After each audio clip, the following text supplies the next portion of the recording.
people that you would recognize, people you would have heard, probably not met. So this is the opportunity for you to go ahead and grab every opportunity that you need to or want to and you have looked forward to. Okay, so on that note, let's start off with the day's session.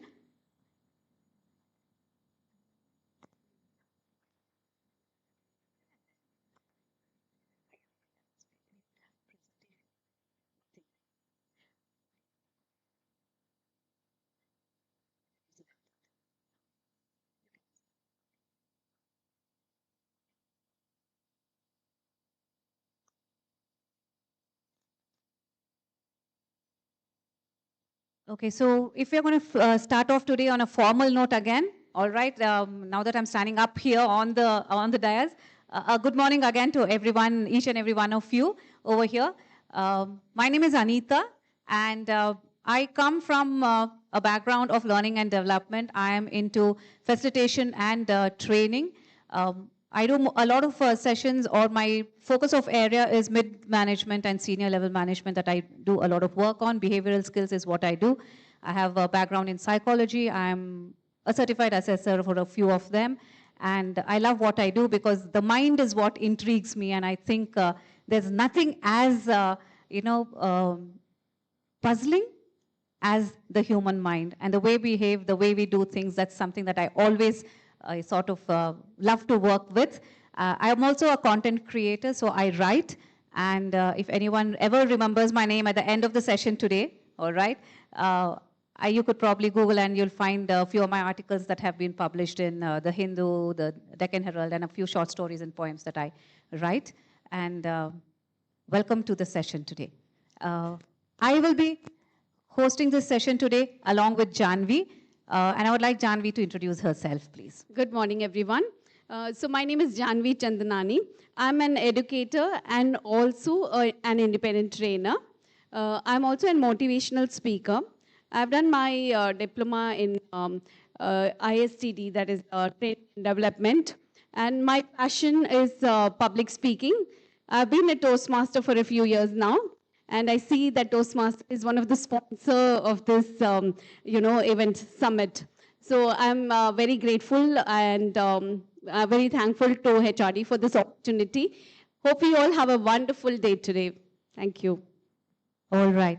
So let's begin with this session. I think mid-December is something that most of the HR fraternity in Bangalore actually look forward to. And that the reason is that Siraj, without any break, has been able to hold this summit every year, year on year, and this is the 24th year that we have. We are going in for a Jubilee year next, and I hope to see a lot more crowd, a lot more, a lot of people participating next year, and I'm sure it's going to be a wonderful one too. So welcome to this 24th year's summit by IHRD. And there's something that I always was thinking when the theme was set, right? The theme is HR 3.0, revolutionizing the future of work.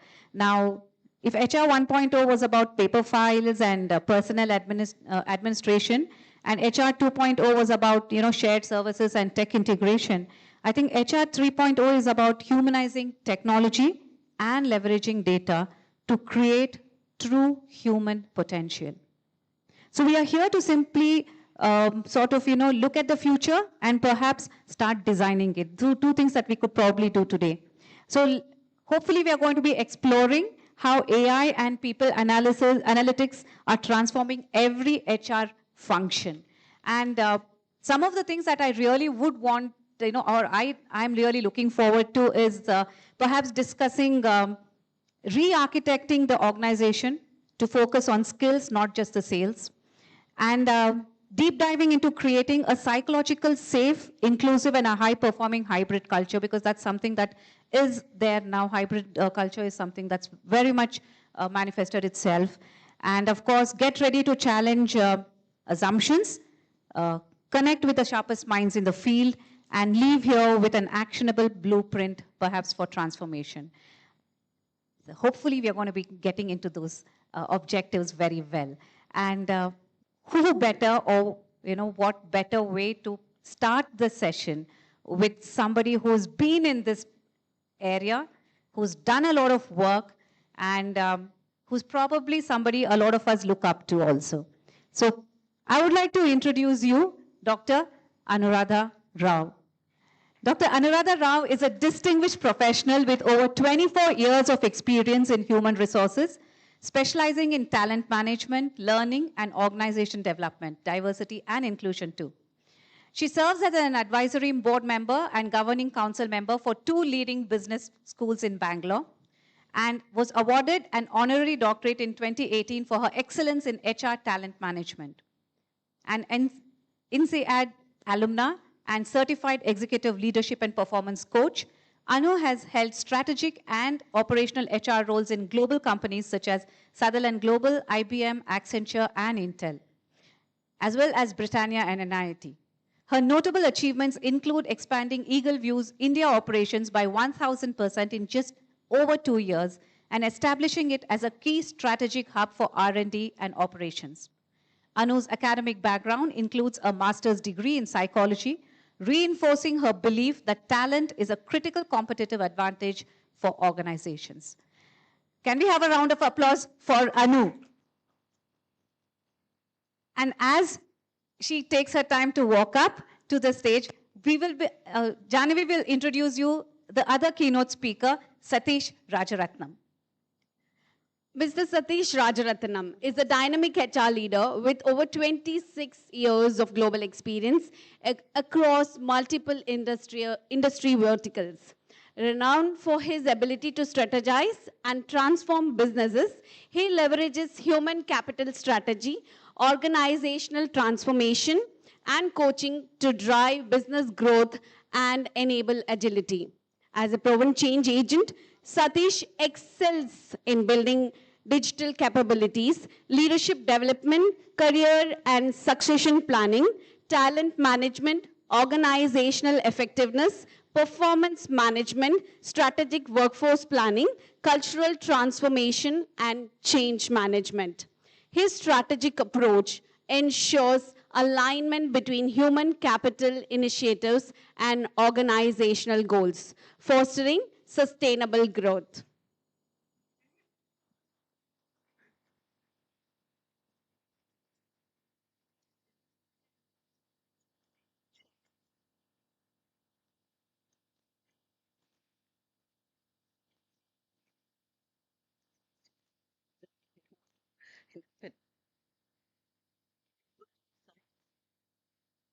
No, it's not going to stay. That's fine. That's fine. That's okay. Am I audible? Not too loud? Okay. Good morning. While I know the first game of the day that Anita started was the names, I thought we'll start with just a small icebreaker. Not too calorie intensive, so you don't have to get up and jog and all that. It's just about raising your hands. But listen to the instructions carefully. Please make a note if you would like to. Okay? I would like our audience to make decisions. Very simple. 2 decisions. Raise your left hand if you think AI should decide. Please be very clear. Left hand if you say AI should decide. Raise your right hand if you think what I'm going to call out 5 prompts where HR should decide. So is it AI or HR? Who makes the decision? Clear? Left hand, right hand. So I'm going to read out 4 or 5 prompts. Quick 30 seconds. Either you raise your right hand or your left hand. Okay? And may I request our student volunteers to see where we get the maximum votes. No need of counting. Maximum. Okay? Ready? First prompt? Okay. First prompt is in the world of talent acquisition, which is screening resumes. That's how our life begins, right? Anyway. Filtering applications from 500 applications. Should AI decide or HR decide? Raise your hands. Okay? Majority, where the vote goes to, AI or HR. Okay? You're my judge here. I can't really look around the room. Done? Okay. Perfect. Second prompt. Employee wellness alerts. AI flags a team member as at risk based on work patterns. Should HR decide or HR decide?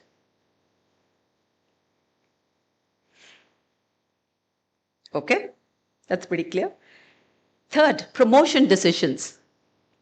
Algorithm ranks candidates based on performance metrics. Should HR decide or AI decide? Okay, fairly mixed. Nice. Training recommendations. AI suggests learning modules for skills gaps. AI or HR?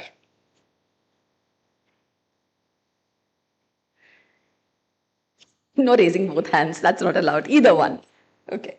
I know the choice would be to raise both. Last, conflict resolution. AI chatbot mediates between two employees. AI should decide or HR should decide in these cases? That's a no-brainer. Okay, great. All right. So where does the maximum votes go to? You saw, right? Approximately. Where should it go? Okay, HR takes the popular vote, right? 3 out of the 5. Awesome.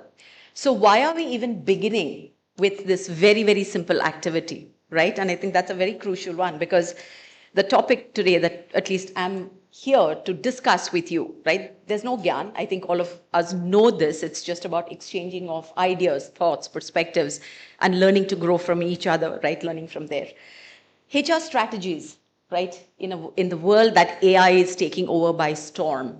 It's not just AI, it's AI and automation, right? And there is a difference between the two, right? Because many a time people come to me and say, oh, no, we need to do this, we need to do this. I'm like, that's not actually AI, it's an automation thing, right? So being very, very clear on what is AI and what is automation becomes the first step in guiding people because there's so much of a euphoria of AI that the distinction between the two is somewhere getting lost. So I think that becomes very, very important.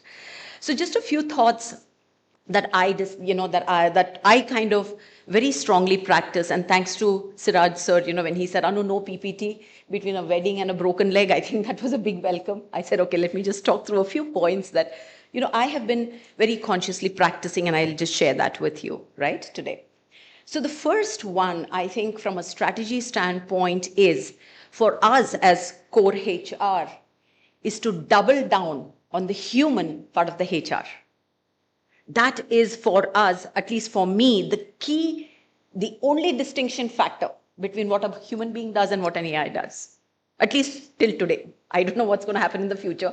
I don't, gaze in crystal balls to predict what the future is going to be. Maybe, right? Even that's going to happen in a few years. But at least for today, the human resource aspect, the people aspect that I think that we have the responsibility for, right, as a culture that we build, etc., for us is, at least for me, very, very sacred and sacrosanct, which I don't think that AI can replace. Very small topics in that, very clearly, empathy and emotional intelligence. When you're just sitting and talking to a person and you see that the person picking up cues, as the person is talking, and you see the person's face going down and tears are welling up, I don't know if AI can recognize that there's something going on within that person's heart and mind.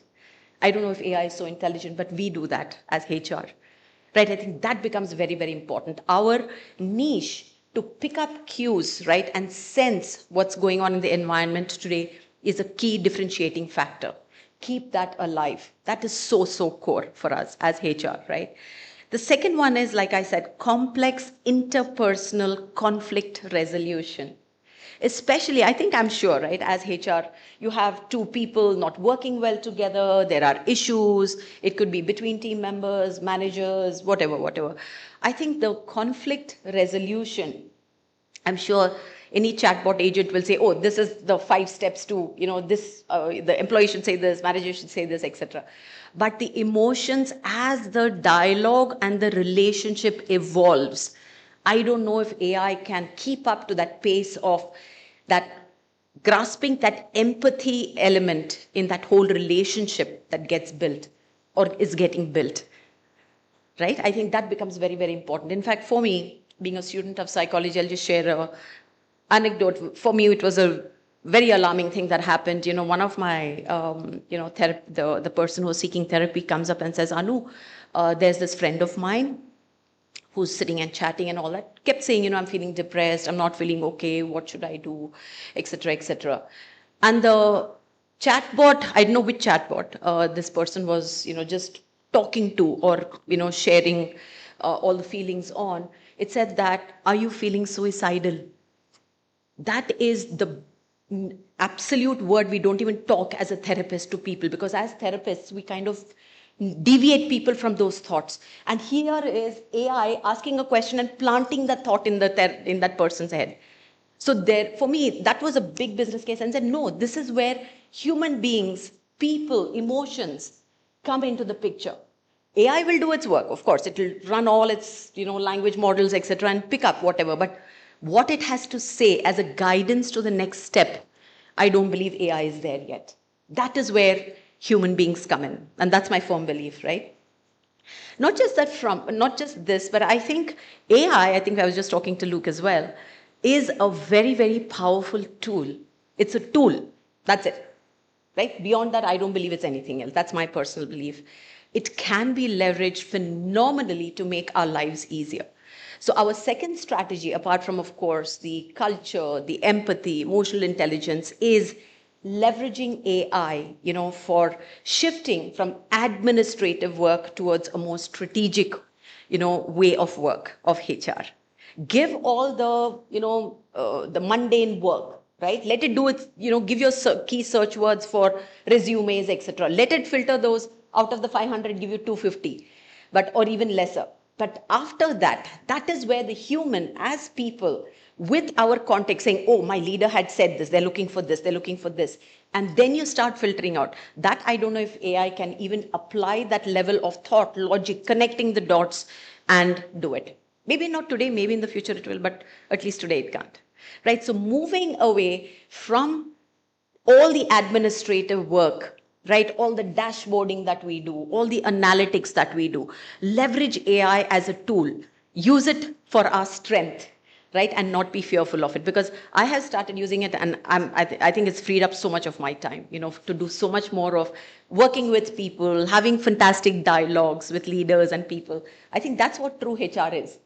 Right? Instead of sitting and making reports and dashboards and Excels, etc. So leverage, AI for all of that. That's a phenomenal key takeaway for us. Not just that, I think from a culture standpoint, building AI literacy, right? There is fear in the system. How many of us agree that wherever we work in our domains, is there an element of fear because of AI coming in? How many say yes? How many have experienced fear, right? In your systems, people come and say, oh my God, it's going to take over my job. What's going to happen to me? I'm feeling unsettled. That fear is there. Let's not be, blinded to that, because in every space, even in my own team, people say, when we start looking at dashboards, they say, Anu, then what am I supposed to do? Right? I said, there's so much more to do, right? So it's about us as custodians to guide not just our team members, but our associates, our employees, leaders, and build that culture of AI literacy, right? Handling the element of fear. We cannot negate fear that's there in the system. Let's be real. People are scared that they will lose jobs to a certain extent, right? Not all. But how do we handle that? Guiding the management and leaders on how do you empathetically let them know that this is the reality, right? With that element of empathy, emotional intelligence that we have as human beings. That's going to be very important. So the third aspect is your AI literacy, right? And covering all these aspects, balancing emotions with reality, business reality, and all of that. I think also leveraging AI for personalization. Yeah, it's a great opportunity area that's available for us as well. What do we mean by personalization? It could be in terms of engagement, wellness initiatives, etc., etc. But again, it only throws out data. That cannot become the fundamental truth, saying, oh, because the system has thrown out this result, this is how this person is, or this is what's happening in the system. Using that data and connecting the dots around, I think is very, very crucial. But use that data powerfully. It can throw out a lot of data and insights for us, right? So I think AI is definitely there. For me, I think the last and the most important HR strategy to adopt is be the change agent. We have to champion the right, we have to ride this wave of change. It's a choice. Either you ride the wave or you're left out. It's as simple as that. But change, again, like we said, I think as HR, as custodians of nothing but the organizational culture, because if the organizational culture aspect is not literally handheld and taken care of by us, it will break, it will fall apart. And I believe that's the key responsibility and ownership that we have as HR. Keeping businesses true, not just of the business efficiencies, etc., but what it also does to people and human beings. That is the balance that we as true HR professionals bring as value to the table. Right? So don't ever forget that, and don't hesitate in putting that across to leaders, because everything that leader says is not the bottom line. Right? We have to ask, we have to challenge, and especially at times like this, because I have seen business leaders saying, oh, it's okay, X jobs or whatever. I'm like, it's not just jobs. You're talking about people, their livelihood. Some of them are single, bread earners for the families, right? So keeping business true. So we are culture custodians as we sit in this room. And that's the biggest responsibility I think all of us have and hold as we move ahead. These are very simple strategies, but very, very effective, and it has to be done, especially the last one, which is riding this wave of change with empathy and emotional intelligence, which I don't believe, at least today, that any AI bot or any AI is still there yet. This is where I keep saying HR is irreplaceable. We will only evolve and change. They cannot replace the HR, the human part of the HR that we bring in, right, as value to the business. Last but not the least, I think just a few thoughts I'll leave you with is, for me, HR is nothing but a human experience curator plus an ethical AI gatekeeper. I think that's very, very crucial, being the gatekeeper, and organizational culture architects. This is going to architect not just the future of work, but even the organizational cultures, right? And this is where, for me, if HR steps up and takes care of its people, will have a long-lasting impact and will continue to reinforce the value that HR brings to business, right? I think so. I think it's a very thin and a balancing act, but it's a very, very important one. I think the responsibility that we hold in our hands today is not to be undermined. Right? So I think for me, just apart from a few areas and strategies that I use, what I always keep in mind is, today riding the wave of change is an and strategy. It is not an or. We don't have an option of or. It's not either or. It is an and. It is HR and AI together. It is both that we need to do. So I keep reminding myself on this little acronym I've made. I'll just share it with you, for and, right? For me, and, the A in the and stands for augment and adapt, right? You have to start looking at what can you augment and what can you adapt to, right? Without 100% being giving away. So that's the A in the and. The N stands for necessity and negotiate. You have to see what is necessary, right? Is it truly something that AI can do, or is it not something that AI can't do? And negotiate with business, putting our foot down. And this is, I think, the crucial time where you have to put your foot down and say, no, sorry, that's not the way it works. That's not the way it should be, right? The should be is what I think we bring in, right? So necessity and negotiate is the N of the and. And last but not the least is the D, which is the decision-making ethics. That is so, so critical, because that is a make or break, not just for the business, but also for the human being that we call today as our employees, team members, and associates. So keeping this, and I literally, every day, every moment is my, somewhere in the and it falls, right? Which part of the and am I looking at, taking decisions, etc. Because that's what we do, right? Take critical decisions. We advise businesses and leaders on these decisions we make. So I think leveraging AI to its fullest capability that it can, as well as this balancing act is something for me. When people say, oh, what's going to happen to my job? I say, nothing. We're all just going to be here. We're just going to get better at it. Right? So I think these were just a few strategies that I have leveraged and I found very powerful that I've just shared with you. Few nuggets for you to take away from. Right? So that's all I had to share. Glad to take any questions, thoughts, perspectives.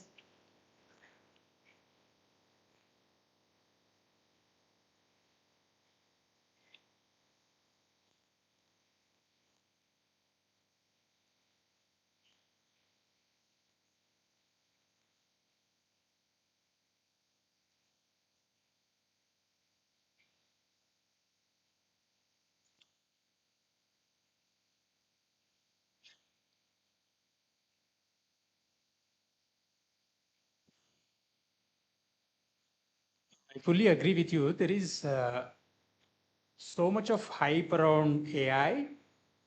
If you see, take the example of OpenAI itself.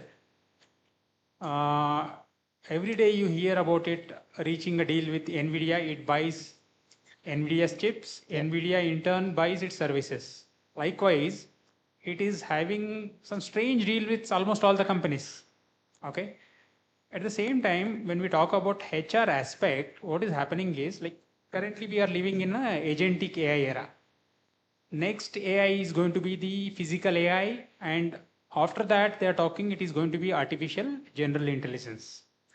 So in agentic AI, don't you think so many HR processes can be automated?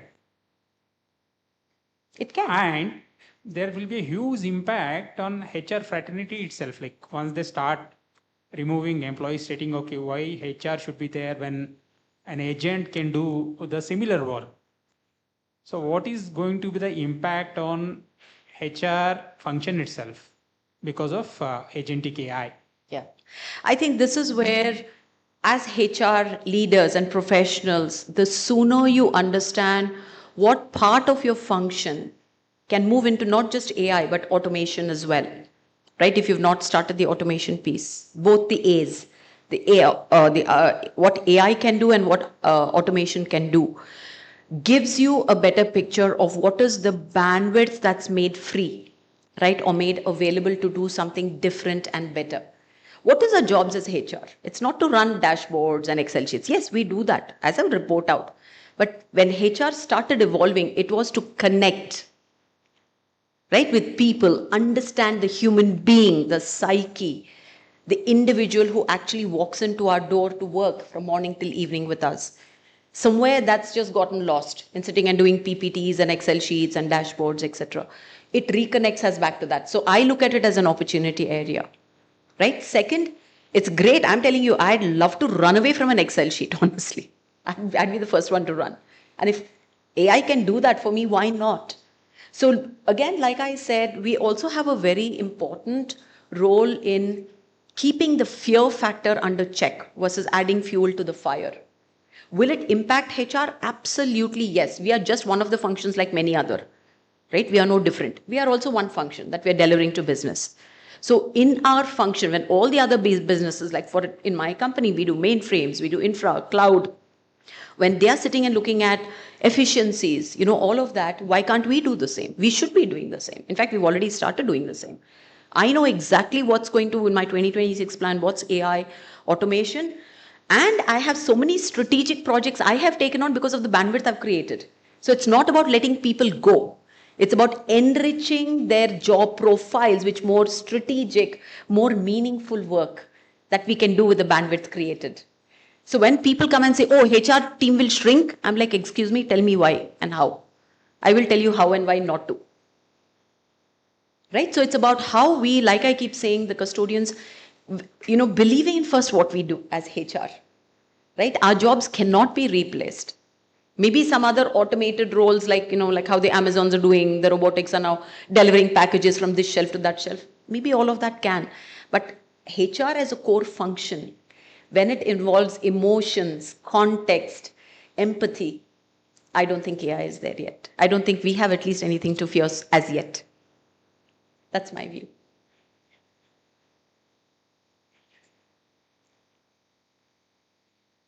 I agree.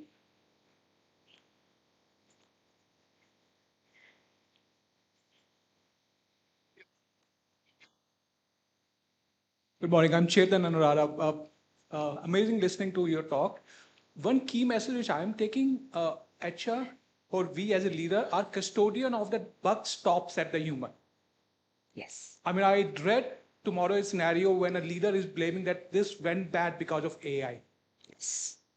And I think we all together are the custodian for that. No, I absolutely agree. I think this is where maybe HR starts fighting with business leaders more. Fight if you have to, because that's the right thing to do. Because we are the only people who can stand between the decisions business make and the human being that's getting impacted. Thank you.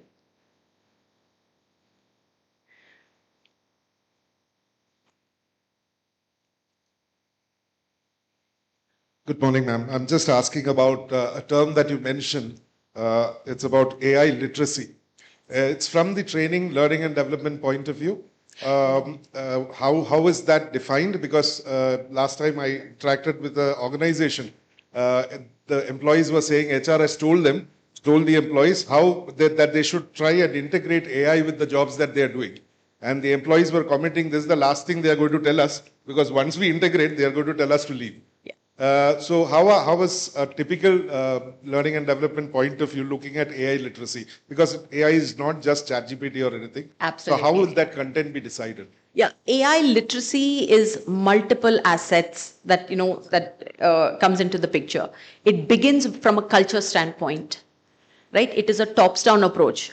What we are doing in L&D are just tools to enable that. How do I build how do I write an AI agent, or build a chatbot, etc. You can teach people how to navigate the tool, etc. But I think as custodians of culture, I think for us, HR, for me, bottom line is you own the culture of your organization, full stop. Right? So it is the culture of the and, not the or. Keep feeding it into your leaders, right, into their head. So, like I said, the culture we built is multifaceted. Learning is only just a very small percent of it. Enabling decisions, challenging decisions that are made. That is AI literacy, right? Also holding leaders accountable, right? All the more today, I think it becomes very important that we hold leaders, managers to the decisions they are taking. Being with them and ensuring that they're making the right decisions is very, very critical as of today. More than ever. Just get conjoined with your business leaders or whoever they are and ensure that they're not taking wrong decisions in the spur of the moment. Right? Oh, I need to show 3 million, efficiencies from the system. So many people headcount reduced. Before those kind of decisions are made, ask why, how. Right? And worst case, if it has to happen, have your contingency plan of what are you going to do with those handful of people. Right? Because let's be honest, it will impact certain parts of certain businesses, not all. If and when it does, what are you going to do with that set of people whose lives are disrupted? It's not just that incident. What happens to the person after that, right, is also very, very crucial. I remember when we took these kind of, harsh decisions, business takes harsh decisions, right? How you handhold the person through the next 3 months, 6 months, right? And continuing to be not just the HR person, but a person they can come to from a network standpoint. I'm still connected to people who maybe I had to unfortunately lay off more than 8, 9 years ago in my previous organizations. Why? Because we were there, not just, I think my job as a head of HR stopped that person's contract ended, but the relationship goes on beyond that. That is the true human in the HR that we have, right? Okay. I think I have overshot my time. I'm so sorry about that. All right. So if there's anything else, of course, I'm happy to take any questions later. Thank you for giving me the opportunity. Thank you. Thank you so much, Anuradha. And a bigger round of applause for her for setting the tone for the entire day. And we have our next speaker, Satish, who is here with us. He has been introduced. But then there's something that I always, sort of resonate with what he does many a times, and that is he's a multi-talented person. So he just isn't a somebody who is into technology. He's just not into somebody who is into HR, but he is also someone who loves magic.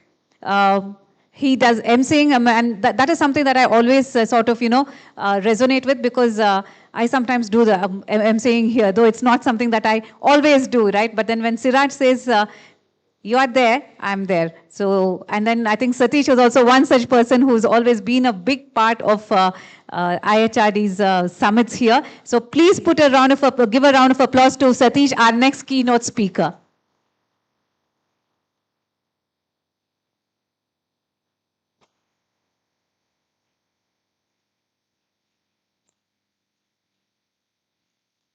Thank you for that introduction. Good morning, everyone. Morning. Thank you. And it's all going to be artificial today, right? I mean the intelligence. Thank you. I'm good. I know the day. So it's interesting, ain't it?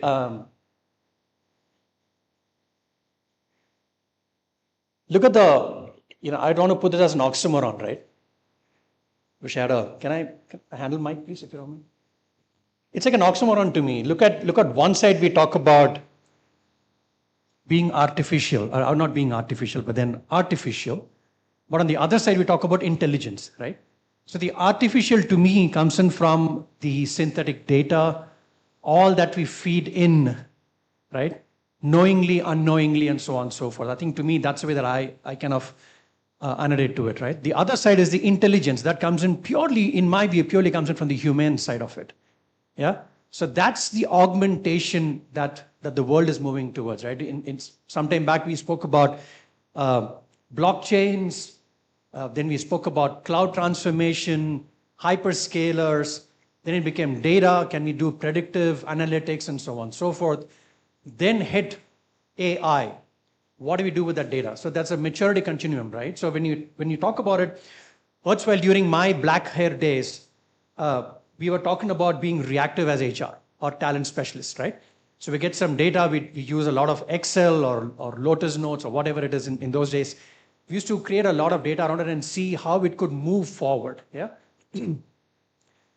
Then came in your bots, which made your life much simpler, yeah? The bot did some kind of work that you kind of coded in to the system, and that's the bot for you. So the bot started throwing out data the way you wanted it to be. Yeah, that's the second level of maturity. Then came in your artificial intelligence. Then we talk about LLMs, you talk about SLMs, she spoke about AI. All of these started coming in. So it is not just about looking at data and predicting, it is also about creating it and also curating data sets. So use the data, you start curating the way that you wanted to. And that's where AI came into picture. But think about it. So it's not just about being reactive, proactive, creating data sets or curating data sets. And today, whilst we are talking, we're in the world of agentic. Yeah, agentic AIs, where we talk about symbiotic relationship. What do I mean by that? Well, most of the jobs today can be done thoroughly by AI. Yeah. We used to say 80-20, right? 80%, if you recall the days, the Blue Prisms, the RPAs, and all of those came into picture. We said, hey, 80% is human, 20% is robots. So they will do the work for us, right? Today, that quotient, that proportion varies based on the symbiotic relationship that we have within the data sets, within the organization that we hail from. That would mean, in certain cases, it will be 90% AI, 10% human. In certain cases, it will be the reverse. It could be 30% and 70%. So the percentage of relationship changes significantly, and that's how technology has grown today whilst we're talking, right? And in most cases, people have started using agentic AI to make life simpler, right? We do a lot of work for top fintechs. If you look at the name fintech has changed, right? No more people say I'm a banker or I'm a banking company. People started saying we're a fintech company also doing banking as a service, right? We are a health tech company. We're also doing health care as a service. So things have changed drastically, right? InsurTech, for example, right? We don't just do insurance and mortgaging and servicing and originations and underwriting, but we do InsurTech. That would mean that we take care of, God forbid, you meet with an accident, right? Those days in our ages, we used to take a picture, we have to take it to the garage. The garage would take 2-3 days, then the agent will come in, he'll look at all the damages, all those. It'll take at least 3 to 4 days at least to gauge what would be the approximate amount that the insurance will pay, and the rest you'll have to pay. Today, the way that we've worked, you just have to click, do a 360 walk. In 2 minutes, the agentic engine that we have, the algorithm that we've created, it'll look at the depreciation value, your IRR value, all of those stuff, look at the damage that's happened and so on and so forth.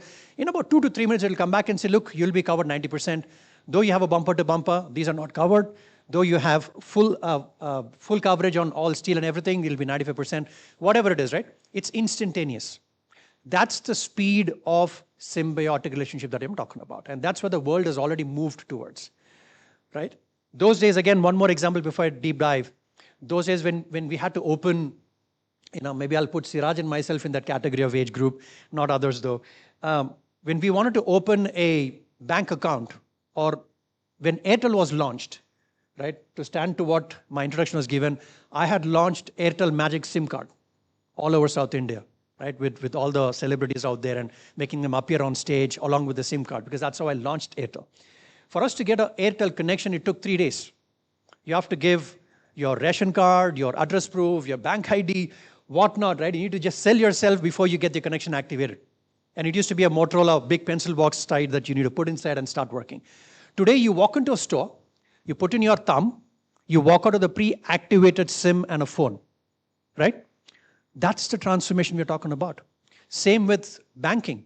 When you start entering into the bank, the images are captured using geospatial and all other technologies we're talking about, facial recognition and so on and so forth.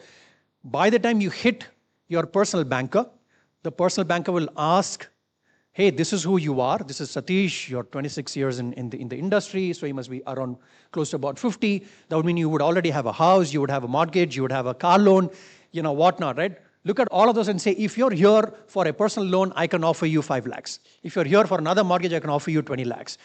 Everything is done by the time you hit your personal banker. That's the speed and agility of agentic coming into picture, and thanks to the data structure that we put together, right?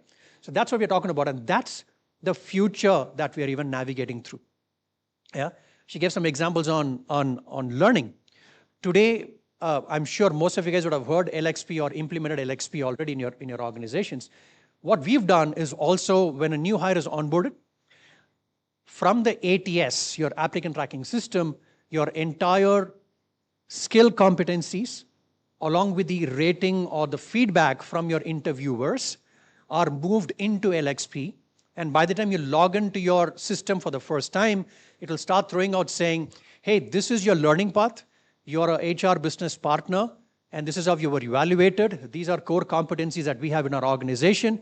Can you please take this adaptive quiz so that we get to know where you are? And this is your learning journey. Everything is done. Think about it. Yesteryears, we will have learning partners.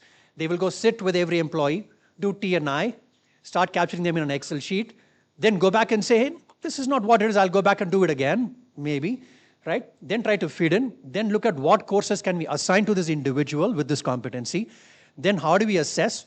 It's a long journey, right? But today, it's made so simple that you just put in your competency framework or your capability framework, it is all done. Yeah?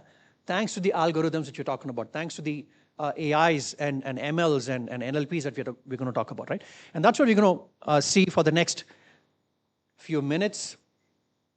So we're going to move to... Yeah, okay. Right. So what's going to be the future? Why are we talking about future of talent, future of HR, future of occupation that's going to come in and transform and so on and so forth? Why now, right? And that's what we're talking about. Today, business is growing significantly, right? If you look at it, AI is a key player, or any digital transformation is a key player to propel your business much faster. Mind you, I'm a techie turned HR, so I will talk a lot of revenue and technology more than HR. Pardon me for that. I also bring in HR, like the fintech and the insurtech. I'm also an HR tech guy, right? So let me put it that way. So if you look at it, it's a 3x multiplier when you start using digital transformation, and that's what the world is moving towards. Right? It's already there right now whilst you're talking.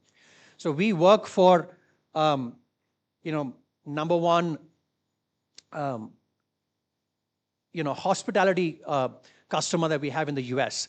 So we've kind of automated everything from here in India. You could just say, I want to book a reservation table this facing the sea in a Voyager. You can do that, right? It'll throw out options. It'll tell you, hey, the sun is going to be this side. It's going to be easterly wind. This is what it is. Would you want to sit here? You want to sit there?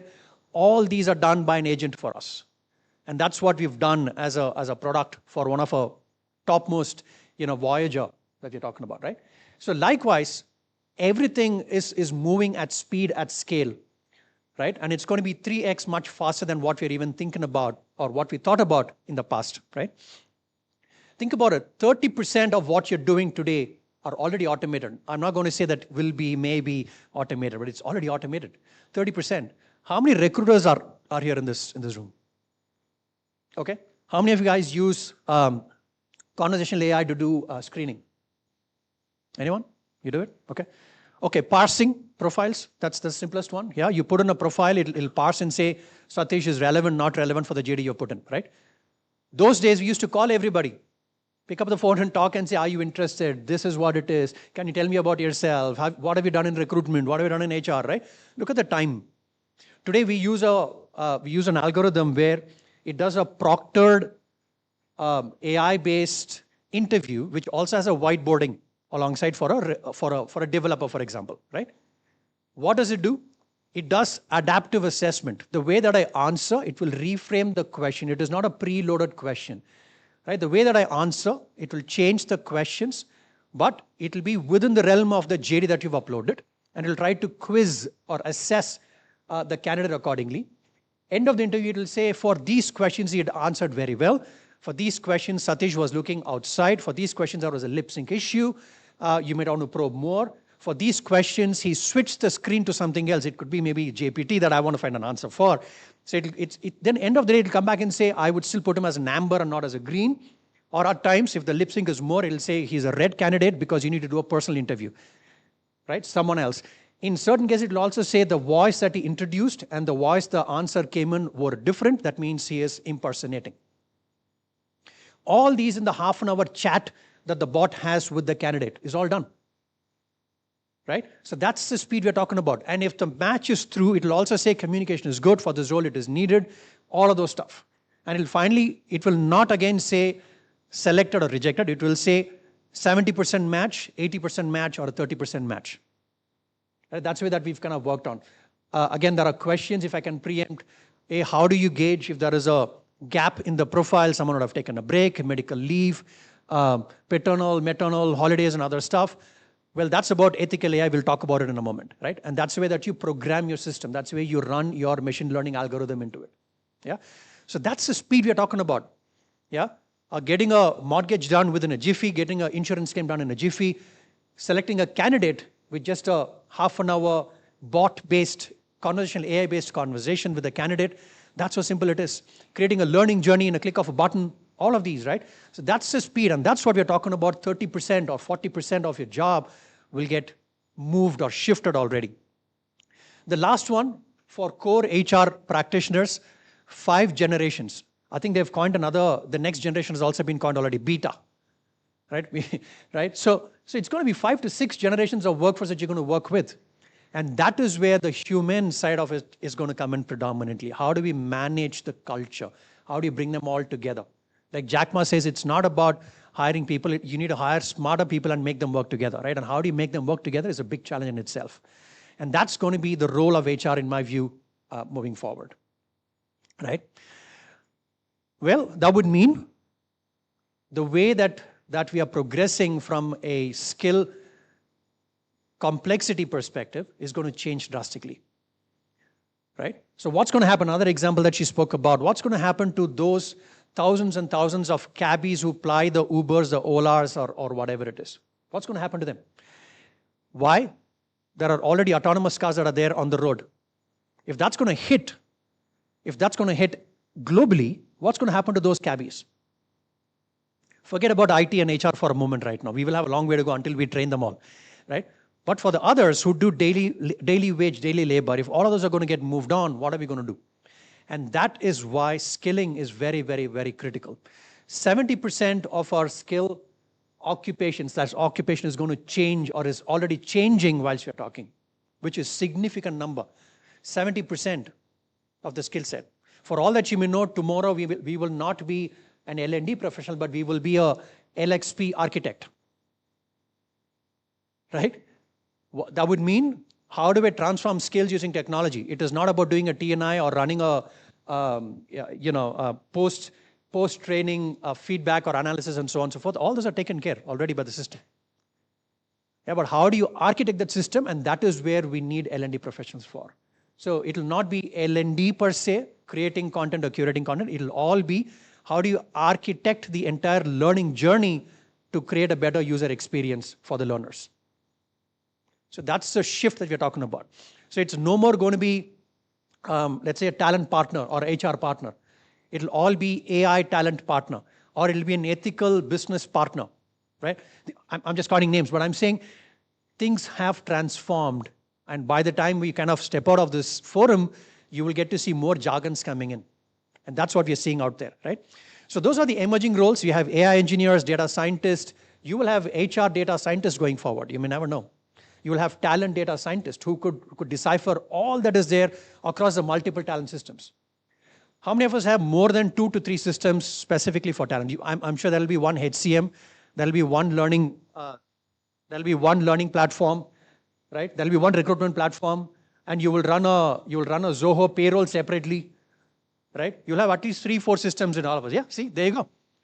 So these are the guys that we're talking about, right?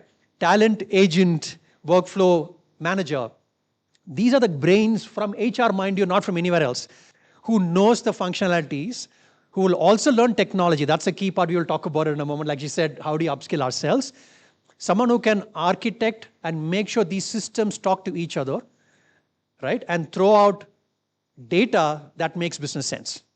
You getting what I'm saying? So no more siloed ways of working, no more T-shaping, right? A new term, V-shaping. What is V-shaping? For every skill, there has to be an adjacency built. Else, we will still survive, but we will not prolong for long. Yeah, this is like the saying, if not already mentioned, humans should not be worried about AI, but humans should be worried about people who knows AI much better than you. If you do not know AI, that's where the problem is. Okay. So that's what we're talking about. Critical capabilities, it's all about systems thinking, like we spoke about how do you integrate multiple sets of data, multiple sets of technologies, and so on and so forth. Like I said, the advantage that we would still have over anybody else or any other system that we talk about is your empathy, creativity, strategic thinking, collaboration, result orientation, and so on and so forth. I mean, those are something that cannot be taken out. Thankfully, so far, none of the AI data, like the movie Robo 2, we've not put in the sense to the robo yet. It has all been algorithm so far, which is still okay. You may never know as to how things are going to change in the future, but as of now, yeah? And that's what you're talking about. Well, how do we then move? How has the work, you've seen the skills, you've seen the work. How does the workforce shifted? This could be old wine in a new bottle. We've been talking about agile transformation. There are 12 principles we talk about. How do you collaborate, iterate together, sprint and deliver, and so on and so forth.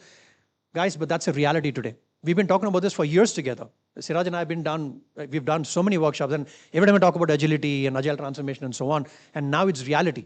We're not going to even talk about it. It's already there. It's already hit us.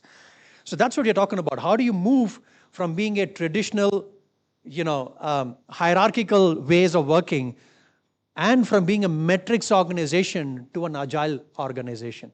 Today, we used to have this, head office decides and other offices follow. That's a traditional organization.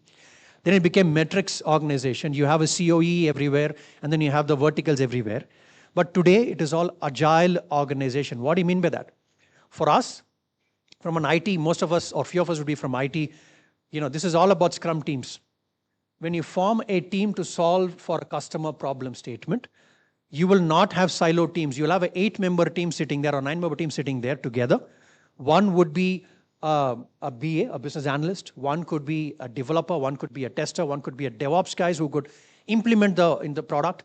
And one could be an architect who would architect all of these together, right? So think about it. One could be an implementation executive who would put everything into infrastructure and execute, right? So likewise, a team comes together. In typical HR partner, the forming, norming will all, in reality is now happening. There are teams cross-collaborate together, right? And they work together for a particular problem statement, yeah? And then they move to another one. So that's the way it is. The teams are structured in such a fashion and no more vertical and horizontal and so on and so forth. So with that, quickly moving on, pre-AI era, how did we work? We spent, like I said, 80-20, 80% of the time, humans, and 20% of the time automation in the name of robotic automation, blue prisms and whatever it is, right, whatnot.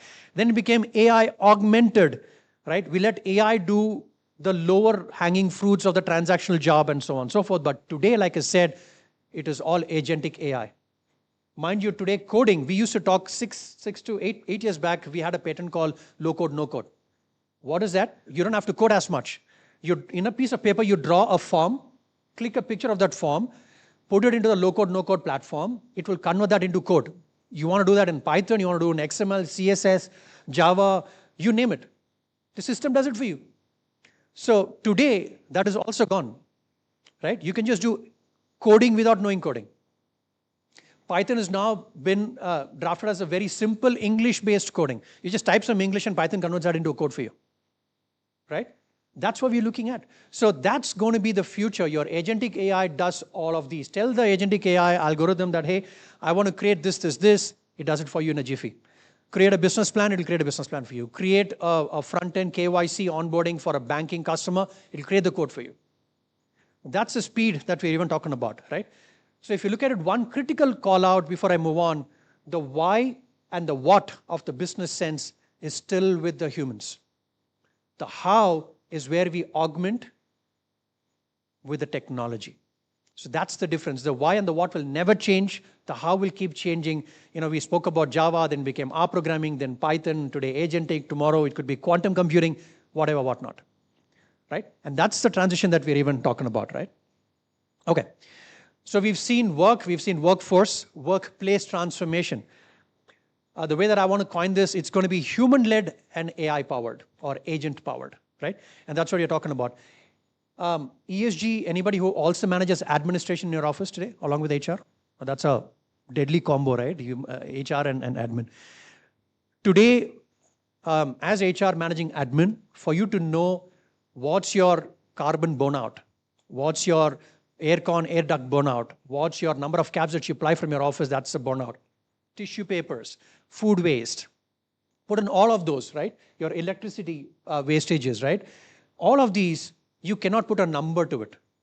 But thanks to the orchestration across systems, using your meters, using smart tools, you can do that in a click of a button. So you can directly report your ESG for your company by just click of a button using AI orchestrations. Just as one example, I'm just saying it can do much more, but I'm saying from an admin standpoint, it's very, very critical, right? And that's what you're talking about, orchestration out there.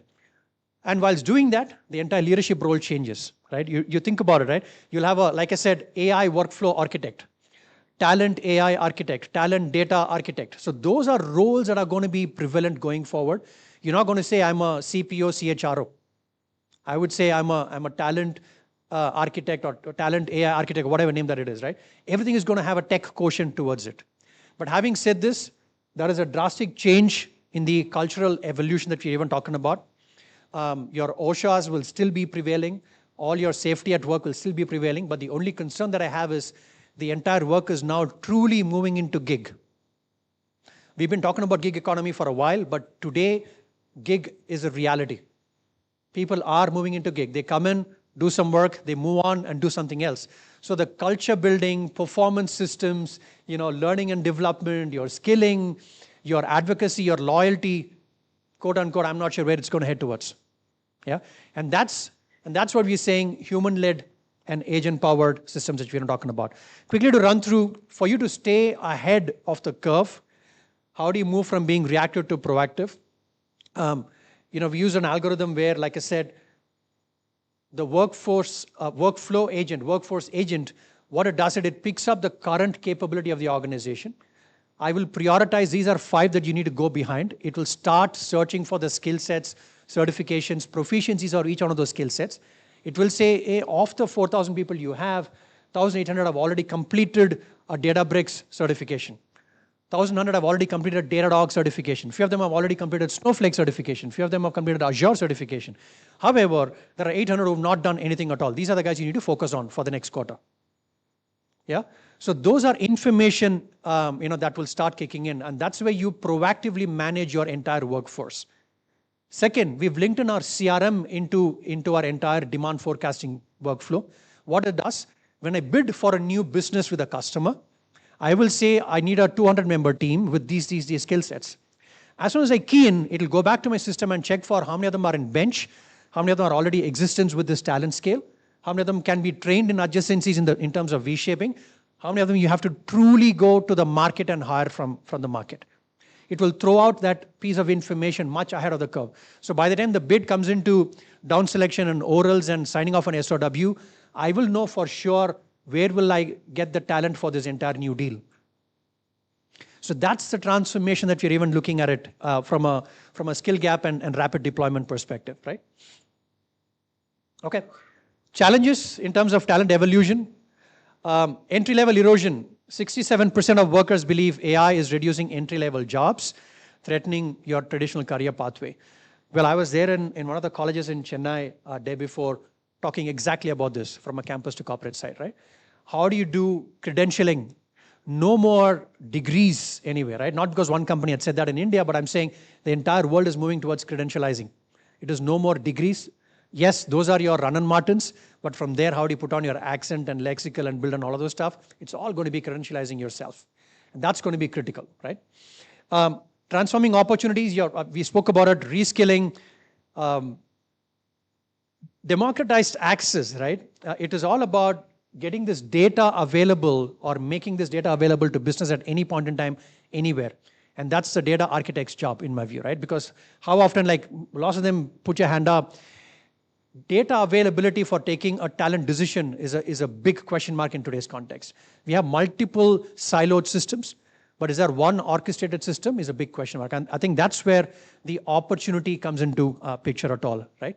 Career reinvention, if I were to move from being an HR partner to becoming a sales lead, how do we do that, right? It's got to be seamless. And how do we do it is systemic as well, right? So these are things that we look forward to from an opportunity standpoint to solve for it. One more last one, and then I'll move on to you guys. We spoke about this as LXP, right? And like I said, today, the commitment to building skills, and that's the only way that you can enhance the stickiness of your employees. How much you invest on their career, their learning, and that will kind of enhance your employee experience, whereby you retain those top talent as well. And how do you move that is what we're looking at, right? Look at the speed. It's 3.5 times training effectiveness, much faster, quicker. It kind of resonates directly to the skills that you bring into the table. Yeah. Well, last one, path forward to evolve and excel. I know in a lot of forums, people talk about AI is going to take your job, AI is going to take your job. Yes, it will take the job. But that will bring in higher value add job as well. We need to look at that. So nobody talks about that perspective. Like I said, AI might take your screening, sourcing job, but the decision making and much faster to billing is something on your hands still, right? You transform by just calling 20 people in a day. Rather than doing that, you'll talk to only 2 people and close 1 offer and 1 joiner. So eventually, you're getting your work done much faster, quicker, and that will impact business as well. Like I said, everything is relatable only to your top line and margins, no matter what talent AI systems that you're going to bring in. End of the day, that counts, right?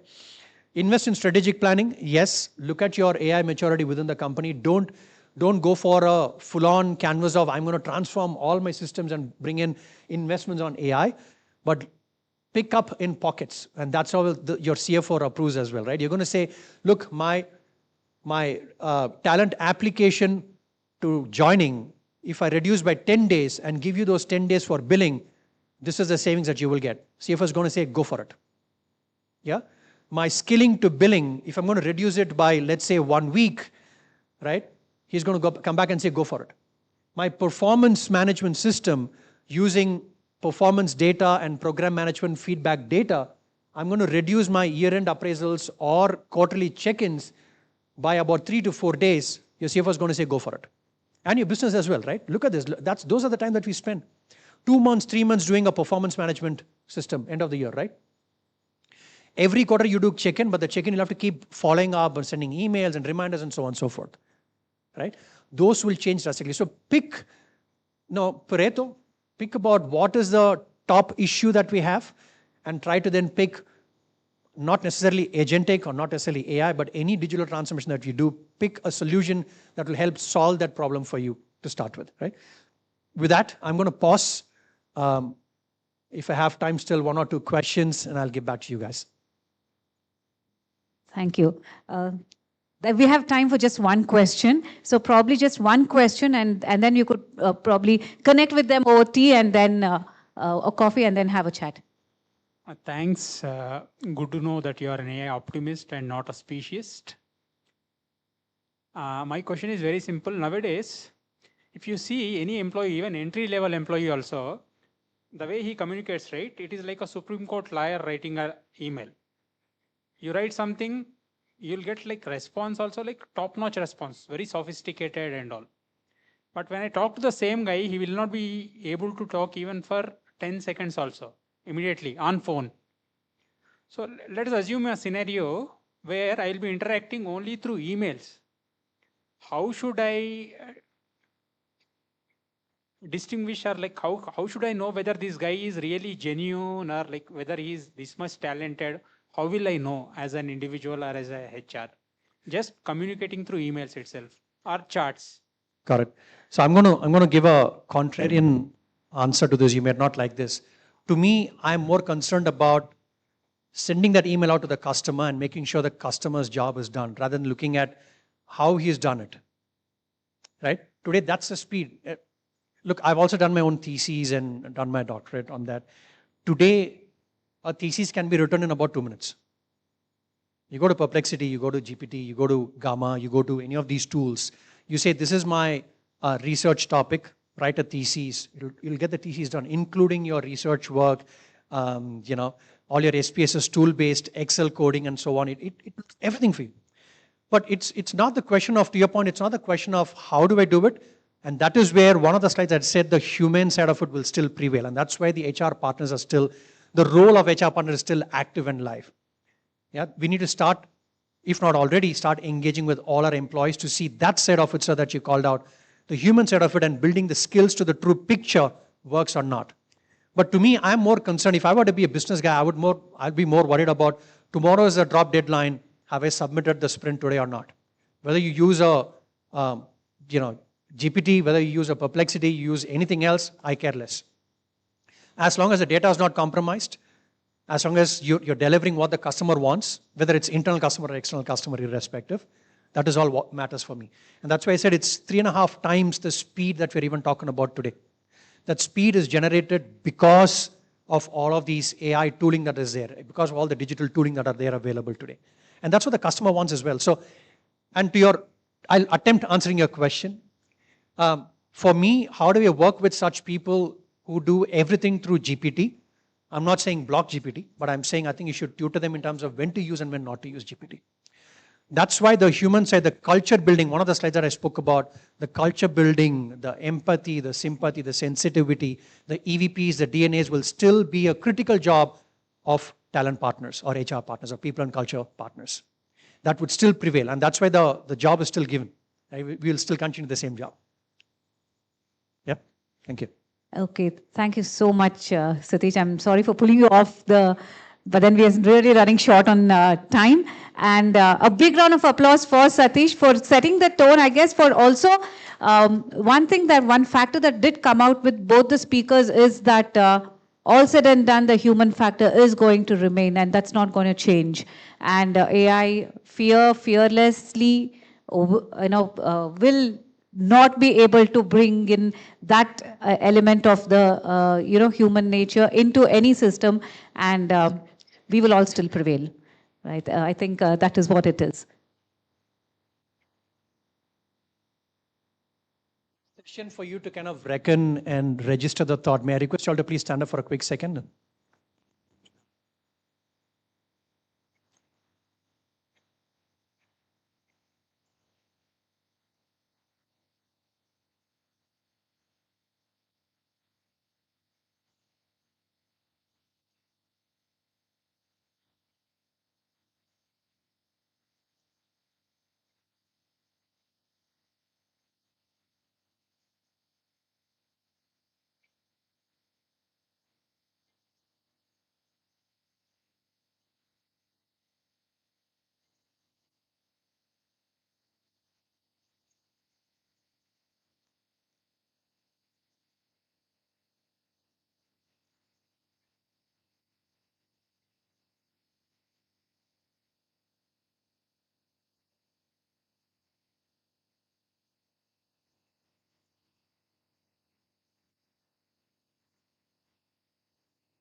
Thank you, Satish. Thank you so much for giving us, the two keynote speakers, I think today have been exceptionally,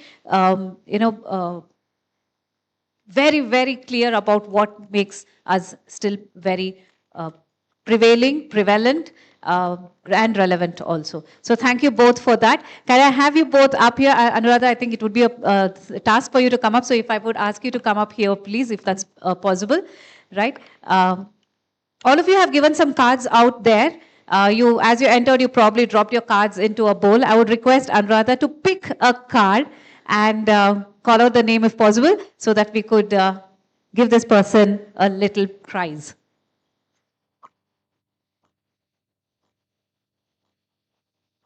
So this is Nisha Nair. Do we have Dr. Nisha Nair here? All right, there we go. Thank you so much.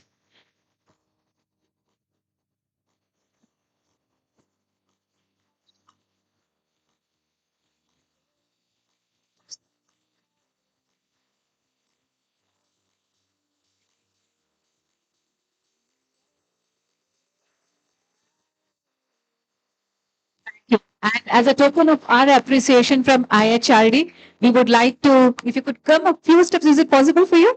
Yeah? A couple of steps? Right. Thank you so much. And you've been such a sport with all the time that you've had. Okay, thank you. As a token of appreciation from IHRD, I would like to thank Anuradha for setting the tone, letting us know her thoughts, and there's a lot more of tickling that has happened in many of the brains, I'm sure, where people are going to be thinking through the day. Thank you so much for that, Anuradha. And here's our little appreciation for the setting of the date. Satish, can I have you also up? Maybe you could come up here if that's fine with you, right? Okay, there, fine. All right. Thank you, Satish. And as a token of our appreciation from IHRD, please accept this little plaque for us. A round of applause for both of them.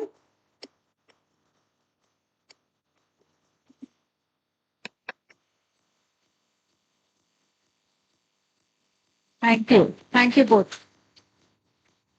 All right. Now it's time for us to go the and. That is, A is, it is apt that there is a need and we need to divulge in that need. And there we go to the right side of the room and we could indulge ourselves in tea and coffee, refresh ourselves and come back. I know we've sort of had very little time. It's about 10:45, so 11 sharp if everyone can be back here. We have a very exciting session where we are going to have a lot more of thoughts and ideas and knowledge being shared. So please come back here at 11 sharp and we'll begin the next session.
is a nonprofit organization that has helped millions around the globe build confidence with public speaking. Since 1924, our Learn by Doing program will give you improved communication, public speaking, and leadership skills, all while building confidence for your next big presentation, whether it's in person or online. From those looking to change the world to those just looking to give a boost to their career, we know how to help. Build confidence Test. in you. Visit Toastmasters.org/find to connect with one of our over 16,000 clubs, meeting online or in person.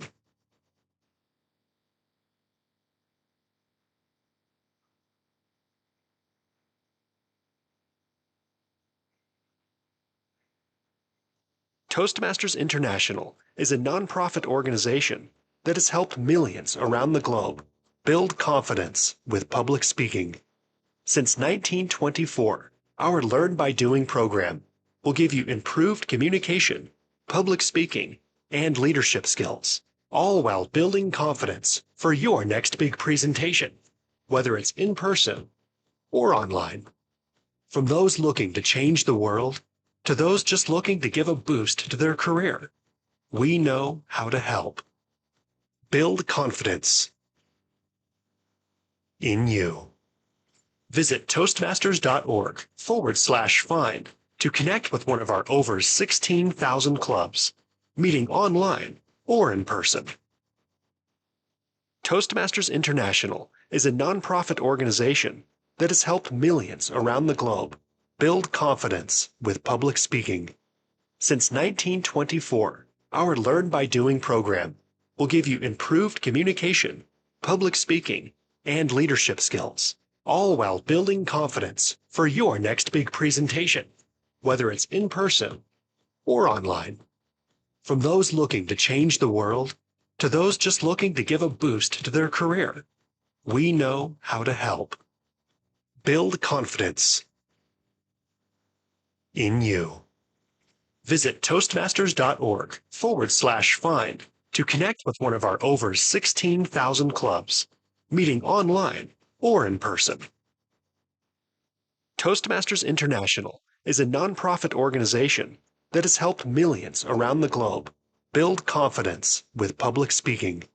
Since 1924, our Learn by Doing program will give you improved communication, public speaking, and leadership skills, all while building confidence for your next big presentation, whether it's in person or online. From those looking to change the world to those just looking to give a boost to their career, we know how to help. Build confidence in you. Visit Toastmasters.org/find to connect with one of our over 16,000 clubs, meeting online or in person. Toastmasters International is a nonprofit organization that has helped millions around the globe build confidence with public speaking. Since 1924, our Learn by Doing program will give you improved communication, public speaking, and leadership skills, all while building confidence for your next big presentation, whether it's in person or online. From those looking to change the world to those just looking to give a boost to their career, we know how to help. Build confidence in you. Visit Toastmasters.org/find to connect with one of our over 16,000 clubs, meeting online or in person. Toastmasters International is a nonprofit organization that has helped millions around the globe build confidence with public speaking. Since 1924, our Learn by Doing program will give you improved communication, public speaking, and leadership skills, all while building confidence for your next big presentation, whether it's in person or online. From those looking to change the world to those just looking to give a boost to their career, we know how to help. Build confidence in you. Visit toastmasters.org/.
We all assemble in the next 5 minutes, please.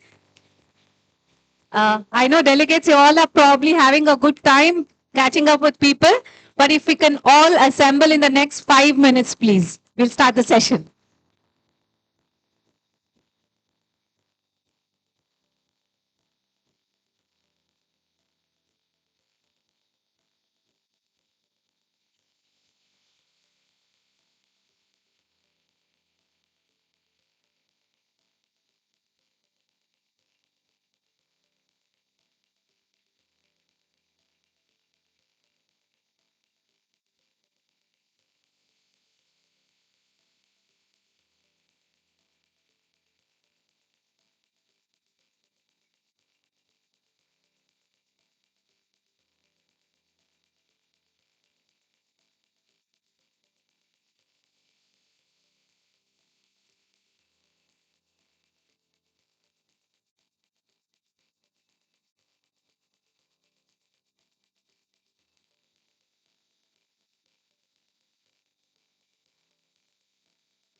Time, having your tea and coffee, and probably networking a little more, getting to know others a bit more.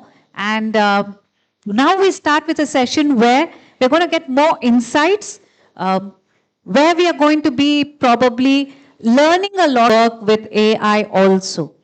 And to set this first session forward, I would request our panelists to be ready, but all this would not have been possible without our sponsors. So I guess we need to really acknowledge their presence, and let us all give a round of applause for the sponsors of the day.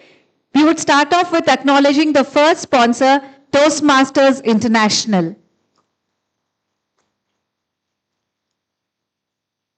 Our first sponsor, Toastmaster International, is a world-renowned non-profit organization dedicated to building confident speakers and effective leaders. For more than a century, Toastmasters has empowered individuals through a practical, experiential learning model that emphasizes communication, leadership, mentoring, and teamwork. Today, Toastmasters spans over 270,000 members, meeting in more than 15,000 clubs across 158 countries. It is one of the largest and most trusted skill development network globally, embraced by professionals, students, entrepreneurs, and leaders from every industry. In India, Toastmasters has grown into a thriving, influential community with over 800 clubs operating nationwide. These clubs spread across metros, corporate campuses, educational institutions, and community spaces, offers professionals a structured and supportive environment to strengthen public speaking, enhance leadership capabilities, and develop interpersonal skills essential for the modern workplace. Organizations across the world partner with Toastmasters to nurture talent, build stronger leadership pipelines, and create cultures rooted in confidence, collaboration, and continuous learning. To know more, visit Toastmasters stall at the summit here. You can see behind you, the first stall over there is Toastmasters stall. So please do visit the stall. Over to you, Anita. So now we get on with the next session, which is going to be moderated by Dr. Sai Kavita.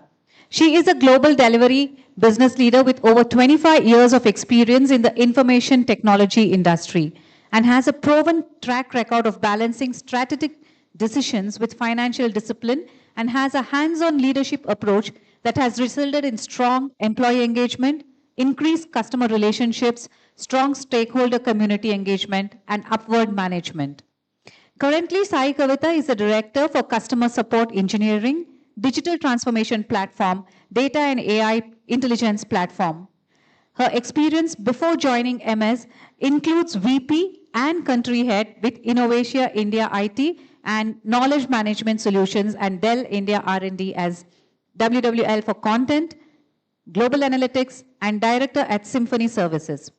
She has demonstrated her ability to lead people, operations, strategy, business leadership, and industry leadership in a neutral tone. As a single mom to a neurodiverse son, she is engaged in community to pay it forward in the autism spectrum, core lead for MS India Mental Health and Wellbeing, and an inspiring keynote speaker at various universities. Please put your hands together to Dr. Sai Kavita, who is probably the apt person to lead this session. Our panelist would, can I introduce everyone and then we could have it? Huh? Thank you so much. All right. We would like to give an introduction, introduce all the panelists, and then probably I will hand it over to Sai Kavita. So our next speaker, our speaker for the day, apart from Dr. Sai Kavita, would be Rahul K. Ravindran. Mr. Rahul K. Ravindran is the Director and Head of Leadership and Organizational Development at Marlabs Innovations, a US-based global technology company. With over 14 years of experience in mindset engineering, organizational development, culture transformation, leadership coaching, and personal mentoring, Rahul has held senior roles at TVS Motors, Mindtree Limited, and the Pegasus Institute for HRD. Academically accomplished, Rahul holds an MBA in HR from the University of Aberdeen, Scotland, an MA in Music, and a Bachelor's in Business Management, and is currently pursuing his third Master's in Psychology. And our next panelist is Mr. Aditya Gute, who is an ICF and Gallup certified communication, strengths, and leadership development coach, as well as an award-winning international speech contestant. With over a decade of experience building data solutions for companies like eBay and Verizon, Aditya blends technical expertise with leadership skills. His mission is to help tech leaders enhance their speaking and influencing skills to thrive in their careers, maximize their impact, and drive organizational success. We also have along with us Mr. Jay Doshi, who's also a panelist. He's a business leader, entrepreneur, who has recently ventured into facilitation and experiential motivational speaking with a dynamic approach to leadership and team engagement. With a bachelor's degree in computer science and 17 years of experience in HR domain, he has built ProLite, which he started with just rupees 432 and scaled into a 6 crore enterprise purely through collaboration and networking without any online presence for its first 8 years. As a facilitator, Jay goes beyond conventional motivation. He crafts immersive experiences that inspire action. His sessions engage audiences ranging from 50 to 200 participants and focus on key transformational themes around the regular challenges within a corporate environment. Since he started last year, Jay has already conducted impactful sessions for leading organizations. A round of applause for all the panelists, please. And now I would request Dr. Sai to please come up and take over the entire session.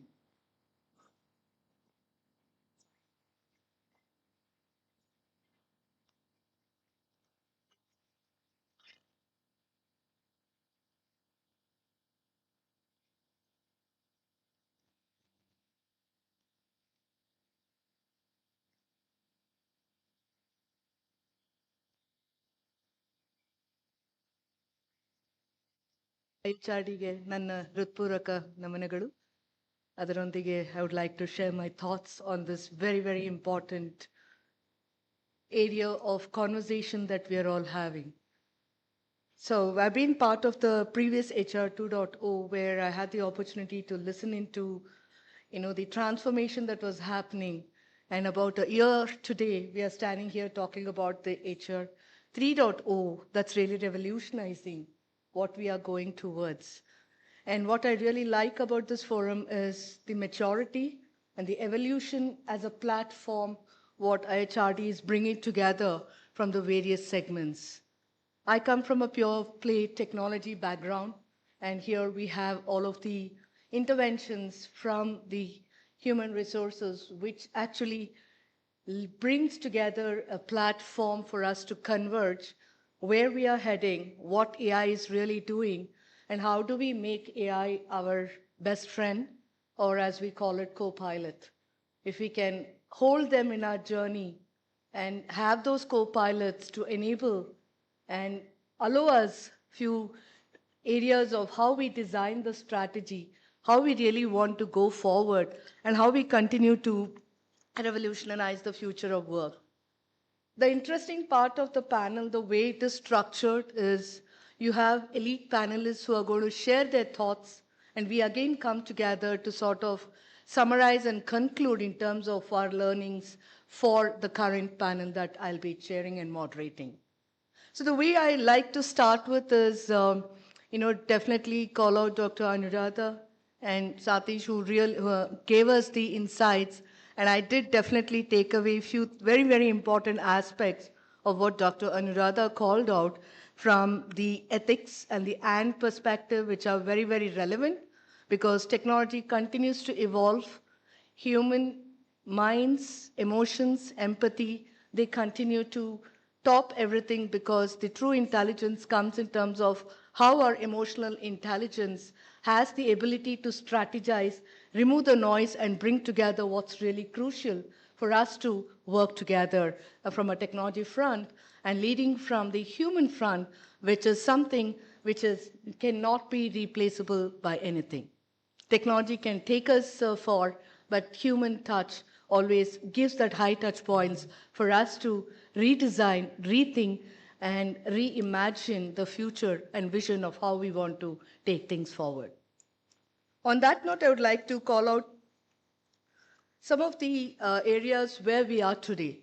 If we look back in terms of how we are evolving, we are today standing at a very defining moment, a defining moment of leadership where the technology and the human experiences as they converge, they are telling us something. They are telling us to architect strategies. They are telling us to curate in terms of the organizational resiliency and how we are bringing together innovation. And if we have to put things in perspective and we have to move beyond, I would like to call out three very important strategic areas for us to really look at. And of course, you can customize it depending on the need and where you are actually investing. Number one, I would like to call out rewiring leadership for agility and inclusion. While we have brilliant tools, we have Copilot that can help us on our day-to-day engagement, help us structure, reduce the amount of work we are investing on mundane tasks, create agentic AIs, and then build your own virtual admins, right? So you have a lot of things that you need to accomplish, build your own agentic workflows, how it's going to help in your day-to-day life. But what's very important is what is it that's crucial when you're rewiring, when you're bringing things together, agility, right? So agility is no longer optional according to me. It becomes the lifeline for all of us in terms of how organizations are navigating complexity. When I say organizations are navigating complexity, how each one of you are playing a role. Now, each one of you could be entrepreneur, you could be consultants, you could be having your own partnering with organizations to see how you want to bring those agility, and organization does not have to worry about every aspect. They just lead to the individuals like yourself who bring in that experience in a very packaged format that's just going to be a plug and a play. And that plug and play formality to bringing in agility is very, very crucial in terms of how you are getting yourself future ready and helping the organization to sail forward. To me, that is very, very crucial. The second, I would like to share something very important, which is how do you embed AI stewardship into HR practices? Being on the technology side, we believe, okay, technology is giving us the required support, is giving us the scaling motion. Today you're doing for 10 people, tomorrow 100, and then 10,000, and then more than 100,000. You want to scale. So when you are looking at scale, how do you really embed those things into your own HR policies and the ability of the complexities? Because the moment you say HR, it's just not people, it is the people, it is the process, it is the technology, it is how you're bringing all of them together into a perspective of a stewardship. It's a very important aspect. I'm sure all of you are familiar with data stewardship that goes around, which is largely focused on strategy. But every strategy, if you need to adopt, you need to have a workflow that encompasses all the aspects of what you really need to do. Of course, you can run AI, you have various tools, but then it cannot replace your experience. So, to me, a stewardship in the most simple aspect is each one of you in your leadership role, how are you really bringing those aspects into a workflow that can translate into a strategy and help the organization to exactly plug and play what they need? Because you are dealing with multiple functions. An organization can have a technology, a research lab, an employee experience, a happiness index area, several teams. You can't take the same content and tell everybody use it's there, you customize, but the ability for you to bring in your leadership to going back to how you rewire from the agility perspective, to me, is extremely crucial for us in the current context of how we are revolutionizing the whole HR space. To me, that is very important second aspect. I would like to leave you with the third most important aspect, which Dr. Anuradha also touched, is how do you design the employee experiences to inspire and retain the talent? And if for reasons the talent cannot be retained due to various organization changes, how do you really continue to hold on to that connect? That's a very powerful message that she shared, which is very, very important. So that should be part of your strategy in terms of a very strategic pillar in terms of how experience today has become a new currency, right? We talk about data being the fuel, data being the currency, but human experience cannot be replaced. And to me, I consider that as a very powerful currency in terms of how our employees today are seeking purpose in what they do. How are they able to connect the emotions and passion that they bring to work into translating into meaningful output? How do you really want to achieve that? By doing all of this, their simple motto will be, I do it with passion, I need the growth that I deserve. So if you're able to center through your experiences, a knowledge base, and a design of how you want to bring employee experiences together, to me, that level of personalization can be achieved by bringing in your AI, your human experiences, and stitching them all together.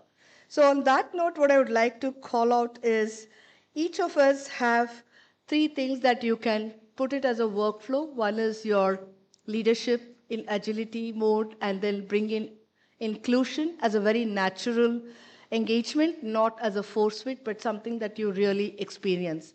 To me, inclusion, let me give you an example from my own life. I always felt I'd been excluded. I'm a single mom to a neurodiverse son. He is 26, and our journey has been very different. At every stage, I experienced exclusion because you always think, okay, you want to be invited for a party. People are thinking twice, how do I invite her? Her child doesn't know how to behave in a normal environment. So those are a lot of exclusions one go through that makes you very empathetic in terms of relating and understanding what inclusion truly means to you from a human connection. And that agility is a very powerful tool, and how you can build on those tools by understanding all the aspects of what exists in your ecosystem. And that's where AI plays a significant role in terms of how you rewire, reimagine, and bring your own agility in leadership through very, very powerful means of inclusion. Excluding is a very, very different experience, very uncomfortable for anybody to go through. So look at how you can build on those experiences. That would be one. And again, like I called out the AI stewardship, definitely that's an area where you need to look at bringing technology, various tools, customizations, building workflows that could really simplify your own consulting engagement, because we go to HR because they are the best people to help us understand what really goes into the minds of the employee. As a technology person, I invite for a meeting and I say, okay, this is what we are doing. Here is how data is being leveraged. Our platforms are used across various technologies, various industry segments, but somebody in the room may not be feeling really great. They may not be really up to listening on that particular day. As a leader, are you empathetic? Are you able to recognize those things? Those aspects come out very beautifully when you start building the stewardship and strengthening your own HR practices, because it is not focusing on the organization in totality, but if you zoom in, you get a lot of visibility into the minds of the employee, and that's what makes a difference in the stewardship that you build. Last, I would like to recall employee experience by design. It's a very crucial aspect. And what I would like to leave the stage with is we have the rest of our elite speakers who will come and deep dive into some of the topics which could be very new. Especially you have heterogeneous speakers coming from various experiences. Once we do that, as your moderator and chair for the day, we will come together towards the end of all their presentations, and we will have a good time for even Q&A, and then we can continue the conversation. So thank you once again to the IHRD for bringing and stitching this revolution, and this revolution should continue as we evolve, we go into maturity, we learn, course correct, and then make AI our best friend. Thank you.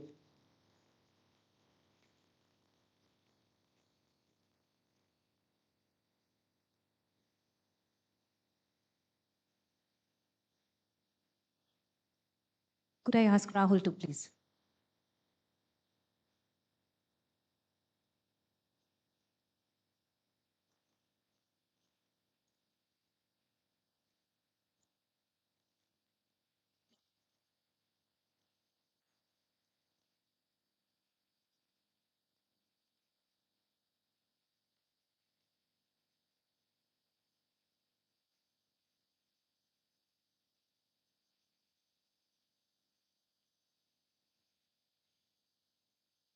Saturday noon. You just had tea also and came.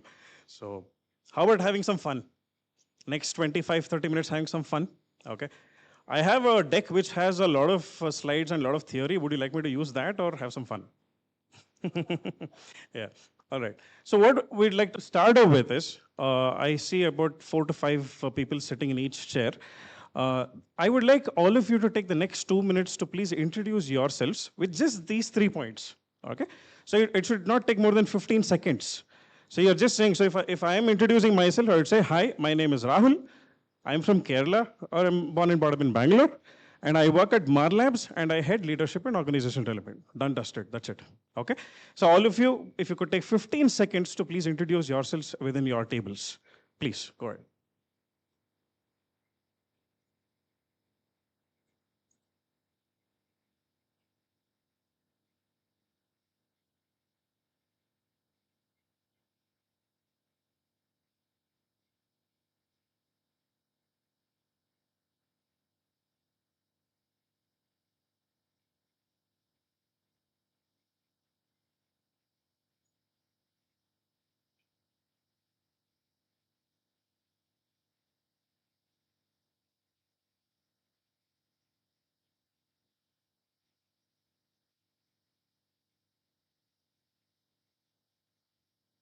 You're mindful of time, so just the 3 points. Your name, where you're from, where you work, and what you do. You're getting to it. We're getting to it. Picture abhi bahut baki hai. Yeah. It's just advertisement, not even the trailer. So if that table is done, if I can just have a quick yes, you're done. So you can then move ahead. That table is done, that's done. Fantastic, fantastic. This table is done. You're done, fantastic. How about that table? Going on, I think it's going on. So big table. 20 seconds more.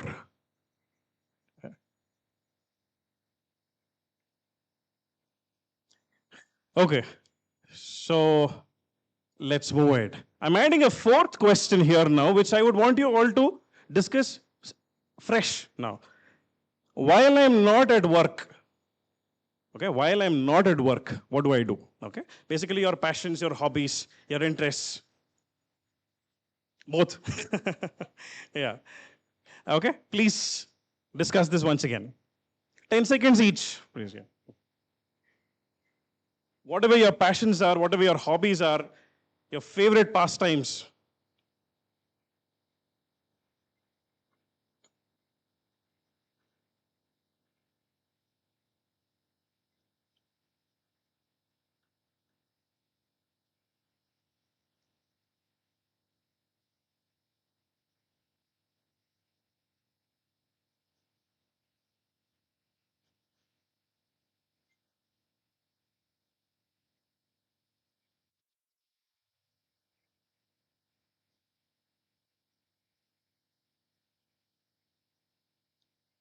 Again, a quick raise of hands when the table is done.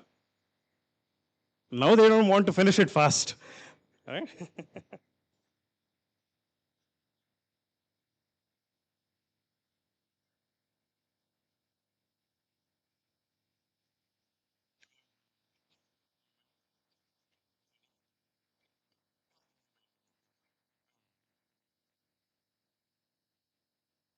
Done? Still going on, you know. Another 20 seconds. I love that. I love that. I love that. Let's hope we get the time during lunch break to do that, you know. Very nice. You're done? Fantastic. Thank you so much, for confirming. All right. So just a quick reflection of what happened in the last 2 minutes. All right.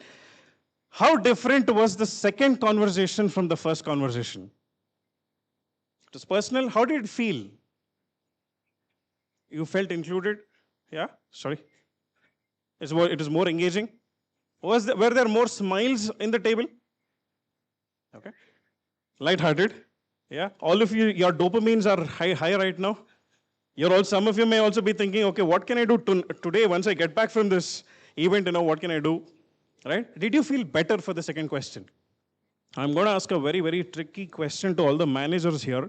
How many of you know the answer for this question with respect to all your reportees, all your team members? Do you all know what they do while they don't work? Not this Friday night, not all those things, yeah? What their actual passions are, whether they're sports people or whether they have some dance or theater or crochet making, whatever it is, are they passionate about something? Yeah. How does it make a difference? In me knowing as a leader, if I know this about my team and my peers, how does it make a difference? They care about you, yeah? Beautiful. Trust and psychological safety, beautiful. Okay. Fantastic, fantastic. And better empathize. Fantastic, fantastic. That is also important to them. Right? Absolutely. And especially the Gen Y, Gen Z, Gen Alpha. I'm not saying the Gen X and the baby boomers didn't have hobbies and passions. They do. But it matters more for the Gen Y, Gen Z, and Gen Alpha. Agree? Disagree? Right? It's fantastic. So, yeah, and I have limited time. Also, we can have a whole day session on just on that, you know. Yeah. Once again, so good afternoon. All it's not afternoon yet. It's good morning still. Yeah. So good morning, all of you. It's not Monday morning. It's Saturday afternoon. Good morning. I mean, good morning, all of you. Thank you so much. So I am going to have a very, very different approach today. I'm a hardcore behavioral specialist, so I'm not going to speak theory. I would like to thank Anuradha and Satish for setting the context so beautifully. Thank you so much. A round of applause to them. A round of applause to all of you for deciding to be here on a Saturday. A round of applause to you. Right. Fantastic. Okay, so let's deep dive into this. So, yeah. So the theme of what I'm going to focus on today for the next 15-20 minutes will be how and what are you feeling as a leader? And as a leader, what are you making the people you are mutually answerable to feel? Okay? Could be people whom you report into, or people who are reporting to you, your peers, whomever you are answerable to. Okay? So the whole session is going to be about the feeling element because they sets the context about empathy. And the core word for this whole session is going to be empathy. And now we all know empathy is what is sympathy, what is empathy, what is pity, what is apathy. 100 sessions we've all attended this micro learning. How? What are we going to do about it? Let's have a sort of rehearsal about it. Okay. So empathy is the core word for my talks today. So see their world, appreciate them as human beings, understand their feelings, and communicate your understanding. Let's see how effectively we are doing this. I have a question here. So this is Kevin O'Leary. Most of you may have seen him on Shark Tank. Thank you. So there is a quote of his which became quite viral. It says, "A salary is the drug they give you to forget your dreams." How many of you agree with this? You can see a little bit. How many of you disagree? Also, there is a third option there, so you want to be safe about it. Are everyone doing that? So how many, I mean, again, I don't need an answer here. You can reflect on this. The moment I asked you to share your passions, how many of you had things like, I am a sports person, or I'm a chess player, or I'm a guy, something really unique that you spare X number of hours every week towards it. Not taking care of my child, not writing my son's homework. Those are things that you do anyway. If there is somebody who's you, really you. One of my gurus told me, Rahul, what you do after you go home from work and before you go to bed on a daily basis is who you really are. It shook me. It's like, wait a second, repeat that again. What you do after you go home from work and before you go to bed is who you really are. Is that true? Does it make sense? On a daily basis. If I'm watching Netflix continuously, it's defining me in some way. Not good or bad. We're not talking about good or bad, but it's defining me. Right? So yeah, so that's where we get it. So a salary sometimes turns out to be a drug, which puts us in a comfort zone, and we are not really ready to come out of that comfort zone anymore. Okay? How many of you really wanted to be entrepreneurs, but you are not finding that right sweet spot for you to launch yourself? How many of you wanted to be entrepreneurs? But yeah, it's not just happening because you're just waiting for some more finances to come in, some more stability to come in, and then I launch myself. Okay. So was the salary a drug then? I'll reflect on that. So why employee development matters right now? A quick statistics that I gathered. So it says the workplace has undergone a seismic, it's undergone a sea change in the last couple of years, right? So baby boomers are retiring, and we have the Gen Zs who are entering the workforce right now. Right, so the employees don't just seek jobs, so they are seeking growth. Yeah. Oh, so fast. Okay. Okay. So yeah, so there's just quick statistic. You have 94%. There is higher retention rates when there is time being spent on employee development. There's 2.5x more revenue growth, right? And there's a 76% people are actually seeking development rather than just a job, right? So if you look at the most recent survey on LinkedIn report also, it says what motivates employees in 2025. You can see compensation comes in the 5th place. Okay, the first one being career growth, and there is skill development. Then there is meaningful work and work-life balance, all of those, right? So as a leader, am I enabling these? Is what we are again trying to reflect on. Okay, I want to just quickly take you through this, something called the 3 eyes of Buddha. I'm not sure why that photo came there, but yeah. So anyone who's heard of this thing? It's a total quality management principle called 3 eyes of Buddha. Okay, there are 3 eyes that you can see there. It's like a face that's drawn, and you have 3 eyes. You have the left eye, right eye, and a third eye in the center. The first eye is called the eye of control. Okay, or the other name given to it is called daily work management. Things that you do as a mundane task every day. Answering your emails, attending sunrise meetings. These are things that you do on a daily basis. Okay, things that the housekeeping staff do to keep the office clean. The receptionist's job, all of these are mundane daily tasks that we do, okay? Second eye is called the eye of continual improvement. Okay, so I improve, I sustain, I improve, I sustain, I improve, I sustain.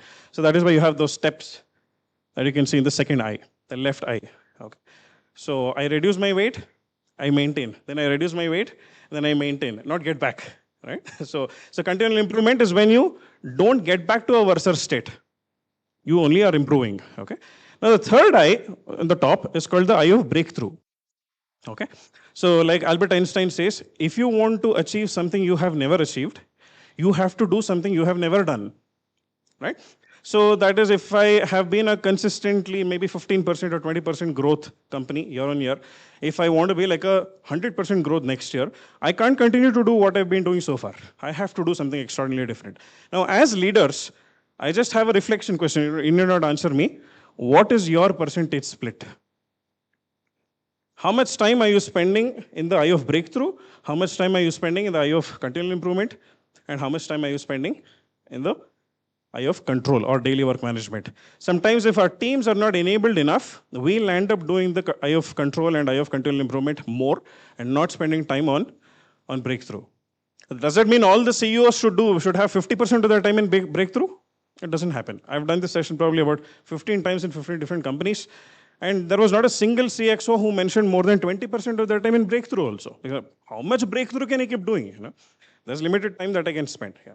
But if the continual improvement and the daily work management is not efficiently taken care of, then that 20% of the breakthrough becomes 5% or lesser.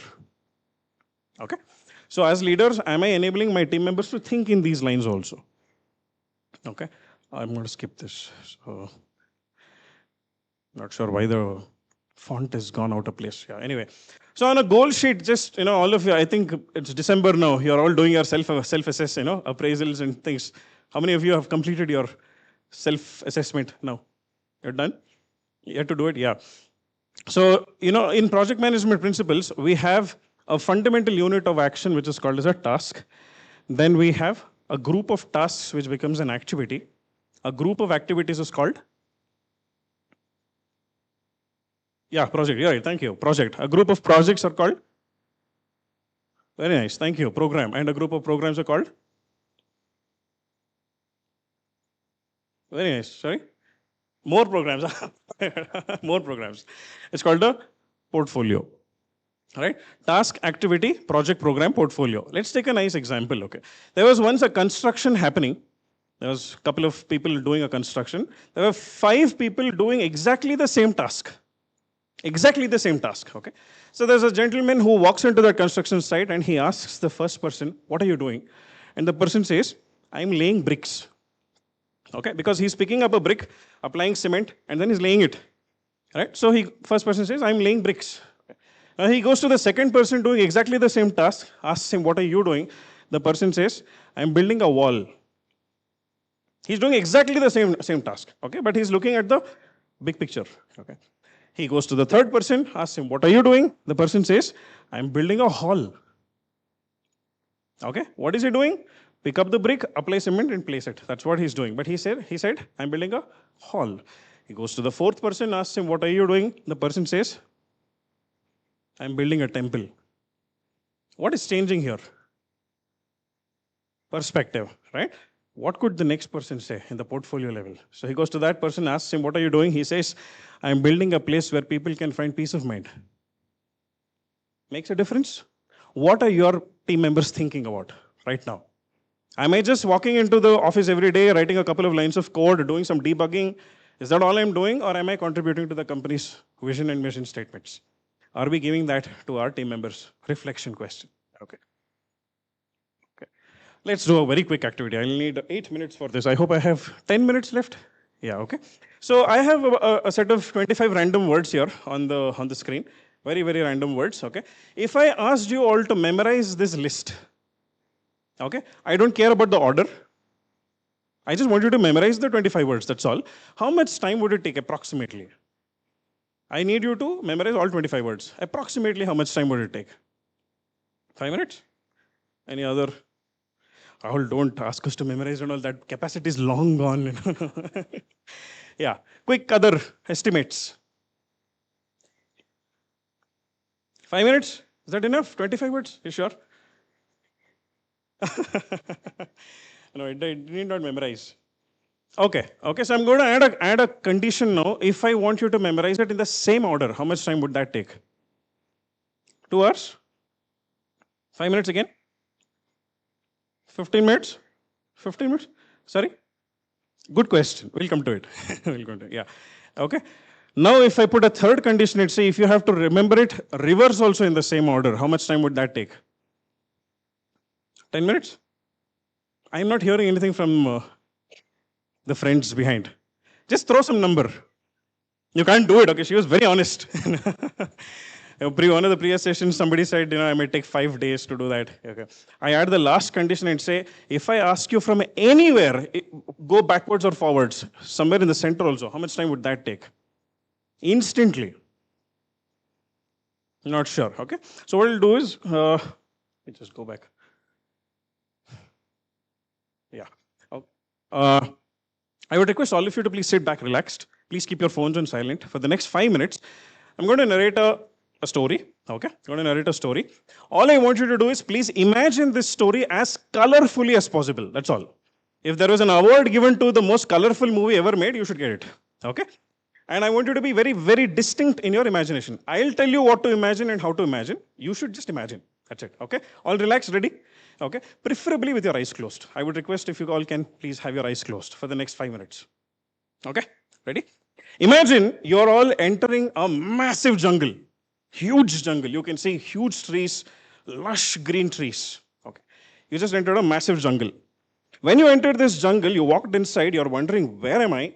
And you notice that there's some noise coming around. People are chattering and they're having fun. You can hear a lot of laughter. You notice that there is a marriage happening inside the jungle. A grand marriage. A lot of laughter, a lot of gala. People are having a blast. You can see the bride and bridegroom also. You walk in and you see this marriage happening there. Now, when you walk inside this marriage, some random person walks up to you and gives you a huge mango. A huge yellow-colored ripe mango. You need 2 of your arms to hold this mango. It's so big. Okay? And you can even smell that mango also. It's so fresh, ripe. Okay. Now, you are curious to know how the mango tastes. So, you find a huge scissors. This scissors is almost as big as your forearms. Okay? You pick up this scissors and then you cut this mango. Bottom up, from bottom to the top, you cut this mango, and you notice there are shiny, shiny gold coins falling out of this mango. Shiny, sparkling gold coins falling out of the mango, hundreds of them. Okay. Now you want to know how the gold coin tastes, so you pick up one of the coins, you put it in your mouth. When you try to eat it, the coin gets stuck in your throat. Coin gets stuck in your throat, and now you're struggling to breathe, so you call it for a doctor. Now you notice that this doctor comes there wearing a lab coat. He has a stethoscope on his neck. This doctor comes there, and this doctor is sitting on top of a huge camel. Sitting on top of a huge camel. And this camel, it is chewing a newspaper, a big newspaper, really unusually big newspaper. It's chewing on it. Now you don't want the camel to eat this newspaper, so you pluck the newspaper out of its mouth, and then you see that there is a massive photo of Narendra Modi ji on the front page. Big photo of Narendra Modi. And then you notice that Narendra Modi is riding an aeroplane. He's sitting in the cockpit of an aeroplane, riding the aeroplane. Now you are also one of the passengers here. Now you are very curious to know who the other passengers are. So when you look behind from the cockpit, you notice that all the passengers are monkeys. Hundreds of monkeys jumping around from one seat to another. And amongst these monkeys, there's one little girl also who's sitting there, wearing a pink frock. There's a little girl sitting there. Now she gets very scared looking at these monkeys, so she calls for the police. She calls for the police. Now there are a dozen policemen who run and come there, and each of these policemen, they have a torch in their hand. Okay, all of them, they have a torch in their hand. And one of the policemen, he very carelessly, he drops the torch down, and the whole aeroplane becomes an explosion. A massive explosion. Okay. Now with your eyes closed, please give me one-word answers. Where were you in the beginning? John, what was happening there? What did somebody come and give you?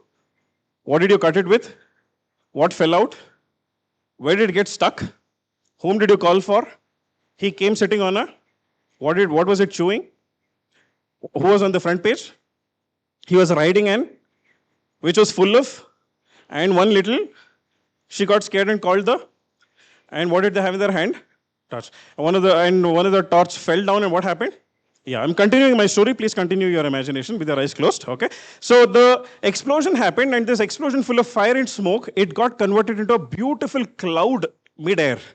Beautiful big white cloud. And this cloud was so heavy that it slowly started dropping down, and it landed in a big garden, lush green garden.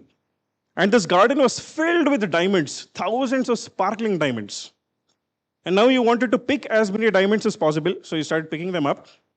And you started stuffing them inside your bag. Okay. Suddenly, all of a sudden, you realize this can't be possible. I think it's a dream. And then you wake up from your dream and you notice your beautiful mother is standing in front of you. Your mother is standing in front of you and she's sprinkling water on your face. Now you immediately spring out of the bed when she sprinkles water on your face. And then you decide to have breakfast. The breakfast is readily available on the dining table. All your favorite dishes are there on the table. Beautiful breakfast. You have your breakfast, and as soon as you're done with having the breakfast, you start riding a cycle inside your house. Okay, start riding a cycle inside your house. What did the police have in his hand? It fell down, and what happened?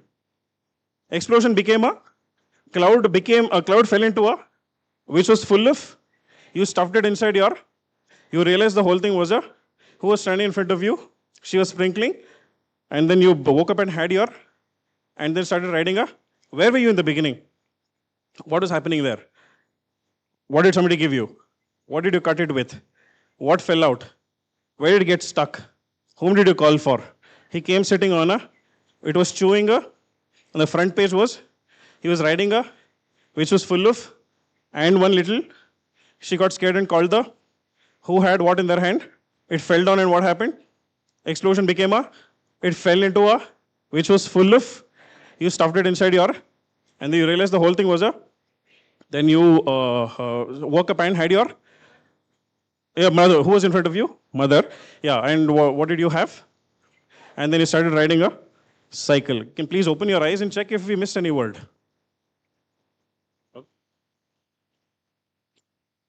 Okay, quick, 2 minutes I'll wrap up. I want a volunteer who is willing to come here and tell the whole story. I mean, tell all the words, just the words. I'm sure you'll be able to do it.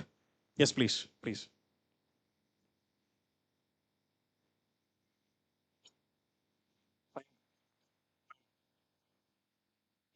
Your name?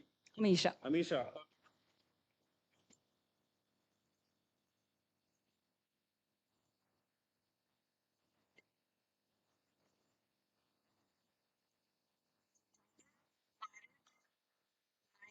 scissors, gold coin, throat, doctor, camel, newspaper, Narendra Modi, aeroplane, girl, police, torch, explosion, cloud, diamond, explosion, cloud, garden, diamond, bag, dream, water, mother, dream, mother, water, breakfast, cycle.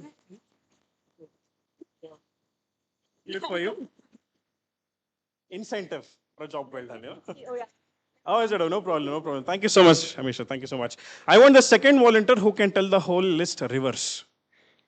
You got a chocolate too. I am sure all of you who paid attention can do it. But I just want a volunteer. First, huge dairy milk. Yeah, I can see somebody there. Please come, please come.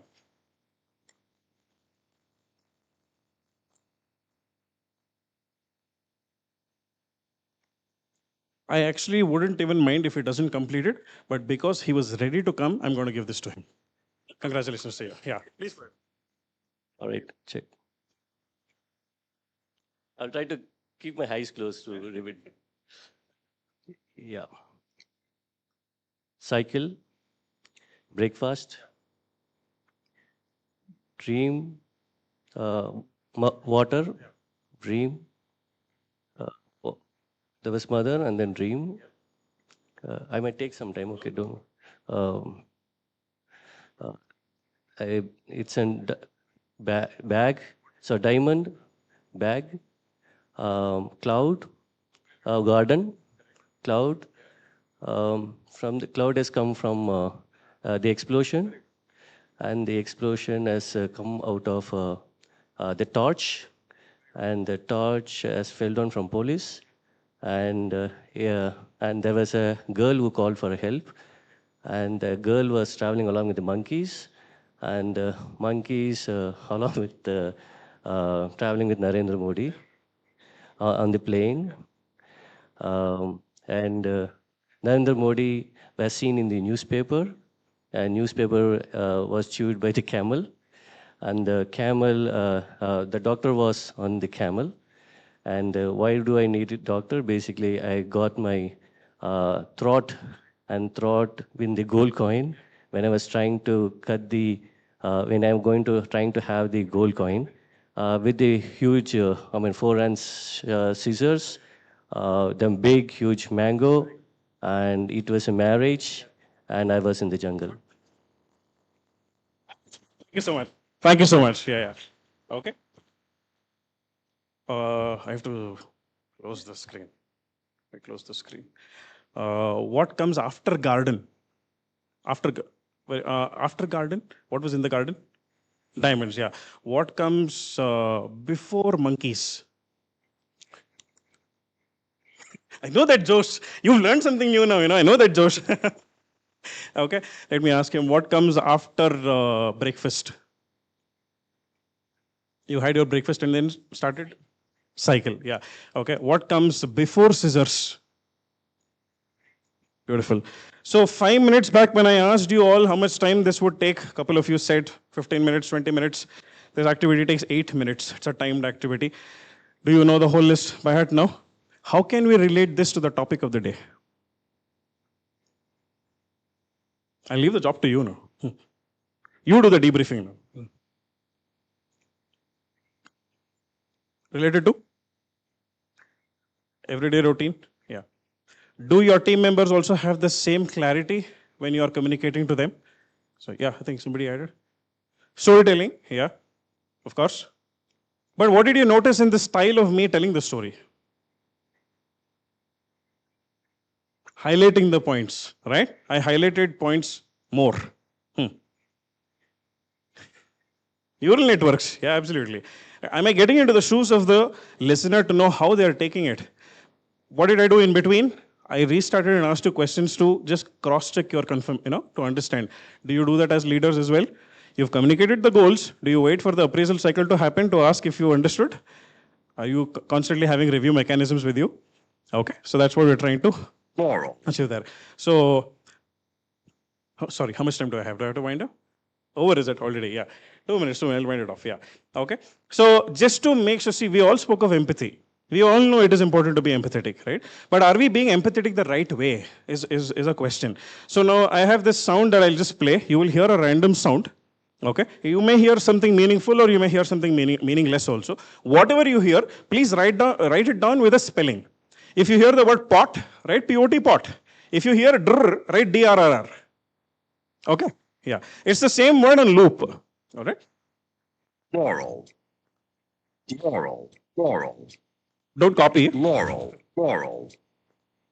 Laurel.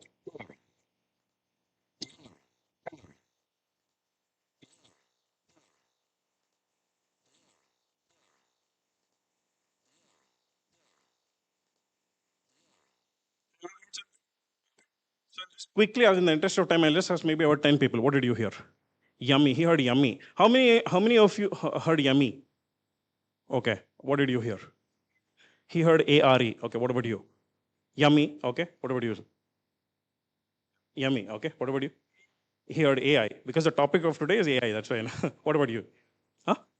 H-E-R, here. Okay. Anybody who heard anything with an L in it? Yeah. What was the word?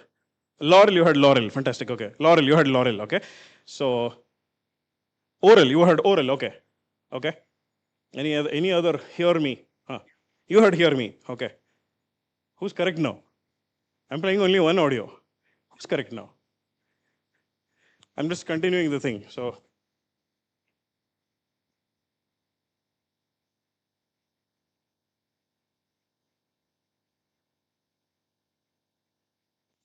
Laurel.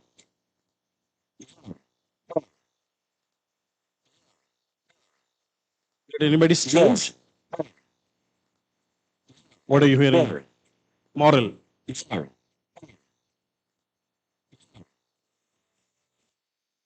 I have played this again for the last 9 years. I've been using this track. I have had 63 different words that people have heard. Okay. On YouTube, you can do a search called Laurel or Yanni. That's what the YouTube video is called. It became quite viral on BBC News and all. Back in 2016, 2017. It's called Laurel or Yanni. And the original word is Laurel, and the frequency has been tampered with. So there is also an explanation video where they show that when you reduce it to a particular frequency, everybody hears Laurel. When you raise it to a frequency, everyone hears Yanni. This is somewhere in between. Okay? And people can hear anything they want. Now, if I asked you the question, who's correct? Who's correct? Everyone's correct, right? So I am trying to communicate something to someone with a lot of empathy, but did they really understand? That's what you need to really question and ask them. Okay? Fantastic. What color do you see? How many of you see white and gold? Okay. Blue and black. Any other color? Anybody else is seeing? You're seeing red, green, blue and red. Okay. What about Siraj sir? What do you see? Red, you're seeing red. Okay. Do you all see that there are differences? I'm just showing you two sense organs, eyes and ears. Yellow and orange. Yeah. Okay. So we are perceiving things differently. So I just can't assume that, I have been empathetic, so you better understand me. Doesn't work that way, right? So you need to have that conversation, that human element that all the three speakers spoke before me, the human element of sitting with them and asking, can you tell me what you understood? Get that clarification, all right? Fantastic. So how many different colors of balls do you see there? Which all? Okay. I can share this image later on. All the balls are the same color. It's because of the lines passing through that it is giving an illusion that it's different. Okay? We are perceiving the world differently. While you empathize with somebody, moral of the story, don't assume that they felt empathized.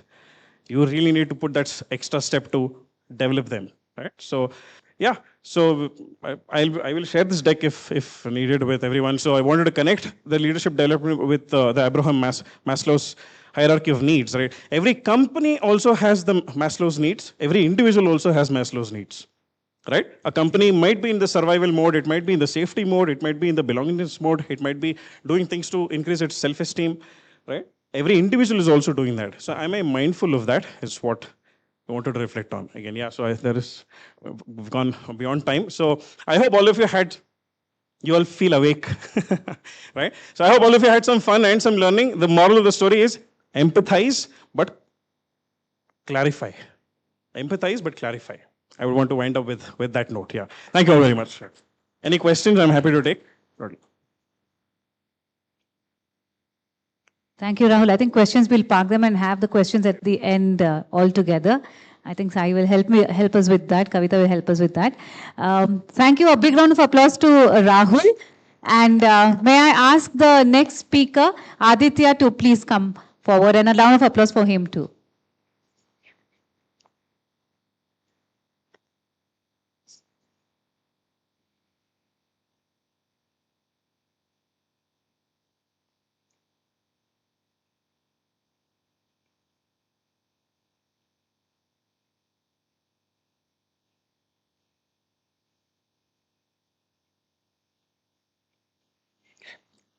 Good afternoon, everyone. Let me give you a stat. According to the research by a data vendor named Bremery, about only 12% of the HR leaders have a seat at the decision-making table. How many of you agree with this stat? Or, yeah, how many of you feel like you are actively involved in the decision-making process when it comes to AI products in your company? Some of them. I was just speaking to the HR leader, Satish, who just gave a wonderful keynote a few minutes ago. He was saying that it took him 10 years to get the CEO to listen to him. So that is the challenge we are facing in today's world right now. And that's a big problem because no one knows people, ethics, bias better than HR. If HR is not at the decision-making table, it means risk, bias is at risk. People adoption of the tools is at risk. Let me give you a quick example, and most of you might have already heard about this. Amazon has invested millions of dollars into creating its AI recruiting platform, only to realize that it is unfairly filtering out resumes from women, reinforcing existing biases. In the most recent example, Workday has been sued for similar reasons, wherein its AI platform is unfairly filtering out candidates over 40 years of age. And I felt offended by that. I thought 40 years is young, but unfortunately, AI doesn't think so. There are many more examples where AI gives wrong answers to AI. The chatbots that are being used in the companies are giving wrong answers to some of the benefits questions asked because of the hallucinations that are being done. All these issues happen because HR is not involved in the decision-making process when it comes to building AI products, which can create huge legal risks to the companies. So I want to hear from a few participants, what is the number one reason why HR might be sidelined from these decision-making? Anyone wants to share? What are some of the reasons why HR might be sidelined from decision-making when it comes to building AI products? Powerful, yeah, technically strong, right? And that's what I hear from the IT leaders, why they might sideline other HR people is because they're not technically not strong enough, so they might make the decisions on their own, right? I'm hearing some nods. Let me give you a few reasons what I've noticed why HR might be sidelined. Number one, it's also the CEOs. If you have a CEO like Elon Musk running your company, he might sidestep HR function and enforce his own rules. And I'm sorry for you if you're working for such a company. In those scenarios, HR role might be diminished to administrative function. There's a second reason why that could happen. The second reason could be IT teams like to build products that they like to build. And this is one of the common concerns I hear from many HR and business leaders. They build what they like to build, not what the stakeholders wants to build. And typically when I'm working with companies, I train and coach IT leaders on how to better speak to the business.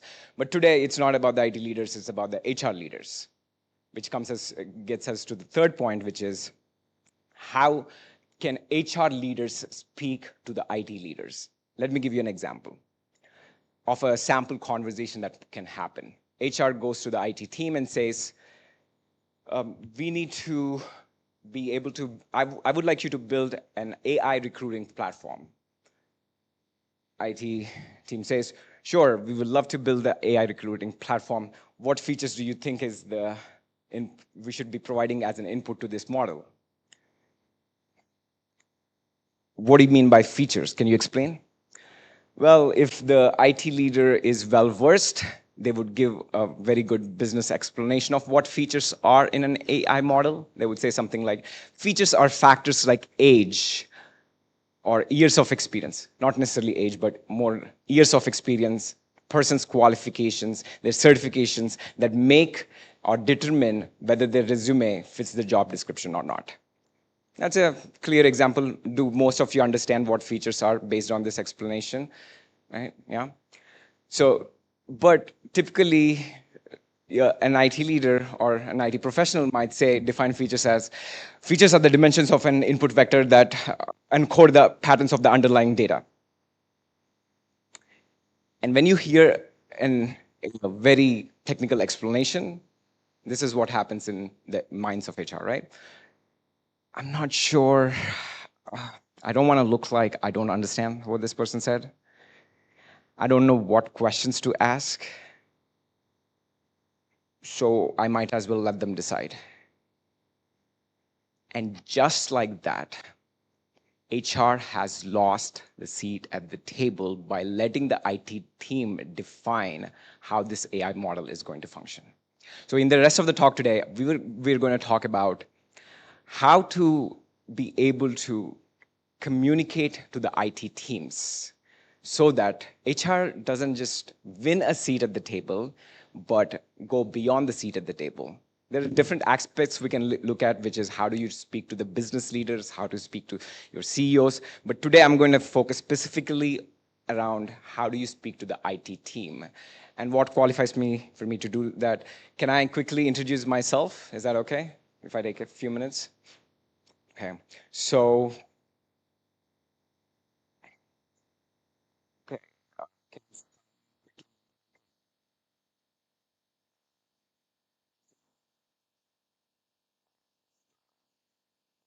So I started off my career, I was born and brought up in Visakhapatnam, India, moved to US, typical Desi story.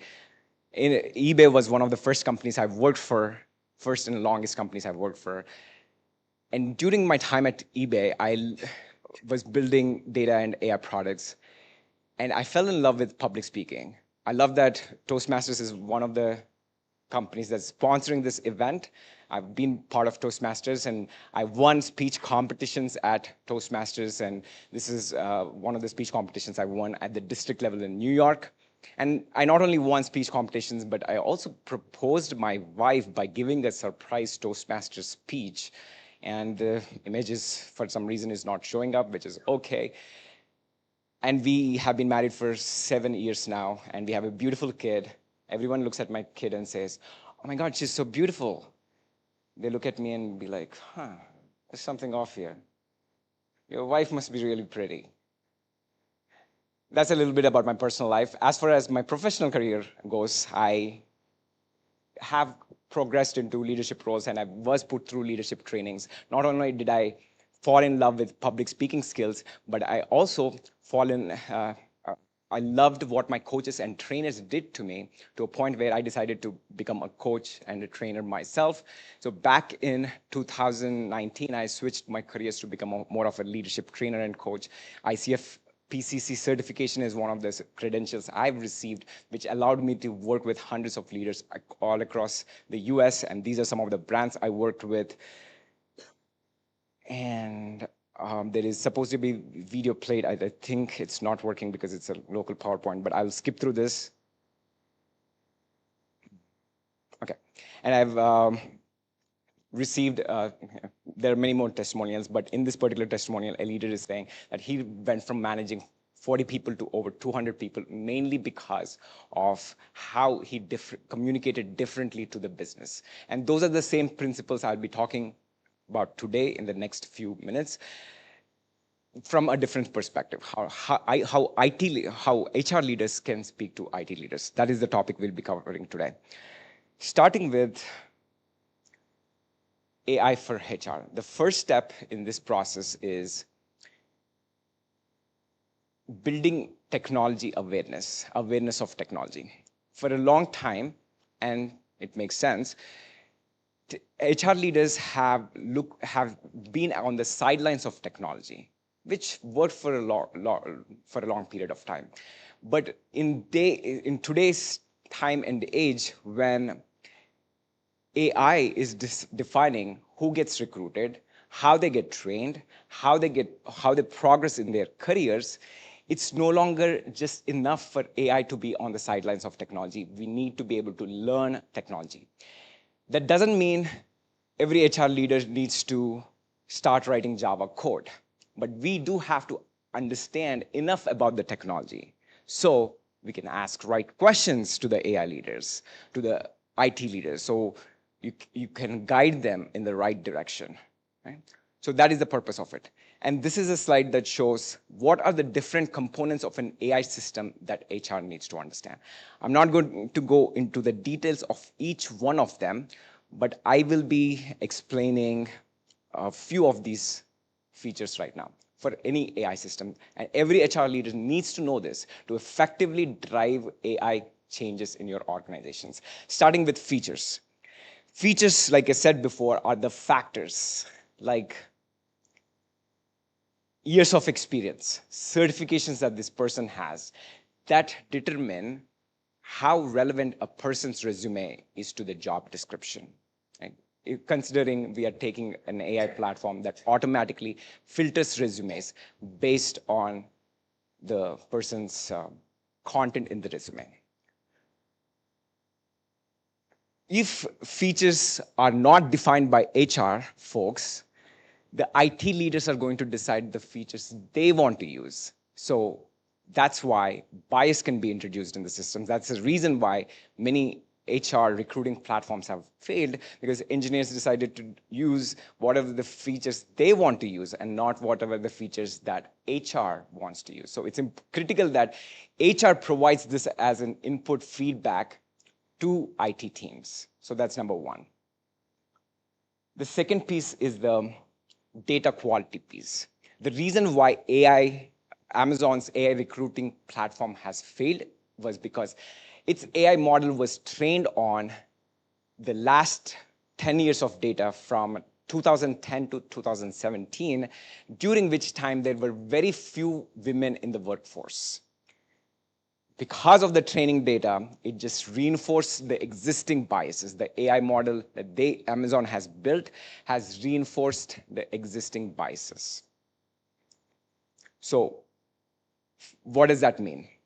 Anytime an AI model is built, HR should ensure that an unbiased data is being used for training, which means, has it been tested for training, for biases? Has HR looked at the metrics and biases within the data? These are critical questions to ask your IT teams and look at the reports yourself in order to ensure AI or the model using the right training data. I'll talk about the one last thing, which is explainability. Explainability is a model's ability to explain its own answers. Why did it choose to pick this particular resume over someone else's resume? That's another core important feature, especially in scenarios where there are some strong legal risks, where your company might be sued if a wrong decision is being made. Again, why is this important for HR to know? It's because if we don't understand explainability, engineers or IT teams might optimize for accuracy and performance because that's what they enjoy doing. So if you believe that a particular use case might have a strong legal risks, then you want to enforce explainability into the AI model that your IT team is developing, without which they might optimize for different features, right? So these are some of the 3 components out of many different components that HR needs to understand about AI systems. There are many other components. I'll be sharing a detailed PDF on AI for HR document towards the end of my presentation. In the interest of time, I will move to the next step. So the ACT framework is what we'll be discussing today. We already discussed the first step, which is the awareness of technology.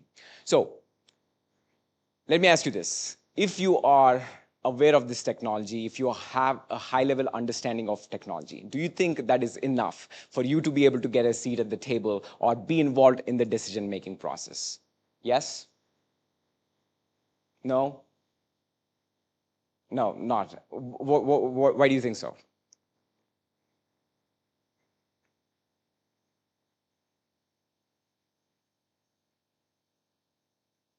That's exactly right. And we will touch upon that, because just because we understand technology at a high level, that doesn't mean we can actually get involved in these discussions, because people might deviate into more technical discussions and we can never win those arguments.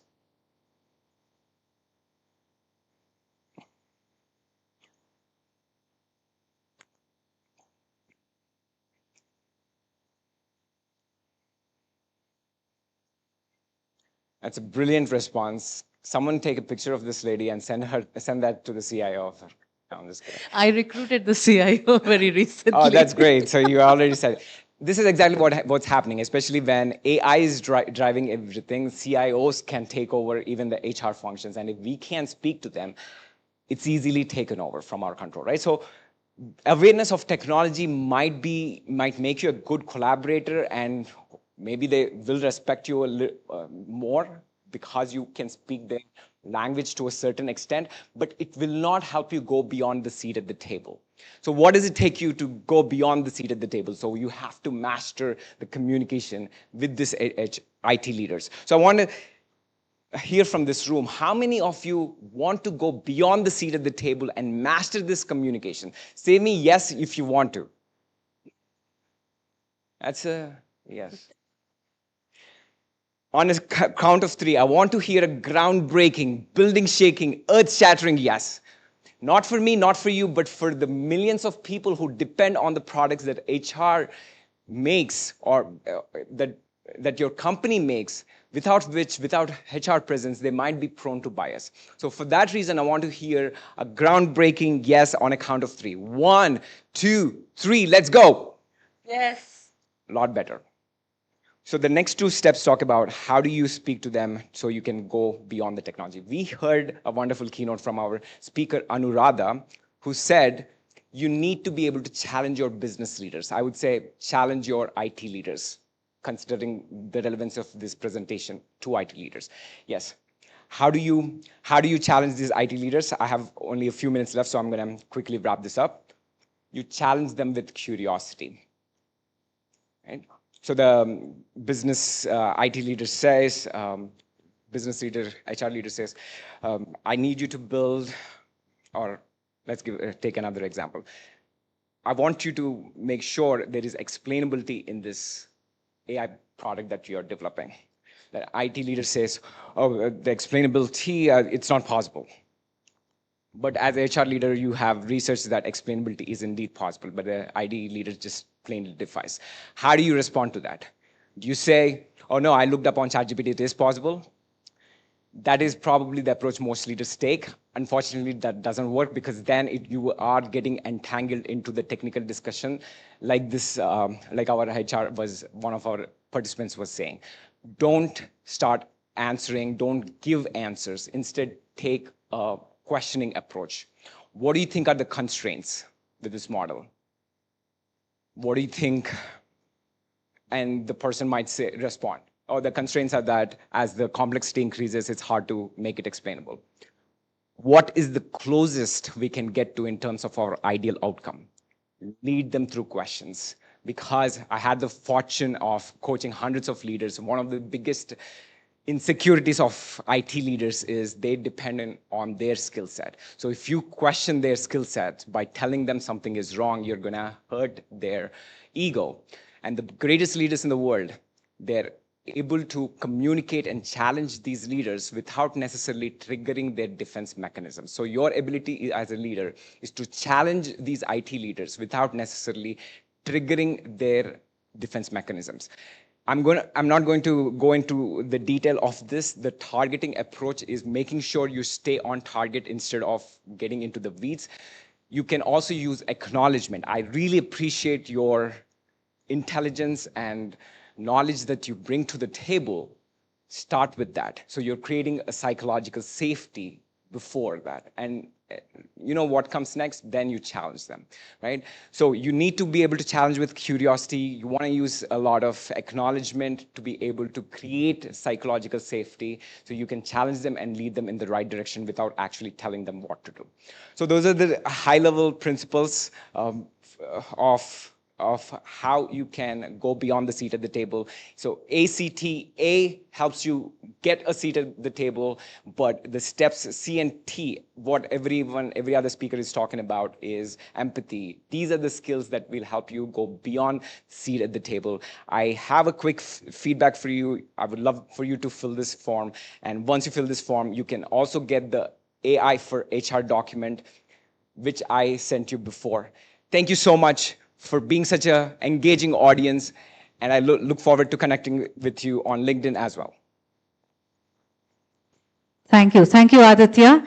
And I'm sure we're sort of, wondering now what are the questions I'm going to be putting forth to the team, and if I can be part of the supper table that they're going to put us up there, right? Okay.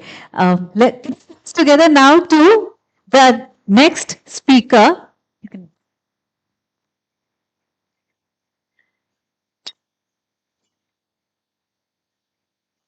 All right, so we have Jay here, and he would be taking us through for the next 25 minutes. 20 or 25? 25. Okay, good.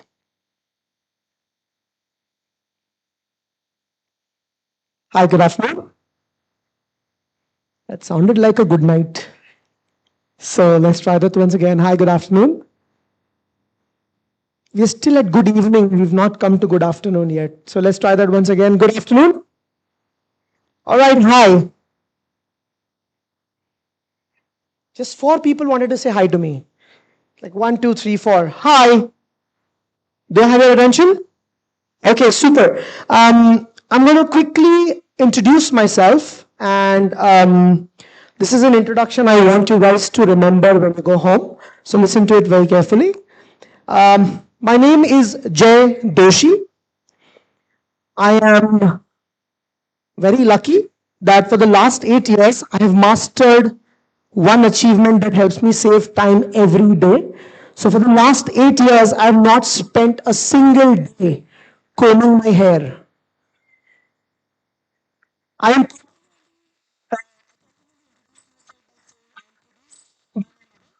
and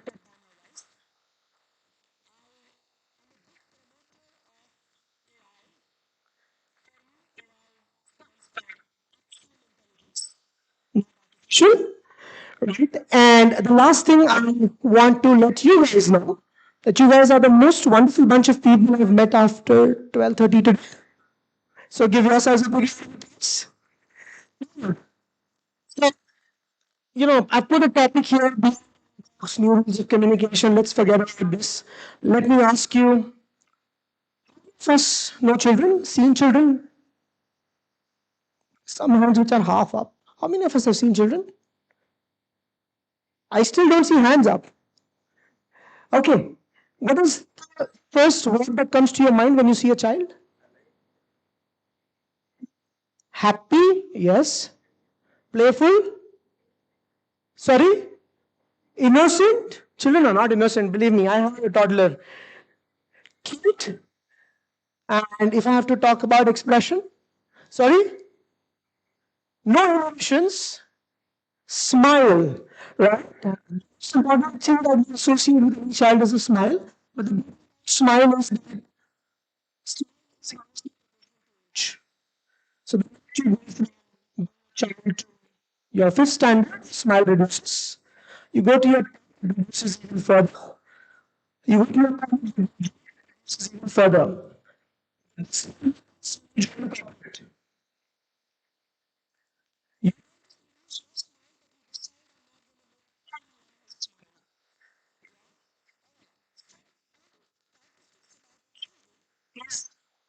City, do you agree? We'll be speaking about curiosity here. So for the next 20 minutes, I'm going to ask you to be curious about certain numbers that you're going to see on the screen. These are well researched. This will help you communicate to your audiences better, which is why we've called this beyond the inbox. Anybody curious about why we're calling this beyond the inbox? Yes. Any?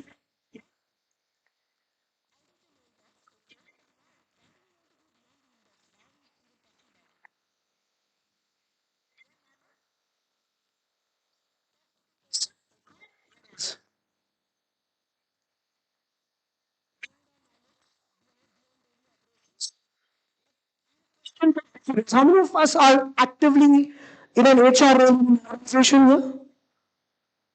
All right. Quick question. When you send an email to your larger, what happens? Sorry? No, it's hardcore.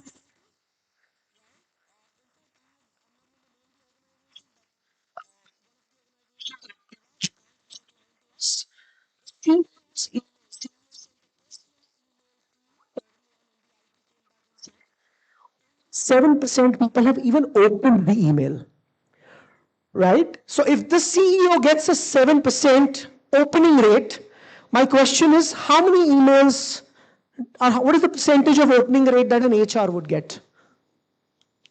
1%? Okay. Which is where I'm coming from, the fact that we need to think of ways of how we can go beyond box. And today we are going to be curious enough to answer why should we go beyond the box. All right?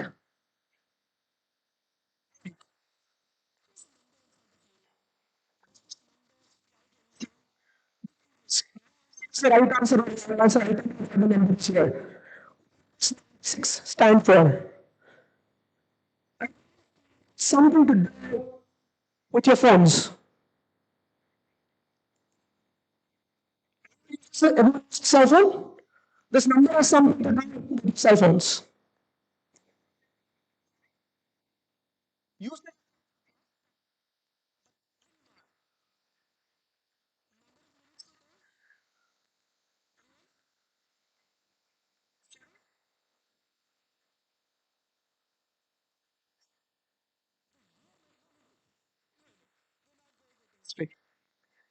Six is the number of times that you and I open the phone in a day. All right? It's not the average number, it's the minimum number we check our phones every day. Right? So, because we are tapping into our phones every day, and all of us are doing it, even our entire workforce is doing it. The question to you is how are we going to use this to our advantage?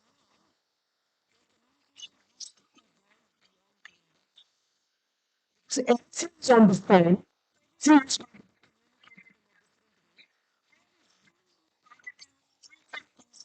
Facets is what we have to do today. So the first thing I'm going to put here is a five.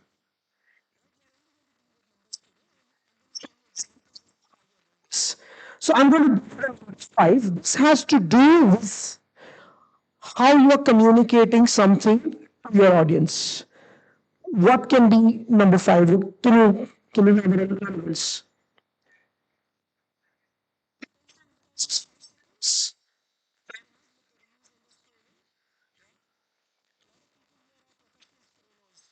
I can see thumbs going up. Yeah, but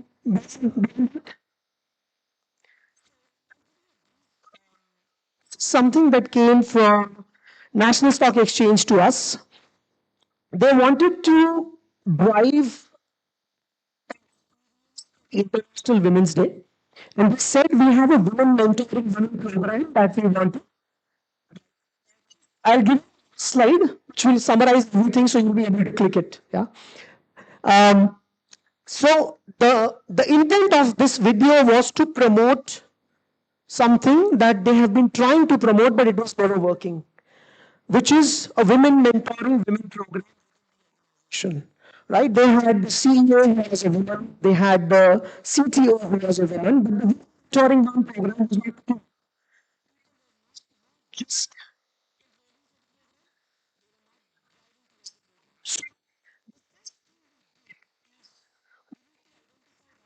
so.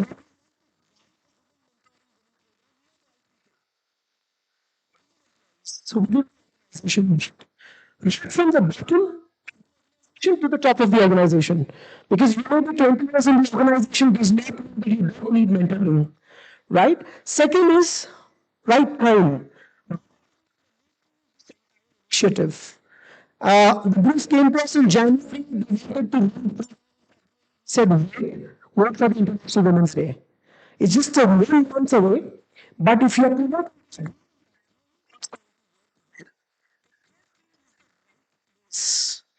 the place for promoting the women mentoring women is within the organization. It cannot be anything outside, but with the right, which is the women of the organization, then the right message. So we asked a question to a lot of people.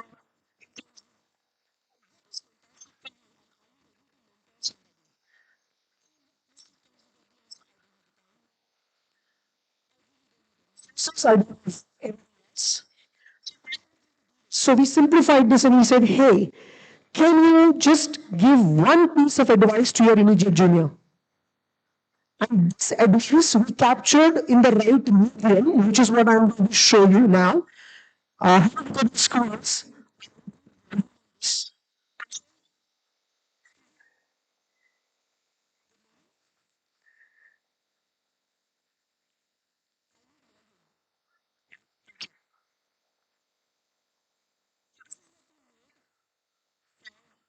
Exchange.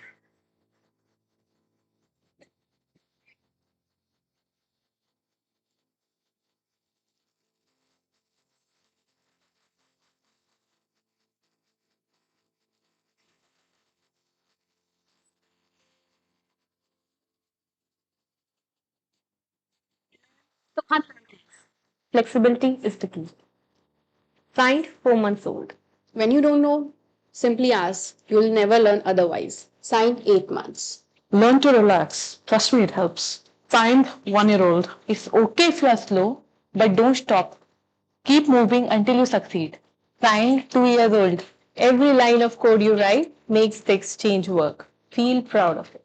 Signed 2 year old. Whatever you do, always give your 100%. Unless you're donating blood. Signed 3 year old. Dressing up, don't forget to wear your confidence. Signed 3 years. Every woman can have it all, just not all at the same time. Signed 5 years. There are 2 rules to success. Rule number 1, never give up. Rule number 2, always remember rule number 1. Signed 7 years. Be yourself wherever you are. Signed 7-year-old. Self-empower yourself and go ahead and chase your dreams.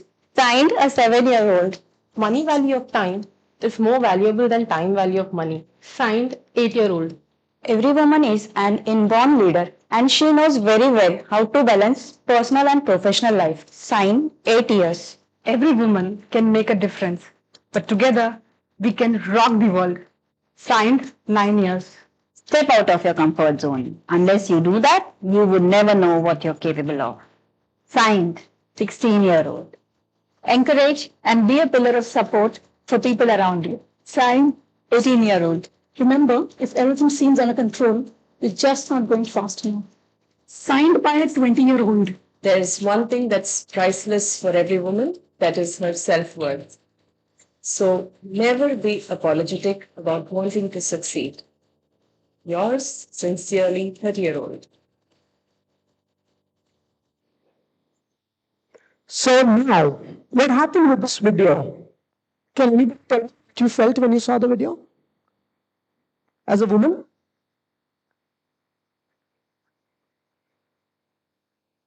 It's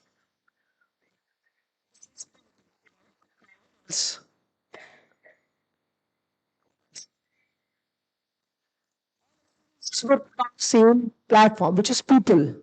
We put the messaging on the International Women's Day, right? And then the initiative kick-started from there and it started gaining momentum. So what we typically did is just a wider audience.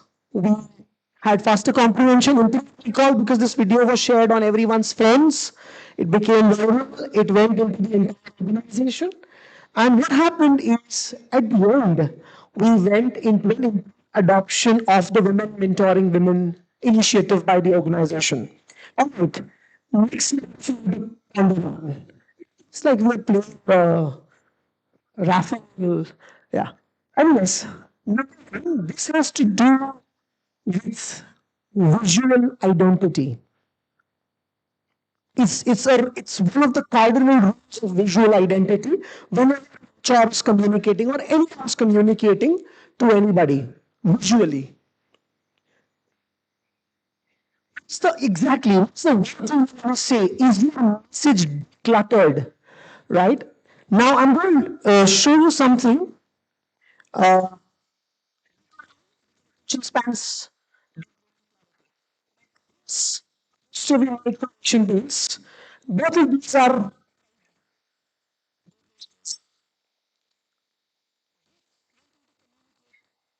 messages.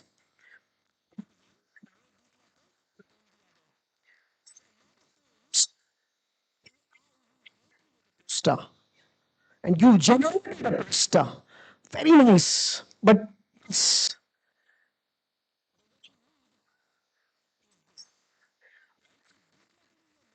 is going to be very important. Even in the world of AI, you need to remember these basic principles. I'm just going to show you some more steps, right? So if you look at this one, then this one, and this one. So just that's something that I want you to take back. This is one of my most favorites. 17. I'm just going to be curious. It has to do, this number has to do with mind. Okay, this number has to do with emotions.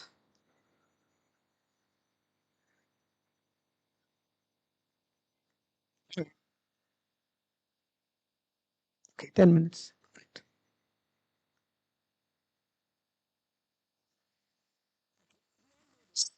Somewhere. The emotional mind is more powerful than the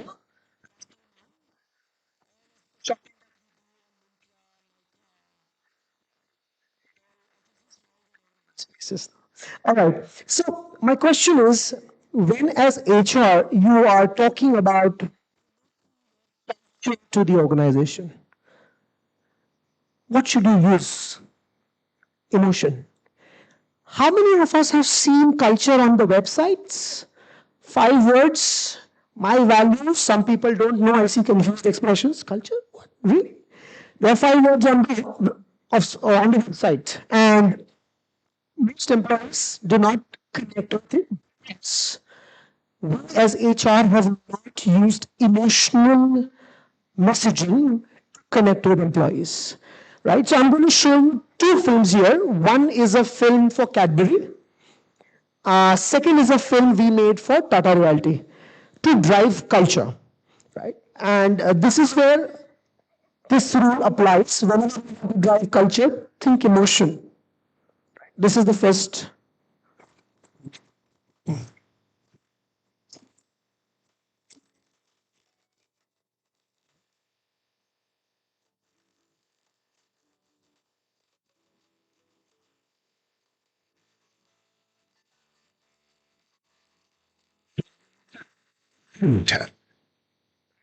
It's an emotion. Now, how to capture emotion into driving culture? And emotion does not always need words. So here's another example. This is a film for Tata Realty.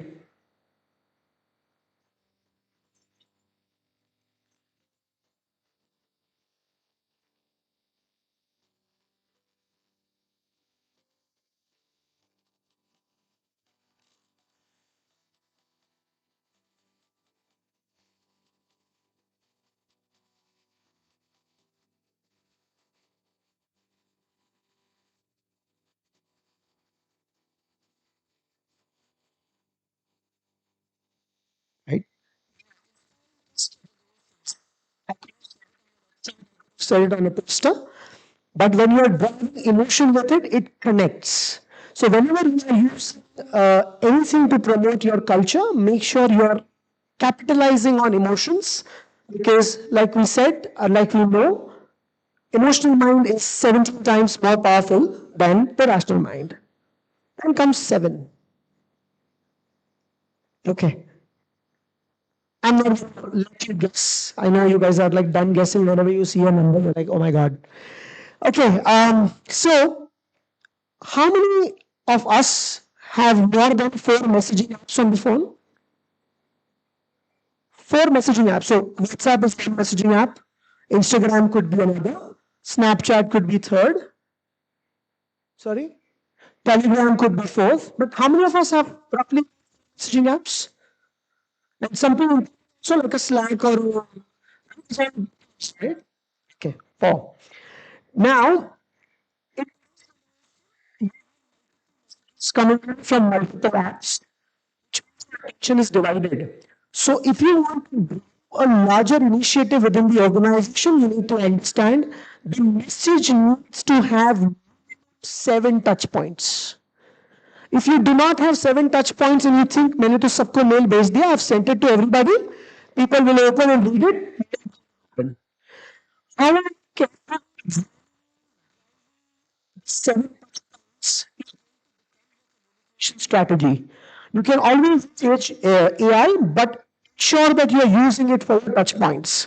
So I'm going to show you an example of multiple touch points that we drove for a company called Cactus Communications. They wanted to drive culture for 1100 people spread across 9 countries. Now, how do we make touch points available, visible, feasible for people?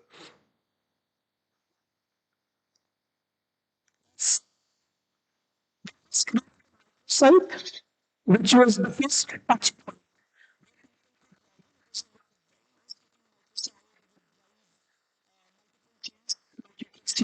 Screen. This was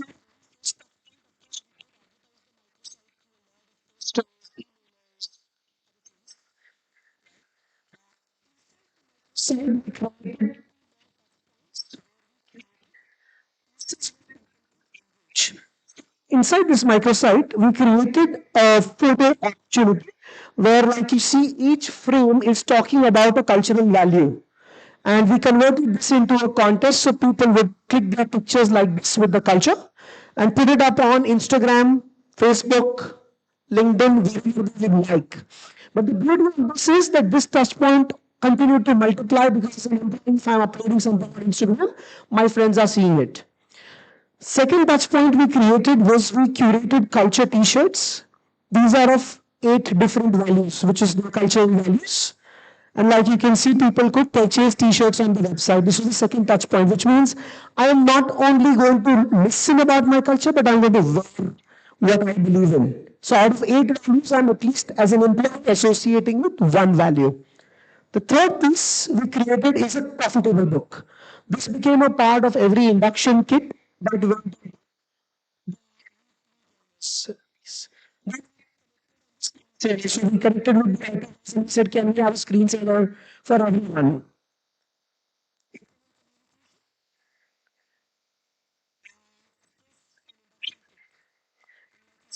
Social media posts with everything. So 7 touch points is what you need to curate and think about whenever you're looking at an initiative.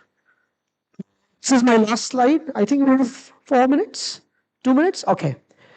90, 90 seconds or less is the new normal for emotional videos. Content. You know, we have larger slides. We want, oh, this data also should go. That data should also go.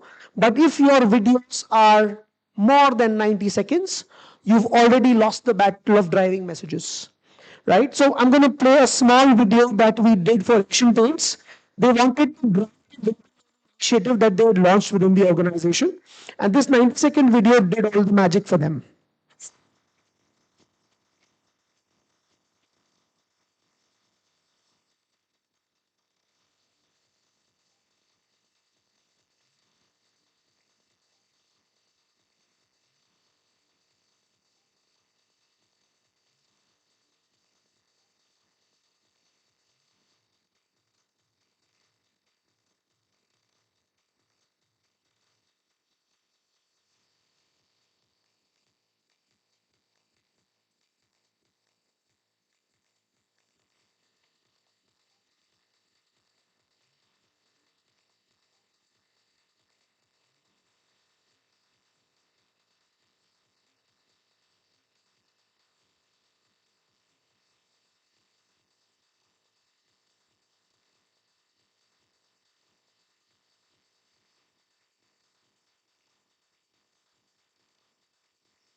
seconds, right? So with that, I would click this slide. So if you guys want to click pictures, you can click now. We've summarized all of the learnings here for you guys to utilize. I'm just going to 30 seconds so that you guys can click a picture of this.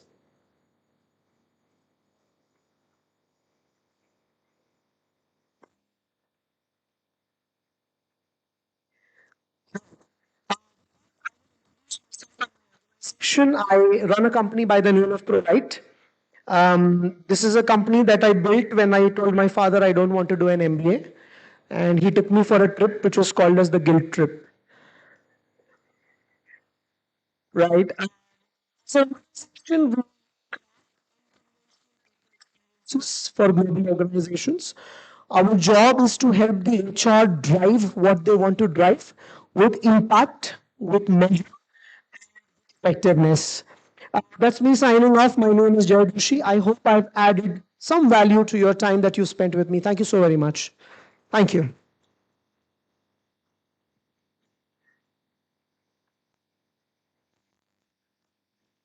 And yes, if you have questions, I'm here for another hour. I will have to leave. I need to head back to Mumbai. But I'm here for another hour. If you have any questions, I'll be happy to answer. Thank you.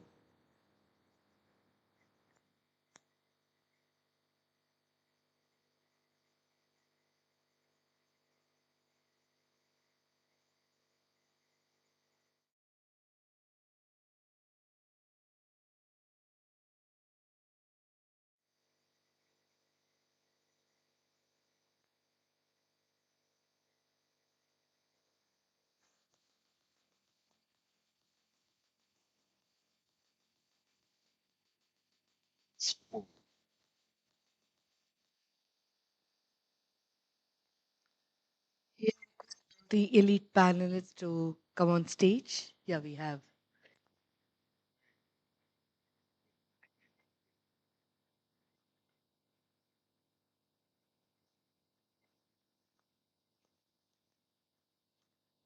Yeah, first of all, thank you to all the elite speakers that we had today.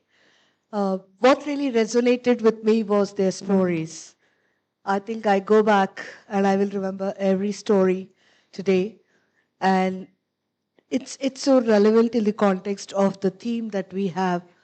The 3.0 is not just about adopting AI, but truly as demonstrated by the leaders on the panelists here, story is what resonates with us, while technology will help enable and scale it as we go forward, right? So on that note, what I would like to do is summarize what we listened today and open up for questions. That way we have opportunity to engage.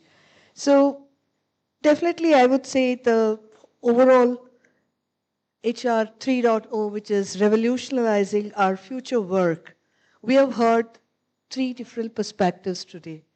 Extremely brilliant, coming from very, very different perspectives. But if you start stitching them together, you actually can build a strategy and see how you can really take it forward. On that note, I would like to invite our panelists to help us. Jay, probably we'll start with what you just completed. While numbers are very impressive, but what really resonated to me was through the numbers, how the messaging became powerful. So if you have to think about one area which you would like to give away in terms of how they can bring this as a practice, because I believe one metric, one practice, one mindset as a culture change will largely enable the audience here to take away. What would that message be from you?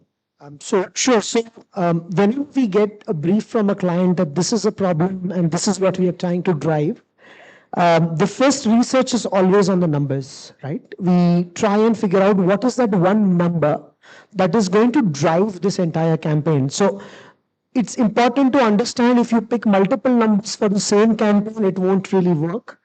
What we do is we find such one number on. And that number becomes the driving force for us to create the entire campaign flow. So each of these numbers that you saw here are a part of our research whenever a client comes to us and we figure that out. So that's our methodology of moving forward because data is going to be important. And how we drive the data is something that my execution team takes care of. Yeah. Thank you. Thank you, Jay. That really helps. With that, let me turn the leaf to Aditya. So one question, as I was making my notes, is you talked about the overall practices. So from operationalizing perspective, especially you talked about the responsible AI principles. I'm curious to know how would you like the audience to take away one of those principles that you called out in terms of operationalizing that would be most relevant in the context of what they are doing today? So one of the things is, I think some of the speakers spoke about it. We have to get into the minds of the people you're trying to influence. If it is the IT person, what do they care about? If it is the CEO you're trying to influence, what do they care about? The business and the metrics, the revenue and so on.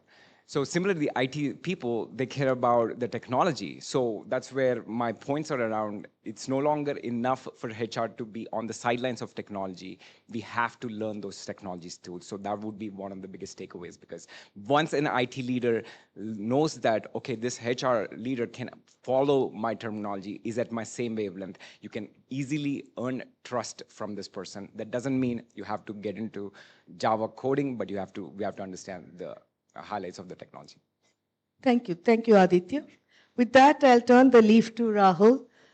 Definitely the story still rings in my mind. And I'm going to do that experiment with my son, who's in the spectrum, and I think there is something that I can take away from there.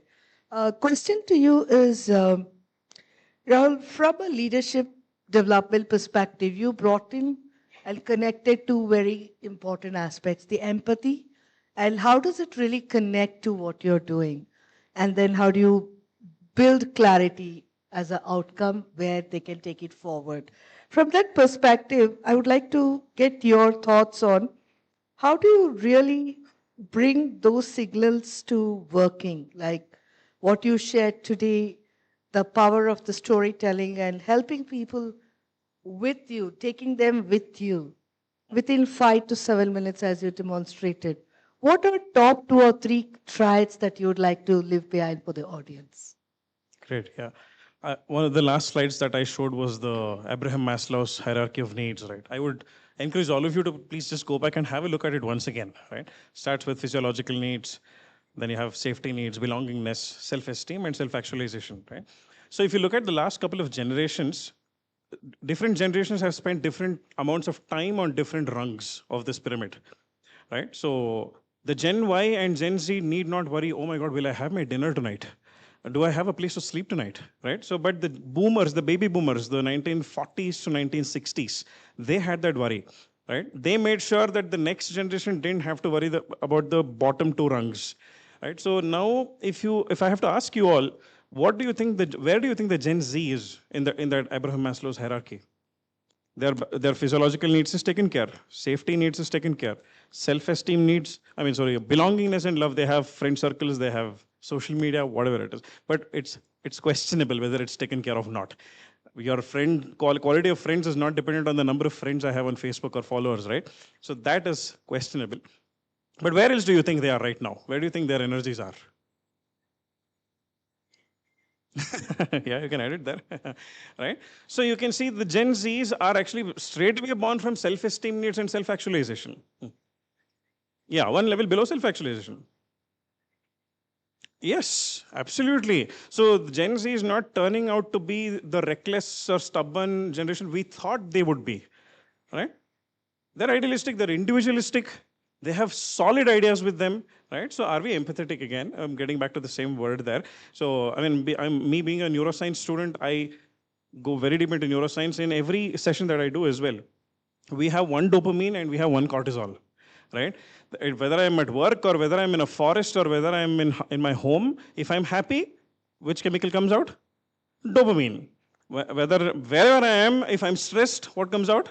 Cortisol, right? So like here, I'd like to sort of reflect on what both of them said. What am I making my customer experience, what am I really communicating, communicating to them?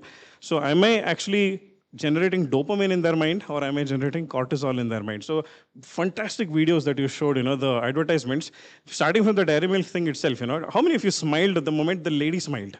When the fridge opened, right? So dopamine hit, instant. So I think it just boils down to that. How am I making my people around me feel? Am I generating dopamine in them or cortisol in them? So yeah, I would like to Thank come you down. so much, Rahul. On that note, I would like to invite questions from the audience. Probably you can keep it very crisp and request the elite panelists here to help. You'll have to ask my wife about that. He asked me how often I get angry. It's very difficult to make me angry. So I think it's a conscious choice because I have to walk the talk if I have to preach. I can't preach without practicing. So it's very difficult. Unless there. So I had one more slide towards the end, which I'd like to share, called the 8 dimensions of wellness. I would encourage all of you to please Google that, called the 8 dimensions of wellness. It's physical, mental, emotional, intellectual.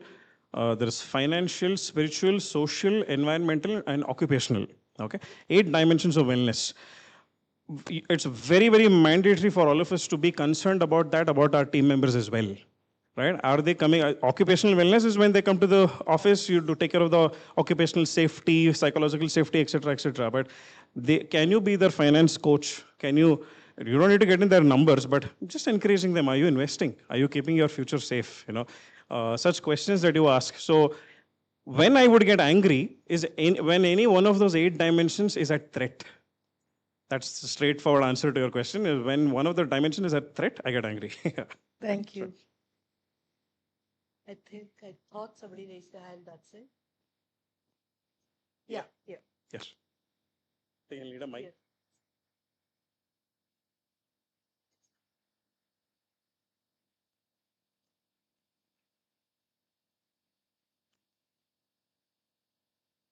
Thanks for the opportunity. I'm Uma Shankar from My Planet. This is about knowing about the pulse itself. We usually think that we know everything about our staffs, employees. In a ground reality, we'll get to know when they actually leave the job or when they actually give the resignation in place. There are so many assessment metrics. There are so many personality traits, behaviors. We imbibe as part of our assessments also in the overall in the life journey.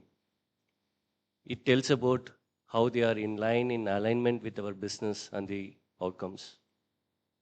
But of late, it always surprises us when we are unable to identify the right needle.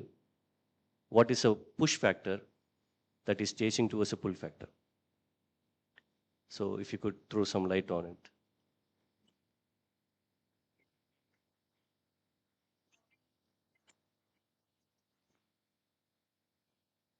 So basically, it's about knowing the pulse itself. Connecting with each individual comes with multiple layers. I'm from a retail background, and associated with selling some product, who have been reporting to a store manager. And the store manager has a cluster manager. Cluster manager has an area business head. And then we, as an HR friend, who knows the emotion of that ground individual who is there in the floor. The message, what we are passing through all these layers, and it has to be passed only through these layers, not by me directly. And how well these particular layers carry that message and understand the pulse from the team member on the ground, resonate there, and show us what is an actual reason or the push factor that enables individual to leave the job. All right, that's where I'm coming. Yeah. Jay, would you like to? It reads to the message. Hope you guys got it. I think just to rephrase your question, what you're saying is how does the message get passed from the top to bottom to the top or top to the bottom? How can you make sure that people at the top understood what's happening at the bottom? Same emotion which we are carrying from an HR friend, has it been cascaded down by the respective hierarchies also when they are discussing at the ground level associates and giving us back the pulse oh, look, this is an initiative we have to do immediately, even before the guy is giving the resignation. You got it right. I think that's a great point. And one other question, I think a subtle thing you also asked is, even before the person is giving the resignation, how do you figure out this person is going to resign even before he did? How does that get passed all the way to the top? I think this happens a lot with leaders wherein they're surprised or shocked that someone left the company, or that they did not pulse or anticipate that something is going to happen. This is something that commonly happens with leaders. I hear them a lot. And it's a very complicated answer. I'm just going to share it from my perspective. What effectively works is that some of the best leaders in the world master how to read between the lines. They know to listen beyond the words. So in this particular example, if there are multiple layers, they're probably also are the leader who can get into the details when they have to. Yes, sure, as a leader, you are at the top level, but at the same time, leaders also master how to get into the details so they can understand the pulse of an organization. They create a curiosity culture where every individual embodies the same principles in terms of how to read organization, and hopefully that gets passed along. But a CEO can also go and speak to their employees and figure out what emotions each person is facing, and talk to their customers to understand their emotions. It doesn't have to be just reported by the CEO's direct reports. That's just my personal opinion. So I'd like to add what I learned from Rahul today in terms of the connect, right? He emphasized connect is not just from an empathy perspective, but how to really relate to an individual, picking up what you want to do and then overall relate to the goal of the organization, which means the leader who's actually driving the overall. If that gets missed out, HR can step in to actually formulate and help transition that upwards so we are able to avoid. I wanted to share that lesson, but Rahul. Yeah, I was actually reminded of a very interesting. There's a very funny statement that says, people listen half, understand quarter, but tell double, right? Yeah. So that's very highly likely to happen when there is that hierarchy to be followed, right? So I can give an example from my company. I'm from Marlabs.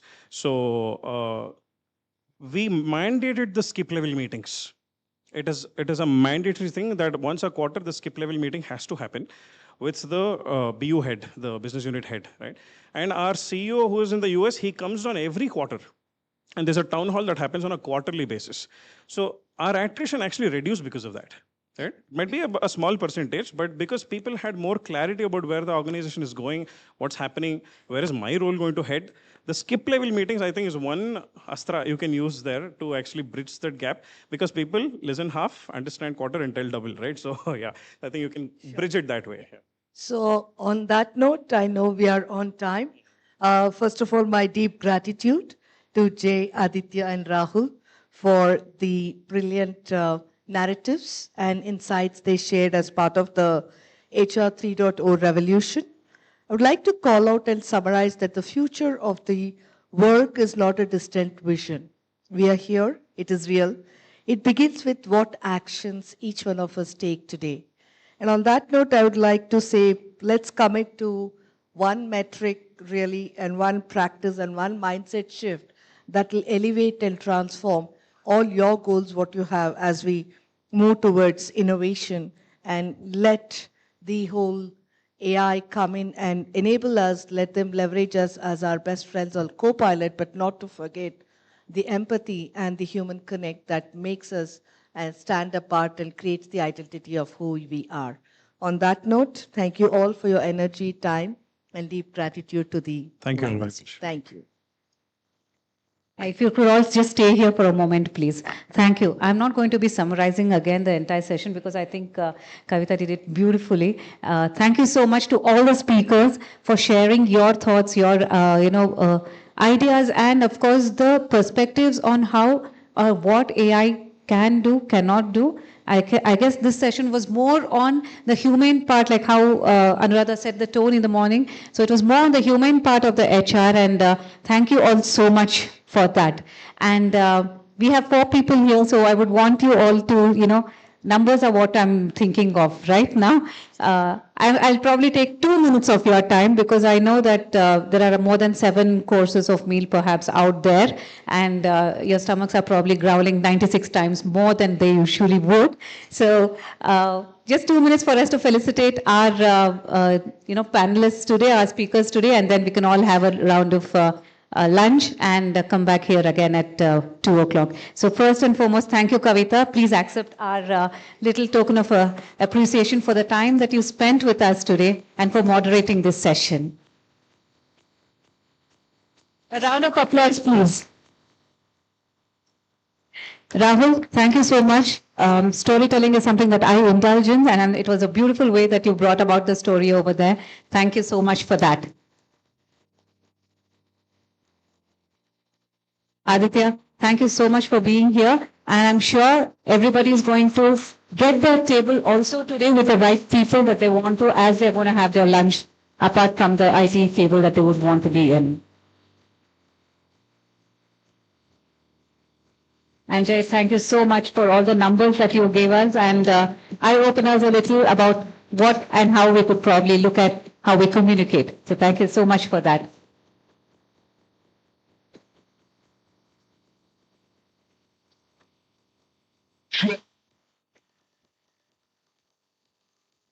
So with this, we close the first session of the day, and we now break for lunch. There is a little coupon at the back of your tags over there, so you could use that for your lunch. And we'll be back here at 1:59 so that we can reassemble and get into the next session. Thank you all.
I need that. I need that. White bitch on detox, feeling teapot, 2 left feet, them read that shit freelance. Now she a free that shit, never let the bitch all over my seat. Another bitch get pit, popping in the beat, but talk about a detox, we see on my beat. Stop rolling up, this looking like Salid, not that booty.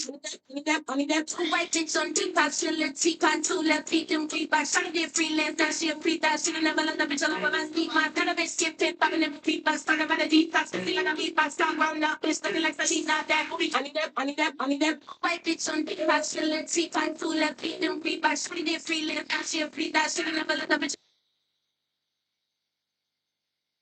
I need that. White bitch on detox, feeling teapot, 2 left feet, them read that shit, get freelance. Now she a free that shit, never let the bitch all over my seat. Another bitch get pit, popping in the beat, but talk about a detox, we see on my beat. Stop rolling up, this looking like Salid, not that booty. I need that. White bitch on detox, feeling teapot, 2 left feet, them read that shit, get freelance. Now she a free that shit, never let the bitch all over my seat. Another bitch get pit, popping in the beat, but talk about a detox, we see on my beat, but stop rolling up, this looking like Salid, not that booty. I need that. White bitch on detox, feeling teapot, 2 left feet, them read that shit, get freelance. Now she a free that shit, never let the bitch. I need that. Son detox, feeling teapot, 2 left feet, them read that shit, get freelance. Now she a free that shit, never let the bitch all over my seat. Another bitch get pit, popping in the beat, but talk about a detox, we see on my beat. Stop rolling up, this looking like Salid, not that booty. I need that. White bitch on detox, feeling teapot, 2 left feet, them read that shit, get freelance. Now she a free that shit, never let the bitch all over my seat. Another bitch get pit, popping in the beat, but talk about a detox, we see on my beat, but stop rolling up, this looking like Salid, not that booty. I need that. White bitch on detox, feeling teapot, 2 left feet, them read that shit, get freelance. Now she a free that shit, never let the bitch. I need that. I need that. A white bitch on detox, real teapot, 2 left feet, then redash. Did freelance, now she a free that. Should've never let the bitch alone with my seat. Never bitch get pit, popping in the beat, but talk about the detox, concealing my beat. Stop rolling up, bitch looking like Salid, not that booty. I need that, I need that, I need that. A white bitch on detox, real teapot, 2 left feet, then redash. She did freelance, now she a free that. Should've never let the bitch alone with my seat. My kind of bitch get pit, popping in my beat, but talk about the detox, concealing like a beat, but stop rolling up, bitch looking like Salid, not that booty. I need that, I need that, I need that. White bitch on detox, real teapot, 2 left feet, then redash. She did freelance, now she a free that. Should've never let the bitch. I need that. I need that. A white bitch on detox, real teapot, 2 left feet, then redash. Did freelance, now she a free that. Should've never let the bitch alone with my seat. Never bitch get pit, popping in the beat, but talk about the detox, concealing my beat. Stop rolling up, bitch looking like Salid, not that booty. I need that, I need that, I need that. A white bitch on detox, real teapot, 2 left feet, then redash. She did freelance, now she a free that. Should've never let the bitch alone with my seat. My kind of bitch get pit, popping in the beat, but talk about the detox, concealing my beat, but stop rolling up, bitch looking like Salid, not that booty. I need that, I need that, I need that. White bitch on detox, real teapot, 2 left feet, then redash. She did freelance.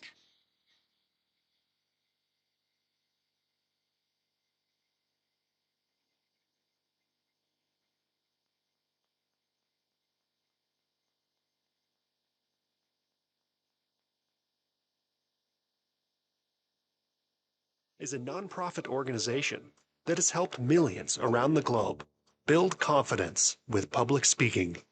Since 1924, our Learn by Doing program will give you improved communication, public speaking, and leadership skills, all while building confidence for your next big presentation, whether it's in person or online. From those looking to change the world to those just looking to give a boost to their career, we know how to help. Build confidence in you. Visit Toastmasters.org/find to connect with one of our over 16,000 clubs, meeting online or in person.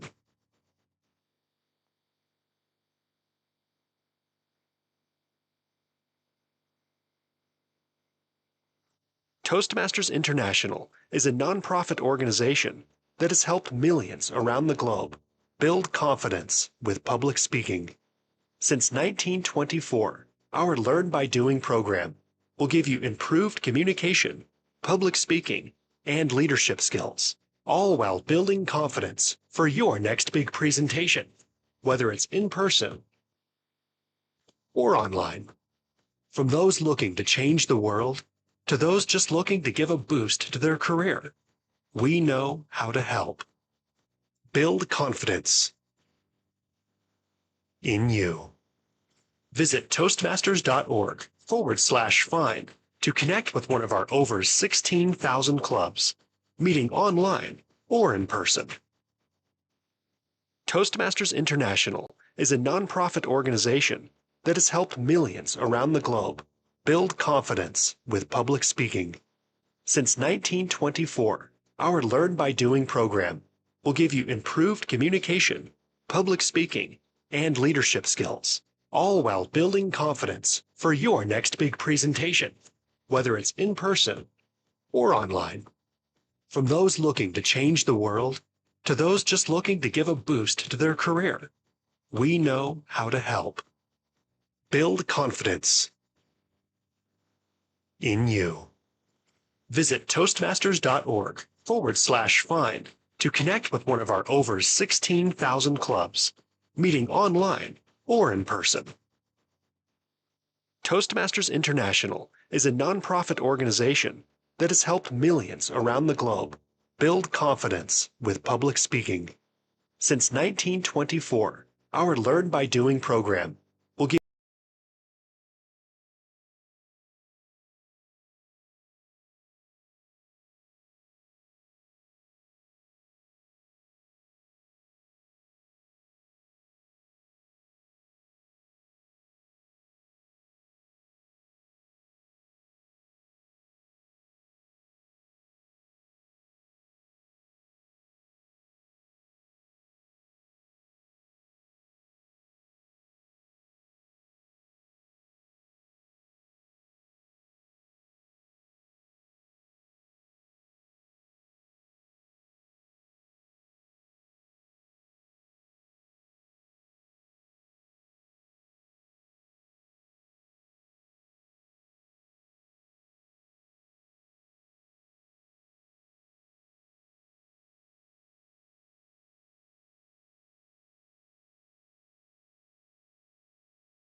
coupon that was given to you or a sticker that was given to you earlier in the morning, has everyone filled that in and put it in the bowl?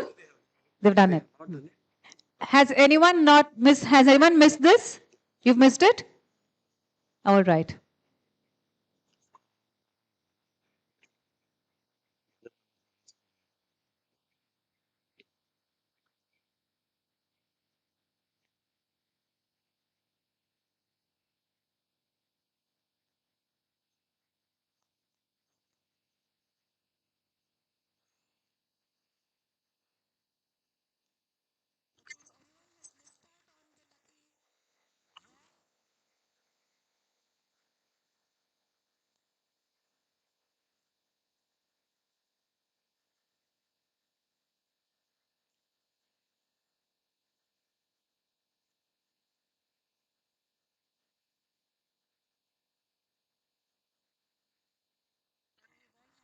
It's lunch, I'm sure, and a Saturday afternoon, a sumptuous lunch, and then would it be a disaster for the panelists and the speakers is a question. But I'm sure it's not going to be that. I'm certain that it's not going to be that because there's so much of chat and discussion that's going to happen now. And you all are definitely going to be enjoying that session that we are going to have now. So let me start introducing the panelists who are going to be up here on the stage. We will first have Vishwanath. Now, Vishwanath Raju, an international award-winning professional with expertise in GCC enablement, with over 2 decades of experience in product development and investment banking captives. He's managed business transformation with human resource strategy, and in business circles, he is known as a man of patents, as he has about 4 patents on his name in generative AI and human capital. A round of applause for that, please. He has authored 4 books on generative AI and agentic AI, and he has expertise in human resources, executive hiring, global talent branding, talent strategy, and he is now currently the CEO and co-founder of Plug Scale Innovation Labs, which is a GCC enabler. He has expertise in incubating and scaling large teams from scratch, both in fintech banking and data technologies. He has enabled Hunan Resource Talent Strategy for a rapidly growing technology centers and has additionally has expertise in global market intelligence. He was recently involved in driving change management process for a large product company. Can we have a round of applause for Vishwanath Raju, please? Thank you. And the next speaker with us is Dr. Aman Jain. He's a dynamic HR practitioner with over 15 years of multi-industry experience from frontline operations to senior leadership. He brings a strong track record of driving results through effective communication, strategic thinking, and program management. He has led learning development and people operations for companies ranging from 2,000 to 12,000 employees. Data-driven HR analytics and AI capabilities. He is passionate about leadership, culture, engagement, and organizational growth. Please help me in welcoming Dr. Aman. Our next panelist is Soumya. Soumya is currently the VP HR at Delta Capita and has worked for many well-known organizations which include Wipro, Honeywell, and Danske IT Support and Services Limited. A round of applause for Soumya, please.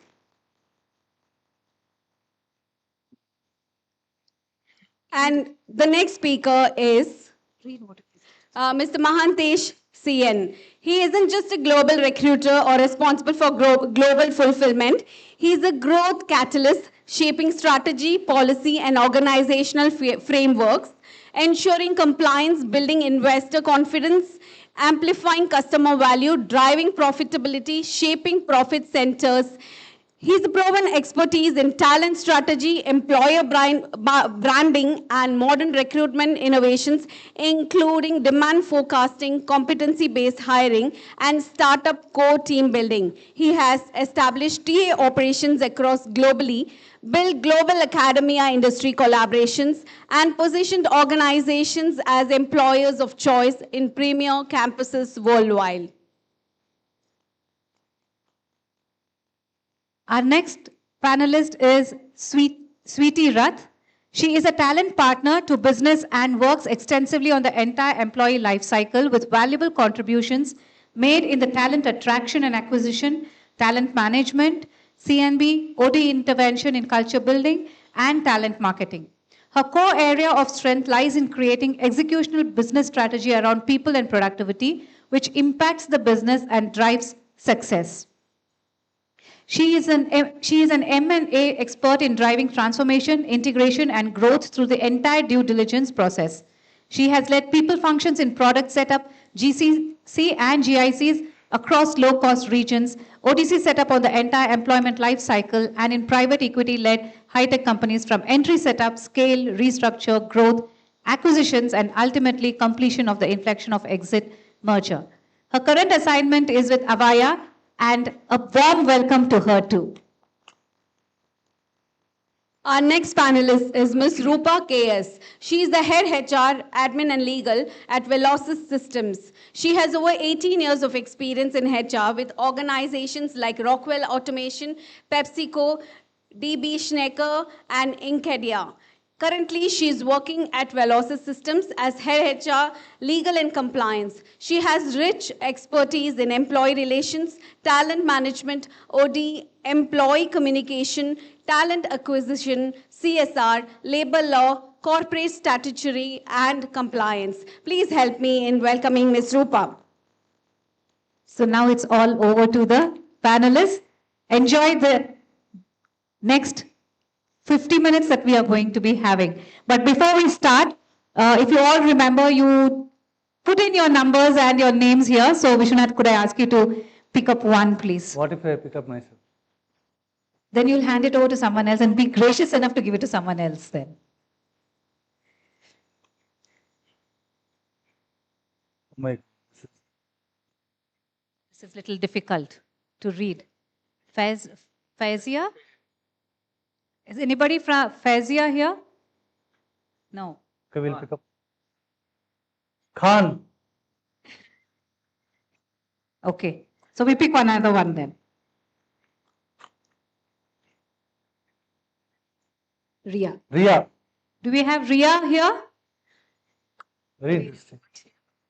Third time we'll pick up the person who is here hopefully now.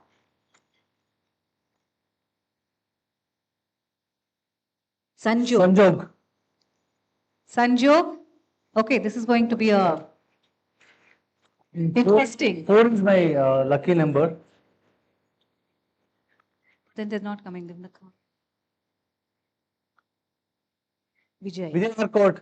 Hey, my good friend. Vijay was here. Hey, Vijay was here, which means that he's not here. So, okay. All right. So I guess we'll do this at the end again, once again. And one last. One last. Oh, you can take yours. Yeah, yes, look, that would be the best thing to do. You could have picked yours otherwise. No. Sweetie. Sweetie is right here. I told you, right? All right. So there you go. You could give her. What should I do? Yeah, there you go. That's a prize there. So a round of applause for Sweetie for being here. Congratulations. Had to come to you, Ms. Sweetie.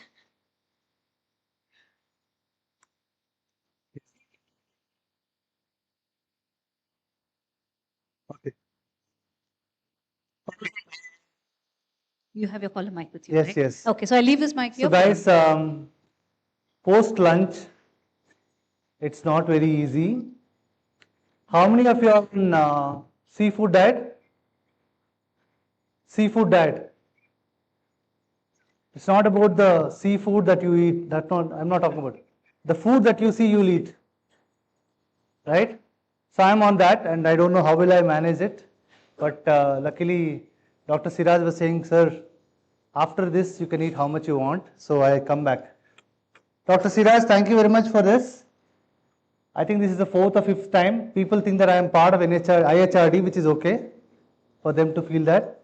And I have, anytime he calls me, I think I always say yes, sir, because the energy he brings into the table is really, really awesome. What he's doing today to the community is really awesome. So talk about AI. How many of you heard this terminology in the last 1 day? 1 year. If you're not hearing this terminology, then I'm sure There's a lot happening as such, right? So there are two types of people, right? So one is who are pro about AI, who talk about AI, oh my God, let's start happening. There are some people who say AI is not, working well and all that, right? Dr. Siraj told us to talk about a topic which talks about boon or a bay, right? So we will talk about it. Interestingly, my panels have got a lot of research data, so please ensure you give 100% of your attention, because what you will hear, you will not hear that anytime again, because that research report will not be published again, right? Soumya, with you, I'll start talking about it. Too much of talk about AI, and people talk it's a bubble. So, and also we are hearing that 95% of the companies who adopted AI failed miserably and all this stuff. So, initial thoughts on what's happening and what's your view on it, and then we'll talk about is it a boon or bay later. Thank you. AI definitely is helping everyone in the organization. It is not something that we have to sit back and say, okay, it'll pass. We all have to be involved in it, understand it better, and help our organization improve with it. We have to move along with what AI is bringing to us in the table, and we have to train ourselves. There's lots of things that we learned in the past which we have to unlearn, and then we'll have to learn what the AI is doing right now. Only with it we can move forward. People who are saying that, okay, this will fade, this will not run, are going to lose their roles, is what I would say, because it's not about AI taking away human roles. It's about how human work with it and bring more understanding with the AI and help AI improve better, and in turn help our own organization and the whole community with it. So you're talking about collaboration is the key, and we have to work with AI. Yeah. So Mohantesh, you've been a recruiting leader. You've spoken about in multiple forums. What functions in HR are faster in transforming the AI wave? And we would want to understand a little bit of your personal experience, because you built some of these bots and all that. Maybe 2 minutes of your time. Thank you. Thanks, Pushpa. So in fact, I'm looking into that larger space on this particular AI. So I won't say about AI versus human. So I wanted to start my quote with AI plus human. This is a kind of task we are going to start. If you see, transformation started between rolling forecast of the number side. So recruitment is one of the starting point. We need to start work around on how the pattern is changing, what kind of business is looking into that, how is our profitability is going to be increased, because most of the TA professionals now they started looking forward into that business owners. That is a transformation we started. And if you see a lot of change management, especially into the productivity inspired, so most of the specification, especially into that chain management, most of the areas, so we not get into that way of best example I'm going to talk about. Induction program is not get into the regular phenomenal exercise. We created a chatbot right now. So chat is going to be expected and answer most of the questions. That is one of the area. Legal and terminologies, pleading and drafting and all, it's going to be making their version into that AI differentiation. So one thing I'm going to add some values. Always we need to look into the patterns, data, analytics, and we need to start work around on the forecasting of the data. It's all about only for our past experience, present scenario, how you're going to look forward into that future scenario. This is what I wanted to look into that. Draw the line, always organization look into that 2 parameter, how you are going to sustainable, how you are going to make the profitability, how you are going to enhance your capability into that my road map into that organization success. Very good. I think you spoke about forecast models, you spoke about chatbots. So let's throw some questions to audience. If agentic AI is the granddaughter, what is the mother of agentic AI? Who is the mother of agentic AI? Gen AI? Okay. So who is mother of Gen AI? AI? Yes. Who is mother of AI? Data. Right? Any idea when was AI as a name created? Would you know? How much? What was the time? Date? 1951. And we are talking about it today. So please, people who say that AI is just yesterday, that's not the situation. AI is created long back, right? So to you, maybe Rupa, so both of them spoke about AI is great, but there's a human, right? As a CHRO, can you tell me some examples of human in loop AI that really transform some of those examples? Thank you. Yeah, thank you so much for this. Good afternoon to every one of you here. And quite similar faces I see in most of the summit. I feel that I'm again back to the common summit or my regular session. And I would like to thank Dr. Siraj and everyone here. And this is a good platform for all of us to interact and gain knowledge. Well, this question about AI in human, AI human. So everything we talk about on terms of technology, we always say that even if you chat with, AI tools, they also suggest that use please, sorry, do you hear about it? Yeah. That's again human touch there. So everywhere, whatever the service, whatever the product, whatever the sales, etc., we do in our life, even our relationship with technology usage, etc., there's a human touch required in everywhere. So I would like to quote a very good example of a case study called Lemonade. Have you heard about a company called Lemonade? Lemonade? And not the lemon sugar water. No, it's not that the lemonade. It's the Lemonade is the company's name of an insurance company. So it started, meeting customers, etc. When the sales figure came down, they thought that they have to integrate ChatGPT with AI. With that integration, what they started doing is with AI, the results become more faster, and they were able to make paperless work, insurance, everything, enrollment, everything. It became very fast with integration of AI with chatbot. Then the plus point here is at the closure, they made an unutilized claims of the insurance fund to be used for CSR or NGO. What the best part they did is they used the technology for betterment of the results, and they used their existing customers to choose for CSR activities on the unclaimed insurance. That means they laid out a human touch there. So with this, and if you also know that 2 years back, Lemonade made a world record of 2 seconds claim closure. 2 seconds. That's a great achievement actually. In fact, in June 2023, they made an achievement. All right. Super. I think that's a great one. So AI is here to stay, guys. Sweetie, democratizing that entire systems to HR in AI is something that every CHRO is looking at. And a lot of people, when we speak to them, AI is good, but I'm worried about how people will utilize it or how people will actually, take it. So your thoughts on that? Thank you. Right. Thank you so much. Good afternoon. The biryani was good. How many of you agree? Yeah, I recommended at least 5 or 6 people. So I'm also trying to stay awake as much as you guys are. Rupa's example was beautiful about AI and the human side of it. I think I'm going to touch upon 3 things that most of the times, I won't call it HR, but anybody who's trying to build an AI product or a CTO or my favorite CIO that I made a pun in the morning, or CHROs. There are 3 ways that we look at AI. A full autonomous, where the 2 seconds claim happen. You have a human in loop intervention where you will have like a post audit human approval, and then you have a human approval pre-action, right? I guess most of us will be in the third one. So before something is happening, we have a human intervention. I'll quote a little older example than the insurance example Rupa quoted.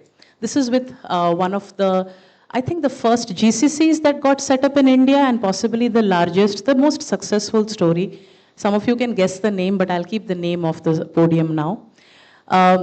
A young teenager girl in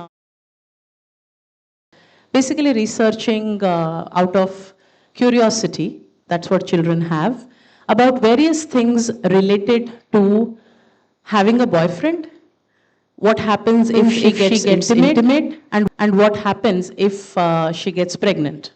She was only researching. She had an account with this biggest FMCG brand, and the brand started picking up these research cues. over a period of 3 months. At the end of the third month, she has holidays. She gets a big care hamper, that's what they call it in that side of the world, which had everything related to uh, contraception, pregnancy kit, and doctor advice. Imagine a 16-year-old girl gets a care hamper in front of her parents and her siblings or family, where she has absolutely no clue. She was only researching. So the data trend picked up a full autonomous search of something that many a times, I mean, being a mother of a teenager boy, I always feel that should I go and check the web history? I think the same fear I also have in terms of how some of my full autonomous AI non, like the democratization of the data laws. Another more closer example at a workplace I will give is many of you have your headquarters or you are working for European countries. GDPR laws are extremely strong. They're catching up in India quite a bit. Recently, I was in Germany working with the German Works Council, and what we wanted to implement was a very simple thing. Many of you in HR would know this. It's a 9-box talent management framework, right? Potential and performance. The Workers' Council chairperson asked me a very interesting question, saying that if you're trying to understand a trend of a particular employee's performance quarter on quarter, year on year, or any other frequency over a period of time, you are able to predict the work the person is doing and then easily replace the person. We would not want, hence, you to implement a AI-based talent management. We still want to have the one-on-one with the manager, write the essay for self-appraisal. So on one side, we are talking about explainability in AI, and on the other side, we are talking about having essay writing. So we are kind of still in the crux of not answering it as a boon or bane. We don't have a choice. I think we are still not there. I'll come back to my original point that we are not full autonomous. We still need a lot of human intervention at stage 1 and 2. Super. I think you are also alluding the point of humans are required. And we'll put the doctor on the spot. We expect him to answer like a doctor, right? So doctor, today, Aman, right? So today what's happening is there is a context of identity for every role. CHRO also has an identity. With AI coming into picture, how do you think that's changed? Firstly, good afternoon, everyone. And thank you, Siraj sir, for having me here. One of the forums, one of the oldest forums, happy to be here. It's an interesting question. And I'm sure many of us who are not from conventional IT setups have this question looming in different forms and shapes. And since the question is about identity, here is my take. It's not like AI is going to replace us. Human element was required before. It is required today. It will continue to be required even in the future. So it's not about replacement. It is about expansion of the way we look at things, expansion of our capabilities, expansion of the way we do things in the new world. I remember when I started my career in HR almost 20 years ago, that time my role was purely to do file management. Take the records, check whether the bank record is correct or not, take their check leaf, check their educational qualifications, whether roll number matching in the marks card to that in the what they have put in the form, are they same or did they copy the adjacent guy's number? How many of us have experienced this in our early days? Yeah, I was also a Xerox boy. I had to do Xerox. Now that moved into becoming a HR person. And suddenly there was this so-called FAF, HRBP. You have to be business partner. So if you notice, and then now HRBP has now come into a space of COE. And then came this thing about data. And then about data analytics. And now it is then AI, generative AI, agentic AI. Every time a new thing landed up on the table, we all felt, ayyo, now what will happen? This was a very genuine feeling of each one of us. But if we notice, with time, each one of us have evolved. There is something new. We've expanded our horizons and brought it into our ambit. So is the case with all HR practitioners, depending upon whether we are specialists or we are generalists. Every 18 months, new technology or new form of technology is going to come in. We have to adapt, adopt, and move forward. The ways of doing things will evolve. We have to enable others, and before that, we have to be ready. So one of the common things that you said is be ready for future and adopt it, right? So Mahantesh, I'll come to you. Sweetie did talk about explainability and all that, but then there's a lot of rumor on fairness and transparency. As a CHRO, you have two agendas. One is to incubate AI, and second is to also make people to think that the AI will work for them. So what is your thought on that? See, definitely it's going to be a best option, I'm telling you on that. So how AI is going to be impacted on the compliances and how you are going to draw the line on specification, because end of the day, human intervention has to be there. Without that, it is very difficult for us to make any stand, any simplification or any advisable inputs. If you go to any kind of board meeting or any kind of investors meeting, any kind of your venture capitalist meeting. So definitely they're going to ask only two data. What is your problem statement? How you're going to give the solution? What kind of pattern you're going to work? What is my end result? So for that, I can give the patterns, I can see the revolution or updates, but end of the day, we need to see as a human capital, how many resources we need to start work. Today, I saw one of the article, one person can aim for 1 billion business with the help of lot of milestone and update, because definitely we are going to make a one person is equal to 1 billion. But that one person, he should not change now. I could say always isn't two concept. One is variable, second one is constant. Variable is human always isn't constant. Variable is technology is going to spread across. This way we are going to draw the line into Good that. one, good So, one. and specifically, finally, I'm going to do that. Ethics, values, and morals. It has to be inclination towards only for the human cycle, but it should not interacted or incubated with any one of the technology or emotional intelligence. And also, I could say recently I was connecting one of the psychiatrists. He was talking about instead of emotional quotient, you need to start work around on engagement quotient. So we are losing those things as an engagement quotient. Now engagement quotient has directly proportional from the area of specification of human. That is what I wanted to give my quick glimpse into that. So what I liked about is that human is constant, but then technology is variable. Yes, so technology can be AI today, something else tomorrow, right?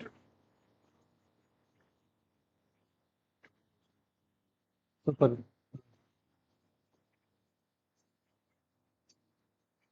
Yeah, super. Soumya, there is a strong input coming as bias. Is AI biased? Obviously, because of data. So one thing that constantly people like you are asked is, we are okay to use it, but tell us the story of how will you eliminate bias. What is your view on that? Thank you. We often think that AI is bias eliminator, but in reality, it only reflects on what it is trained on, right? So if historical data has all these systematic inequalities, of course, the AI will perpetuate it in scale.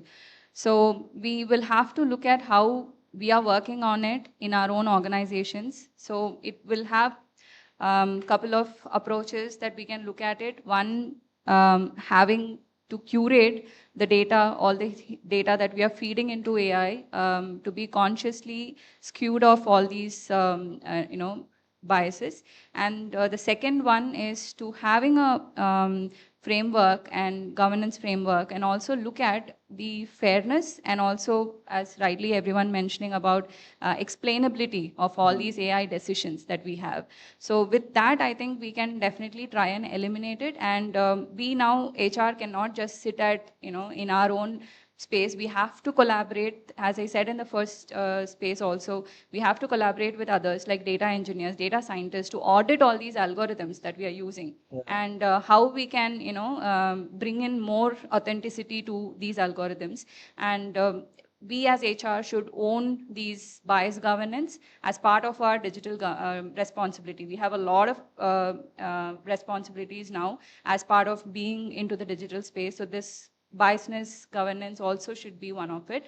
The recruitment data also we have recently seen in a couple of organizations which we were in the previous event that I attended, we were discussing about these AI also are showing certain biases on gender and racial biases because it is working on the historical hiring patterns that we are feeding into it. So of course we have to follow these approaches in our org so that we eliminate these biases going forward. So you spoke about two terms, very important.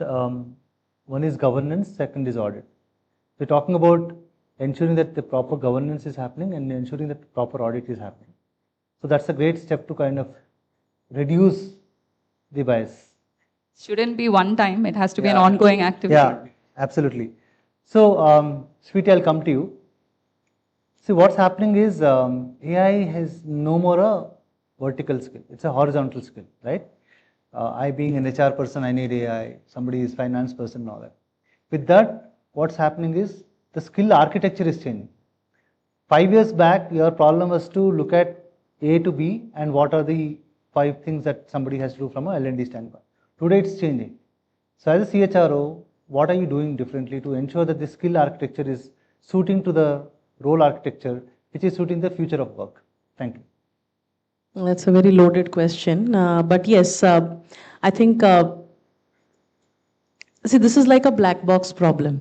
That's a technical jargon people use in the AI world where they say that you are HR department or departments which are not, where technical jobs or coding is not a full-time job, is dependent on the tech-savvy engineer. So you are practically either depending on the builder, who is your engineer, or the gatekeeper, who is potentially your product manager. So what happens is AI learns as much as you teach them. The ability to purge data, the ability to be aware of your bias and sometimes be able to question your bias through various auditory mechanisms. I think many players are there in the market today who are trying to do that. And I think recruitment is one area where those biases are very quickly, you can catch them because of the volume. And again, in the geography where we have no dearth of talent, it's much more easier. But I think with the changing landscape of prediction of the future of work, using an AI learning technology development mechanism is coming in from a fundamental which is not AI generated, which is what as a business are you trying to achieve? And your business goals could be written through an AI. The company I currently work for is an old economy company, which means it has been there for at least 25 years or more. From the time when we had this big press buttons on phone to right now where you look at the phone and you just wink and it does everything for you, right? So I still have the same baby boomers who are sitting in directors, senior directors, VP positions. So culturally, I am not able to drive the change topward to the bottom. And hierarchically in India, because we have a more bigger worker space, it is difficult to go bottom upwards. So that is where the intervention of AI or AI technology comes in, is how do you devise, what is your annual operating plan? What is your business objectives? Business objectives linked to certain financial metrics which are revenue generated, like for example, your ARR, your annual recurring revenue, or EBITDA. If we keep every function, including HR functions, goals aligned to this, you are then talking about goals aligned to talent and then skills aligned to that talent, which is the future of work.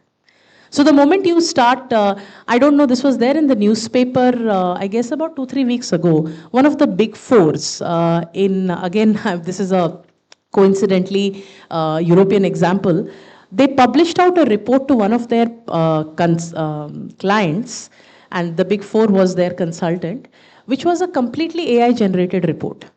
100% AI generated report. And I think they charged close to 1.6 million US dollars So now they are sued.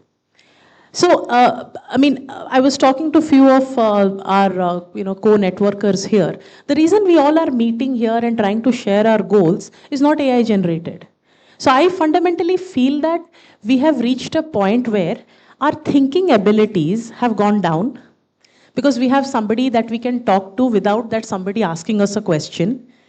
And we are not looking at the bigger picture. I think one of my speakers in the morning did say about building a purpose, right? When somebody was building a concrete wall, from wall it is a hall, from hall it is a temple, from a temple it is building a place for peace of mind.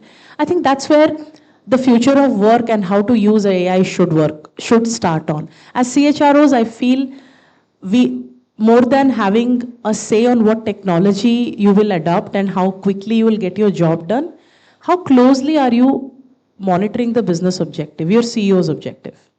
That's where I'll rest my case. Absolutely, I think a lot said. So I'll go to Rupa. Even employees are actually taking help of AI for their personal journeys. Take us through one example or maybe some used case that you have seen will be helpful for audience. Thank you. Here again, when we have to, as because I'm in legal also, so we take help of, AI for, even though we could have vetted this agreement, contract, etc., but still we take help of AI, again to revalidate, etc. And to believe me, even collective bargaining in overseas, they do it via AI, it seems. I mean, to that extent, AI have been utilized on a day-to-day activities, even simple. If one of my team is making spelling mistake or writing grammatical mistake, we always say, "Arey, fast, do that, check it out now." Everyone are using. So in that way, we have been using, and even at home also, kids have any questions, chat GPT. It's on the tip of your finger. The information flow is like, Ganga beh rahi hai. The information, it flows like that. Only thing is, how do we take it up and how do we utilize it, what matters. And again, to give a title, I mean, HR is not going to replace human. The person human using AI will be ahead of that and will be in a better position compared to others. And just to quote one of the example, because I have if you see my career path, I have been working for PepsiCo, bottling plant, DB Shankar, it's into freight forwarding company, and Incadia into product development company. So with this all varied industrial exposure, I am so happy to share you a few examples. Unilever uses recruitment and it is able to achieve 70% downtime in terms of its hiring. 75% it was able to achieve, Unilever.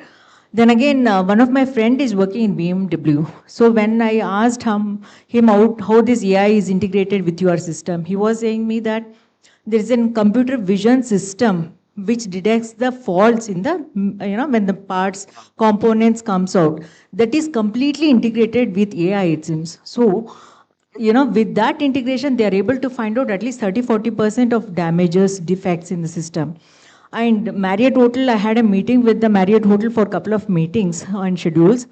They were saying that Marriott uses this AI for customer service and as well as the feedback. And they are also able to achieve 20% of the results, and they have 20% of resource utilization for various other customer relationship, etc. So that means quite a lot of industries have been using this AI, like, from, believe it or not, we use it on every day today. If you ask your kids, they are ahead of us. They say that so-and-so generations, etc., the versions of AI, etc. So in that way, it's part and parcel of our life. In some form or shape, you're saying AI is here to stay, AI can do a lot of stuff, but you need to know how to use AI, right?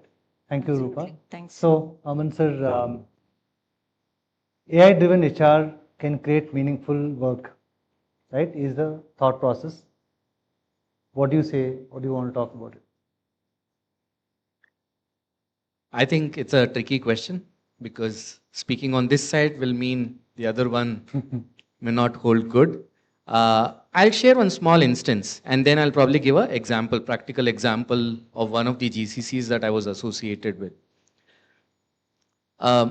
Many of you must have read Tinkle, and if I ask who was the star of the Tinkle magazine, like exactly, See, I just told Star and she was able to tell Supandi, right? People cannot forget him. People cannot forget him.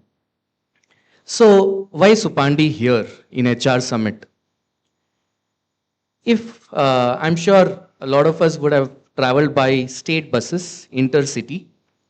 If the intercity state bus is going through via another route, the way it would say is Chennai, Krishnagiri will be in capitals, Bangalore. Right? So many times, now just connotate this to the data environment that we all try to survive every day in. We saw Krishnagiri and we feel Krishnagiri is the destination. If it is a first day, first show, we'll feel Krishnagiri is the destination. But if I've traveled by that bus a couple of times, I will know Krishnagiri is via Bangalore is the destination. Now, why did I talk about Supandi is, Supandi method is very important. What would Supandi do is, first he'll come to the driver, bus selling hogtide sir, Bangalore re, begatti. Please get into the bus, it's going to Bangalore. Then Supandi will come to the other side. Is this going to Bangalore? And that person will tell Krishnagiri. That means there's a doubt. Then he'll go to the other side. Is this bus going to Krishnagiri? No, it's going to Bangalore. Okay, two people said Bangalore, let me get into it. This part of what Supandi does is what HR is supposed to again and again do. We will be flooded with tons and tons of data. Rationalization of data by checking it at the right place in the right form is very, very critical. And hence I call it the Supandi method. Cross-check every time you get into it. Why am I talking about this Supandi method here?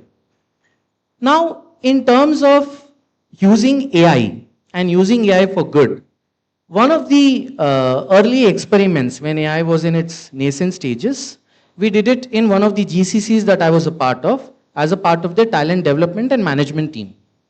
We set up a skill academy, actually skill university, ABC Skill University. ABC is the name of the company, pseudonym of the company.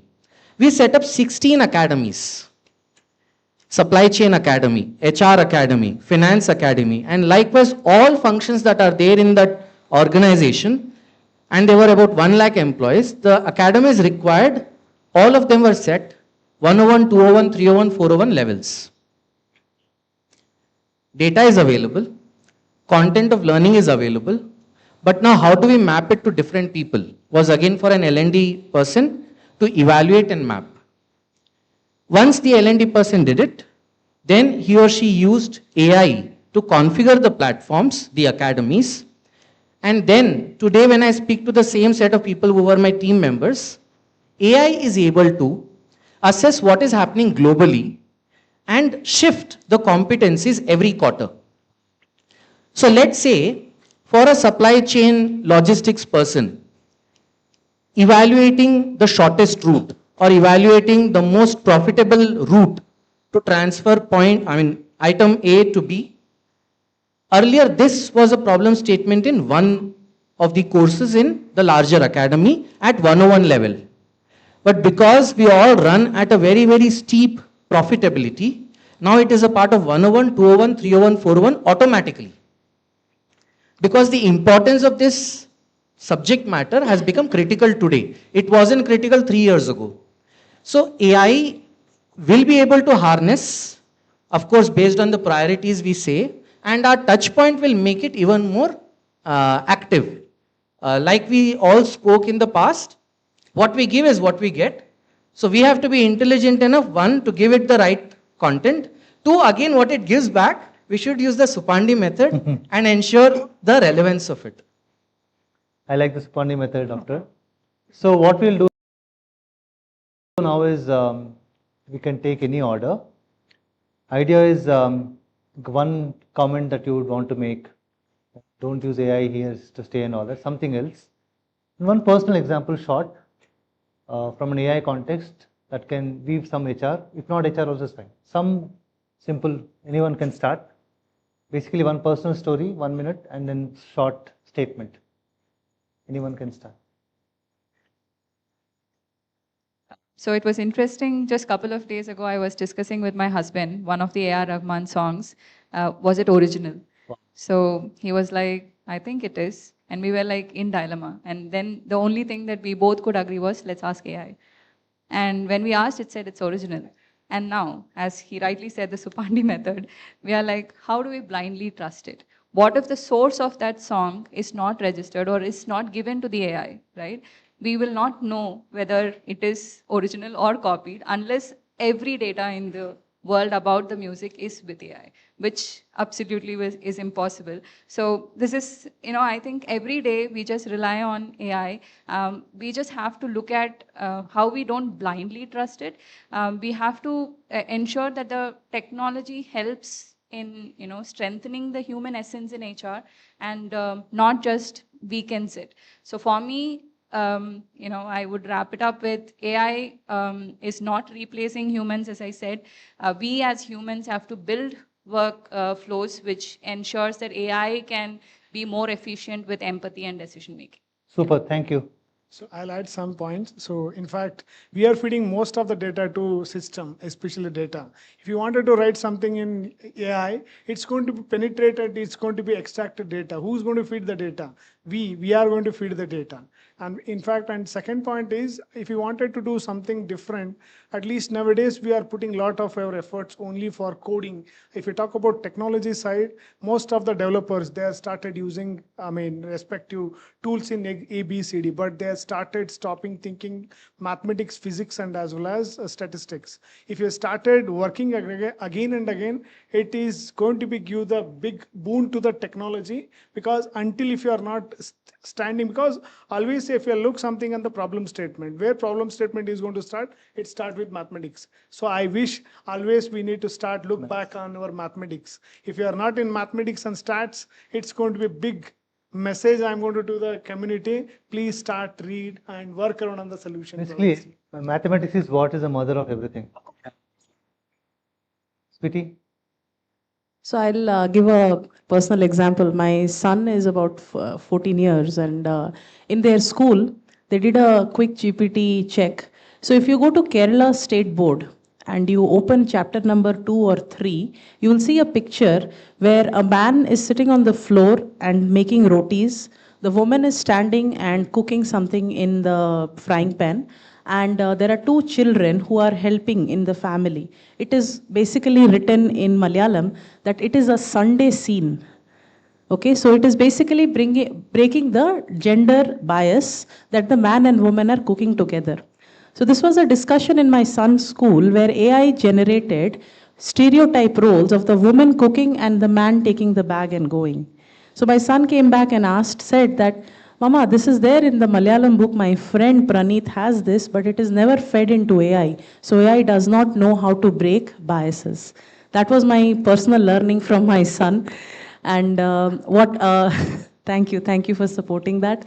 And I think I would agree with all my co-panelists here on where AI is to stay. But there is nothing more stronger than the capacity of a human mind to adapt. It's like a cloud. Once it is grown, it cannot come back to its same shape.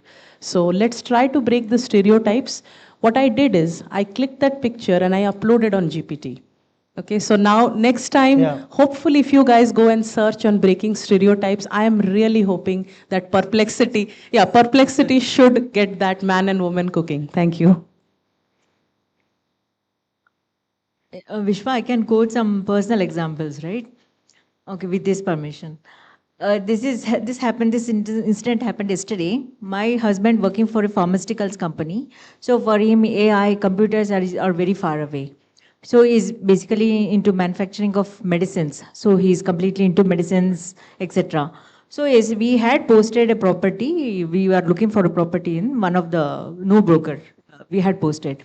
Yesterday, we got call from the same company saying that we are calling from no broker. Sir, you have posted a property requirement for a property. This is in location? Then he was saying that, no, this is not the location. It's the old one. The new location is AX, he was quoting Electronic City. Then again, the same question being asked, sir, is this the property in so-and-so Naganathpura? Then again, he's saying, no, it is in Electronic City. The next question was, sir, what is the cost? Then he's again saying, I have already mentioned the cost. Then I was wondering, it's repeating, and it looks like a structured way of questioning. Then I asked my husband, is this AI, is it running through AI? Come on, you see AI everywhere. He told, then I was not able to resist. I told, I answered one of the question. It was asking again the property name. I told this is the property. And asked, are you an AI agent? Then immediately the call got cut. It was just evening yesterday's event. You know, I mean, wherever we see is like AI running. Yeah, yeah. What was So, it? doctor. One of the, we developed one of the technical interview feedback. So one of the panel member has to take that interview. One of the smart guy asks the question. So simple thing, can we go for dating? No, no, no. It's not restricted questions. You must ask the questions about only for the scenario, what we developed, what we are going to ask. So such kind of questions we already updated. You have to train that algorithm. Doctor. Yeah. I'll pick the example that happened this morning. I was teaching at one of the B schools in the city, and I was actually teaching two things. On one side, I was teaching HRMS, which is AI enabled, and on the other side, I was teaching payroll, because we were talking about payroll module in an HRMS. So I asked students, tell me what are the different modules that should be there in HRMS. You are free to use ChatGPT. And ChatGPT gave all those 16 modules that are there in all the HRMS that is available in this world. I said, okay, now in this, which is the most important module? The HRMS told HR operations is the most important module, which is attendance and time off. I said, okay, even this is right. I said, why is attendance and time off module important? They asked, why is attendance and time off module important? It said because the ChatGPT is telling, because without this HRMS will not function. And the students are telling me, sir, because of this HRMS will not function, sir.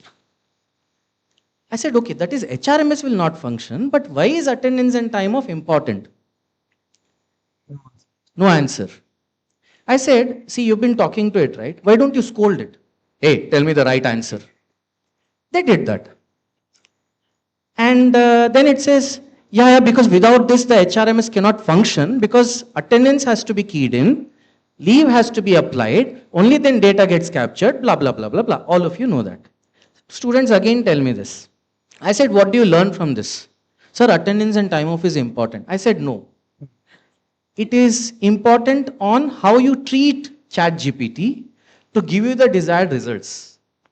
That is part A. And part B, at work, we use a common ChatGPT ID. And many times, all my team members will be like, see, this data is required by Aman. So please be serious. Don't give some random data from here and there. That is the prompt. Because we use it collaboratively and we have an internal alignment. Whoever uses it, they will introduce first.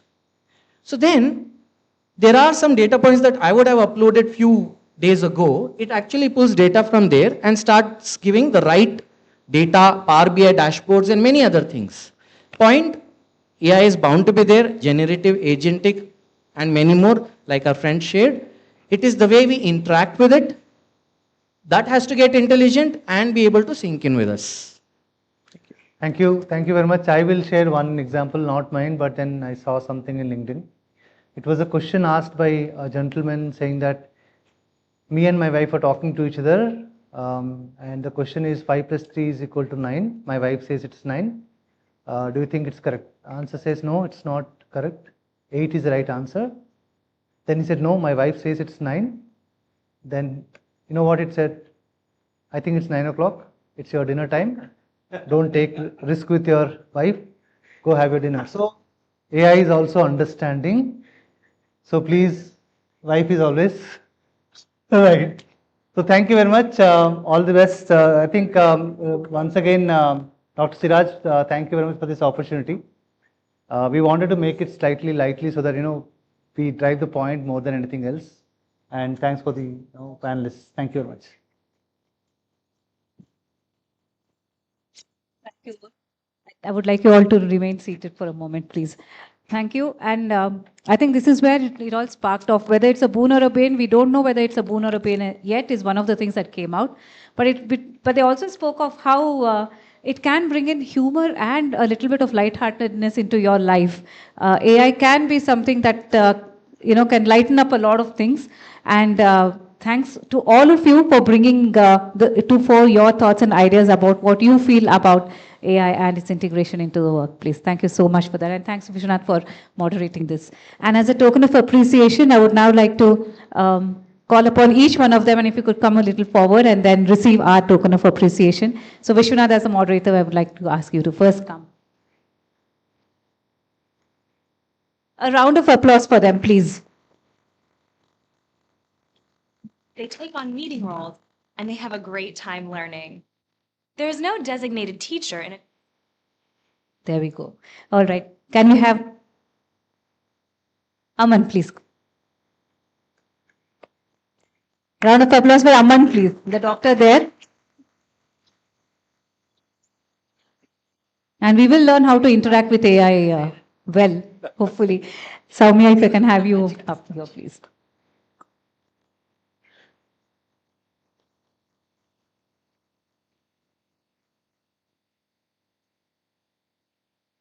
Dr. Mahantesh. A round of applause for Mahantesh also, please.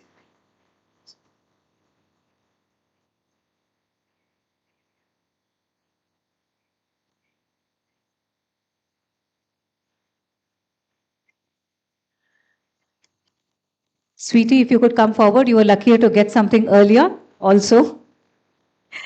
A round of applause for Sweetie, please.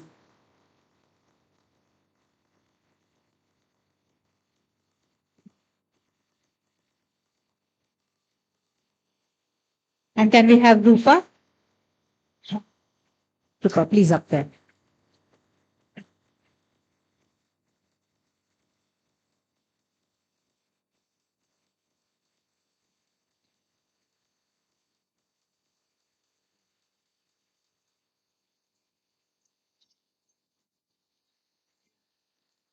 Can we have a round of applause for all of them once again? Thank you.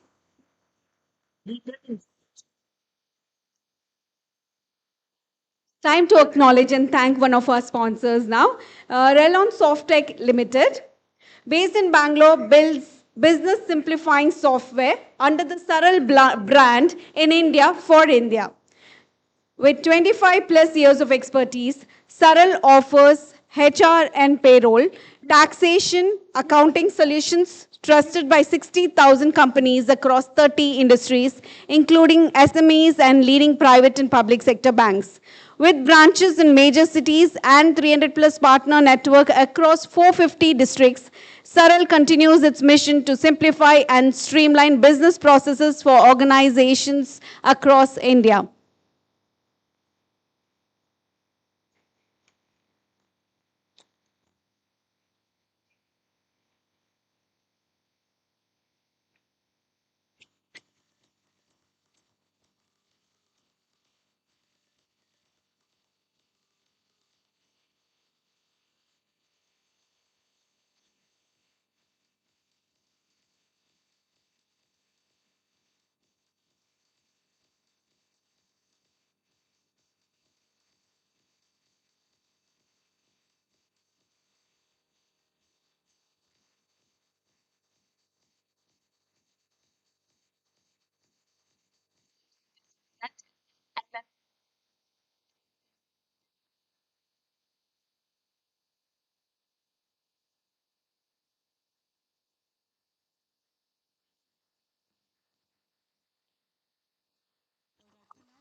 We had a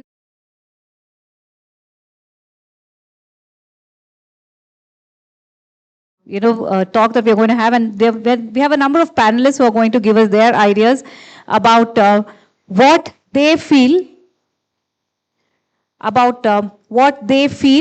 and this is more like a CHRO roundtable. So here we go. I would like to call upon Mr. V. Ramkumar, who is going to be the moderator. He has over 29 years of experience in management consulting, assisting global clients, both in the formulation and effective execution of business strategy and driving enterprise performance using the balanced scorecard framework. He has helped 100 plus clients across multiple industries and geographies, and he is a certified Agile Scrum Master. In addition to the leading in addition to leading several transformation assignments for several global and regional clients in the financial services industry, Ram also led strategy formulation and execution engagements for clients across multiple industries, including retail, manufacturing, trading, and services. Ram, can we have you over, please? A round of applause for him. Our first panelist is Deepthi Dugal, CHRO Intel. Can we have Deepthi Can up we here? have Deepthi here? Please give her a big round of applause. Next, we have Anamika Sahai. She is the Global HR Head for Connected Services, a service line of Wipro Engineering. Her contribution has largely been in employee engagement, career and succession planning, designing and implementing effective retention strategy, leadership development, rollout of best-in-class employee experience, customer engagement, and acquisition. Her passion lies in leadership development, mentoring and coaching, diversity and inclusion, and employee engagement. In her current role, she is heading all functions of HR for entire global workforce of Connected Services. Thank you so much for being here. Can we have a big round of applause for her? Ask her. Our next panelist is Mr. Vijay Arkot. He's an award-winning top 50 HR professionals in India, recognized and felicitated by Chief Central Minister Shri Prahlad Joshi and other eminent leaders. He's a mastermind in the world of talent acquisition and talent management, balancing the high stakes of building top-tier teams for cutting-edge tech companies. From navigating complex leadership dynamics to understanding the power of empathy in decision-making, he keeps it real. Whether it's tweaking outreach templates or refining a company's EVP, he is driven by data, human connections, and a relentless pursuit of excellence. Can we hear a big round of applause for him? The next panelist is Mr. Amit Sarogi. He is the GM HR at Himalaya Wellness. And with 23 years of experience in learning and development, he specializes in strategy, skill building, and capability development. He has a proven track record of driving transformative learning initiatives, achieving the highest customer satisfaction scores, and fostering strong relationships with both internal and external stakeholders. His ability to align learning strategies with organizational goals has led to significant improvements in workforce capability and business outperformance. A round of applause for Amit Sarogi. Our next panelist is Dr. Karthik Jairam, Head of Talent Management and Development, Automotive HCL Tech. Over 22 years of experience in talent management, specializing in learning and development across various industry sectors, including automotive and IT technology. Dr. Karthik holds PhD from NIT Tiruchirappalli, Department of Mechanical Engineering, India. Also, he has completed executive program on advanced strategy and leadership at Wharton School of Business, University of Pennsylvania, US, demonstrating a commitment to continuous learning and thought leadership. Innovative mindset exemplified by the publication of 4 patents, including 1 international patent, showcasing a commitment to driving technological learning and advancements on innovation. Can we hear a big round of applause for Dr. Karthik, please? Then we have Falgun Nagendran. As Global HR Executive, Falgun masterfully orchestrates human capital strategy for the Renault-Nissan Alliance's extensive 5,000 plus global workforce. His leadership is instrumental in talent development and cultural integration, navigating the complexities of operations across India, Europe, and APAC. He consistently drives strategic transformation and operational excellence within the Alliance's critical energy divisions. A round of applause for Falgun. Our last panelist is Major Jacob Kurian, an alumnus of the prestigious Officers Training Academy, Chennai. Major Jacob was commissioned as an officer into the Regiment of Artillery of Indian Army in March 1999. He brings with him over 25 plus years of professional experience, both with the Indian Army and the IT industry. Throughout his journey, he has successfully partnered with business leadership as a trusted HR advisor, delivering value to customers and stakeholders globally and locally. He also received the top influential HR leaders in India at World HRD Congress 2025 and most influential influential HR leaders in India at World HRD Congress 2017. He has contributed at multiple panel discussions, including the Asia Pacific HRM. Can we hear a big round of applause for Major Jacob? Okay, so we have an absolutely stunning, panel over here, and all the best to everyone. We are really raring to hear you. Thank you. Since the two of you are, makes it a full cricket team, yeah? We have 11 people on the stage here, but thank you. May I start by thanking Dr. Siraj for putting this stellar panel out here. Dr. Siraj, I was wondering how do I actually make justice in an hour to actually have a panel of this, of this seniority to be full justice, but I hopefully from the looks of it, we're going to have a very interesting session. And I'm going to actually make sure that this is as informal as it gets. I know Sweetie did mention about the biryani, and hopefully the biryani effect hasn't made anyone douse yet. So let's start with I'm going to start with you, Deepti. Deepti, as many of you know, she is, look, she's actually, she has this very interesting title of actually being the HR director at Intel. Now, we all know Intel actually also means intelligence beyond just the company Intel.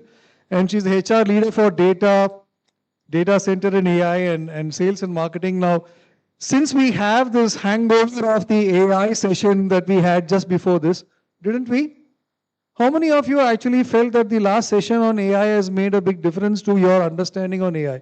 Hands up. Guys, you haven't done a good job. I have to tell you, Sweetie, not a single hand has gone up, yeah? Or people are still immersed in their biryani-driven phones. But let me go back to this AI session. Now, since this is a CHRO session, and I'm going to actually start with the remnants of the previous panel, right? Now, we are actually dealing with a hybrid work environment. As CHROs, end of the day, we are accountable, responsible, and let's say play an active role in employee experience. So maybe I start with you, Deepti, on, how do you think CHROs can truly leverage AI to enhance, quote unquote, employee experience in a very hybrid working environment? Yeah. Absolutely. I'll move a little bit so they're visible to the audience, please. No, and thank you so much for posing that question right after, everyone's intelligence on AI has gone up. When I came in, was just hearing out, experiences of how AI has transformed not just mindset, but also ease at work, right? Before I zoom into how AI and CHROs or HR can really use, let's think about, why employee engagement or employee experience really matters in a hybrid environment. Of course, across industry, post-COVID, there are these tenants, and I know a lot of companies have now returned to office, right? But hybrid hasn't gone away. I think if COVID has left us with something is a bit more immunity after vaccines and, of course, the hybrid workforce, So right? we have a Himalaya wellness gentleman here, so we'll come to that. From a hybrid workforce standpoint, if we go back, and I just want to zoom out, in past, your performance and how you showed up mattered with your presence on the site. Your managers, your next level leadership exactly knew when you're coming in, what work you're doing, who you're interacting with. But when it comes to hybrid, I think it has just changed the rules of game pretty much, right? We had the need to make sure that the data is democratized, the data is available for everyone to make decisions, to take actions over it. A lot of, thought of loss of productivity, that what people are doing when they are not in office. How are people, really, is there moonlighting that is creeping? And there's been a lot that has kind of creeped in with hybrid workforce or hybrid work environment rather, but at the same time, an opportunity, an opportunity to go pick the talent anywhere in the world, anywhere in the country, right? As per, the work models, etc. And I think it has made the physical proximity less of a relevance, but digital proximity more, of importance. And I think all of us, especially in IT industry, I can speak for myself, we're leveraging that, stature very, very highly. Now, in that environment, it's a responsibility of, HR, leaders like us, management and the leadership in the company to make sure that we are taking advantage for the company, but at the same time, not reducing the employees' engagement. So I think the shift for us here is instead of on-site presence, it's more of what are your outcomes. Now, in the engagement, I would say a foray overall, we would start thinking of how do we equip managers and leaders. Today, they have access to information, they have access to their employees, coming in, maybe, what goals they've taken, KPIs, and excess flow of information on everything. Of course, within the realms of privacy, which we are all bounded with, but there's a lot of information at disposal.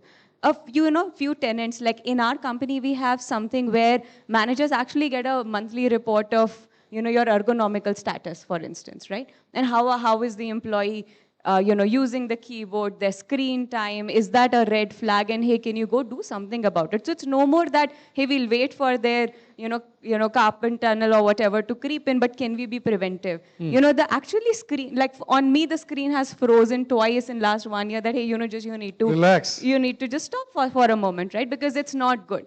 And there are these tools today, and I think as companies, we have to make advantage of it. The other bit, right? And I think this for me is fascinating. Most companies use employee surveys, manager development feedback, or leadership feedback.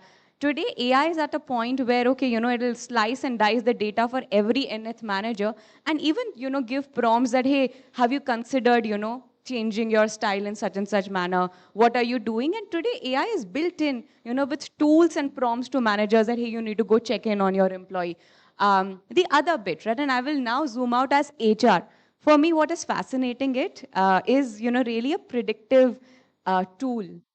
We actually are building it. It's not foolproof, but a predictive tool that kind of takes into account their attendance, their usage, what time. Of course, these are all data which we can't democratize to each manager how many hours they're logging in. That's not our culture.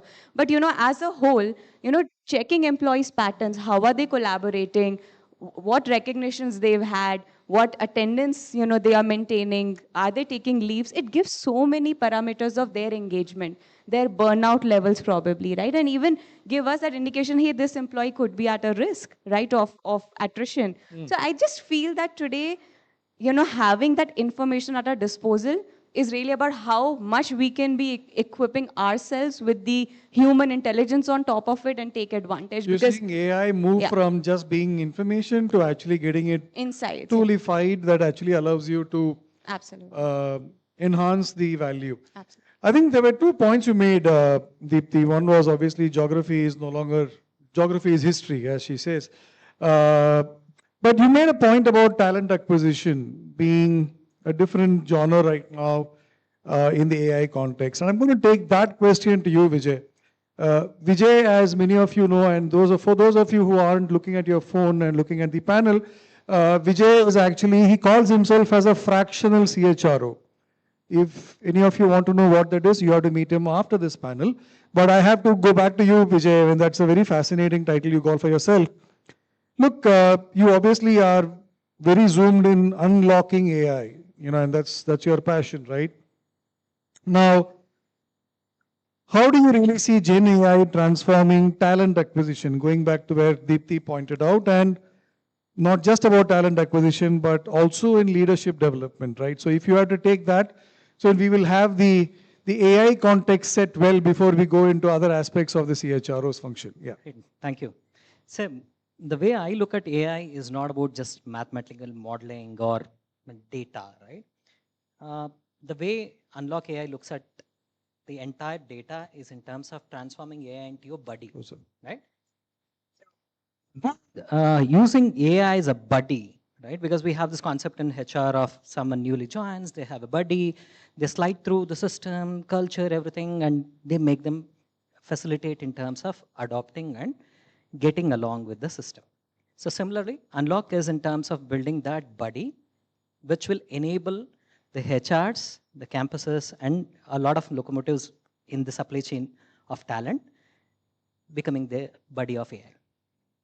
Again, coming back to your question, I think Deepthi answered it quite well, right? What is AI or agentic AI or generative AI majorly used is in terms of bringing that predictability, right? We were also talking in different sessions about decluttering, right? Having the clarity of thought. Why is data used? To take right decisions for business. Correct. Which is going to make life easier, more profitable. Right? So in the same context, talent acquisition is such a cluttered space. When we talk about initial phase of talent acquisition is about workforce planning. Right? This is the most contemplated space. I've done my certifications into workforce planning. I've been a resource manager with leading companies. I've led the TA initiatives. This is the space where a lot of bias is there.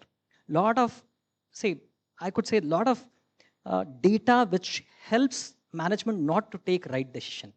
Right? It can be for multiple reasons, which the biases are kind of created. Using AI to kind of unclutter that biasness and to bring predictability into talent acquisition is a biggest space where AI can contribute great. Because data is looked at as data, not with some biasness. So that gives more predictability in terms of judging what kind of headcount is required, what kind of market is moving into a certain skill set. How do you assess that? Is this landscape going to change? How is the data taken in terms of market intelligence, converted into your input data for your talent acquisition? And talent acquisition, for all good reasons, right? It's human driven. When we have a communication exercise, we were just having it in previous sessions, we could understand. Communication gets distorted when there are more number of players, the process is little lengthier, a lot of people involved. Bringing in AI in terms of streamlining it, making it, even experience part of it for a candidate or a hiring manager, making it seamless and go aligned is something which already there are tools in the market which is helping almost a 50% of a journey to get through. Now, recently I've also kind of experimented with one of my Hyderabad friend. They have come up with an agentic AI which actually makes a call to the candidate, does the pre-screening, revalidates the data of that particular candidate. If there is any contemplation, it revalidates, gives you a summary of what kind of a profile beyond their resume. Right? Is your house in electronic city? That's the question, right? It can be. It could be. And for example, like when I would give a use case, right? There are multiple use cases. No, I was just kidding. I was just pulling her leg. Yeah. No, but I was just saying, like, it's not just a house in electronic city. I mean, it also reconfirms, like, if you say there was a contemplation of it was a human there, I could completely kind of understand, because you called it out AI, they disconnected. It seems there's a new guy on the job, right? So he's an agent, but not an AI. Not an AI agent. Okay. So AI agent, when once it is kind of tuned, see, because as we spoke, right, a lot of biases are also kind of taken into the AI because it's again driven by the human learning. Yeah. Right. So AI helps in kind of decluttering all this, streamlining the experiences, and bringing the right experiences for all the people involved in the decision making. Got it. Right? So the second part of it, for the leadership part of it, most unspoken, the most complex thing in leadership coaching is bringing onto the table vulnerability. Right? So bringing what are their weaknesses and talking about it and knowing it and working towards it. Mm. There's always a quotient of ego which is a barrier. Correct. Right? Once an AI is kind of becoming a coach beyond a buddy, right? So this helps them to be a little more opened up in terms of discussing, because there is no human element, no judgment involved. There are already platforms which helps in terms of well-being, right? There are a lot of counseling being done by the AI agents as of today, but certain decisions are supposed to be taken by the human. So the human element is quite important in this space. Correct. But it is going to become a barrier breaker, right? In terms of guiding step by step, what is my coaching, what is the level I stand, how do I coach, what do I coach, and how am I proceeding towards it? There's no human bias here, there's no human judgment here. That gives a little open space for the leaders to kind of talk freely and get to that. This seems to be a very small complexity. But it's a very significant factor. Yeah, very sensitive and very thing, because you can't go to your leader and say, oh, you're bad at it. Correct. Right? No, but that's, I think, a learning for all of us here, and I'm just summarizing this for the audience. So where you're going with this is that if you were to, and also from where Deepthi also mentioned, I mean, if you were to be able to leverage AI in a way where you are able to apply it in day-to-day lives that demystifies or declutters, as you call it. It makes life more useful for a CHRO, right? I will be opening up for questions to the panel shortly, but if somebody has a point to make, please feel free to kind of engage along the way. I think that point you made, you made two comments. One was about talent acquisition and second was actually about leadership development, right? But I want to take this question to Amit, right? I mean, Amit Sarogi, who is general manager at Himalayan Wellness, he is a learning strategy guru, right? All his career has been in learning and development, and he's been zoomed into this space. And I'm going to be posing a very different question to you, Amit. You see, we talked about AI, we talked about, making sure that the ego is not hurt. And that was a very soft factor that we talked about, right? But the HR term for it is emotional intelligence. And we go back to, what could actually be emotional intelligence and the role it plays, right?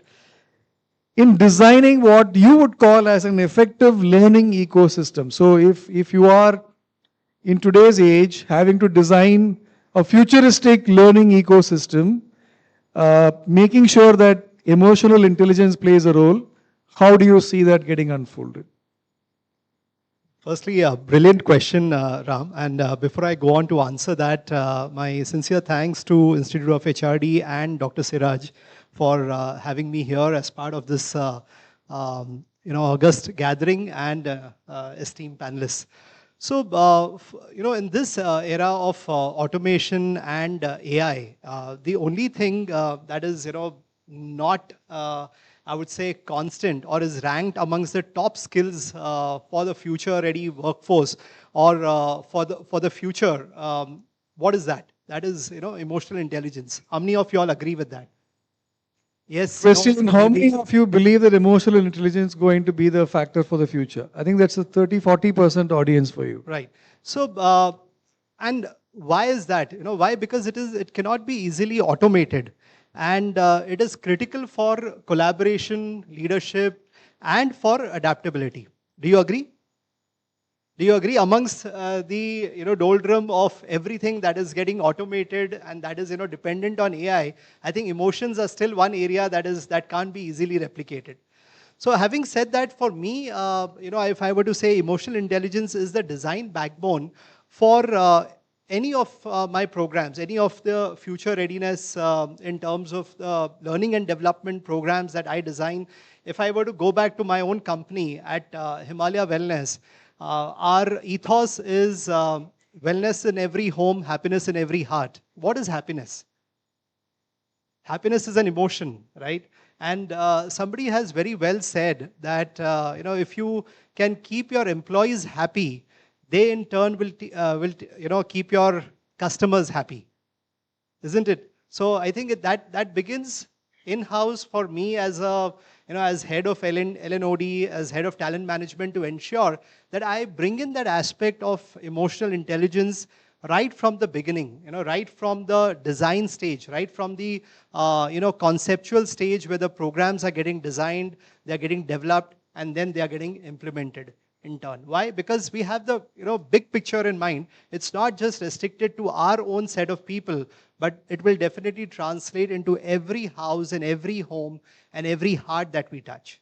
So wellness in every home and happiness in every heart. That's correct. I'm going to have a quiz at the end of the session, yeah? So you better remember this line, yeah? Sorry, sir, you had something to ask. Can I hold this?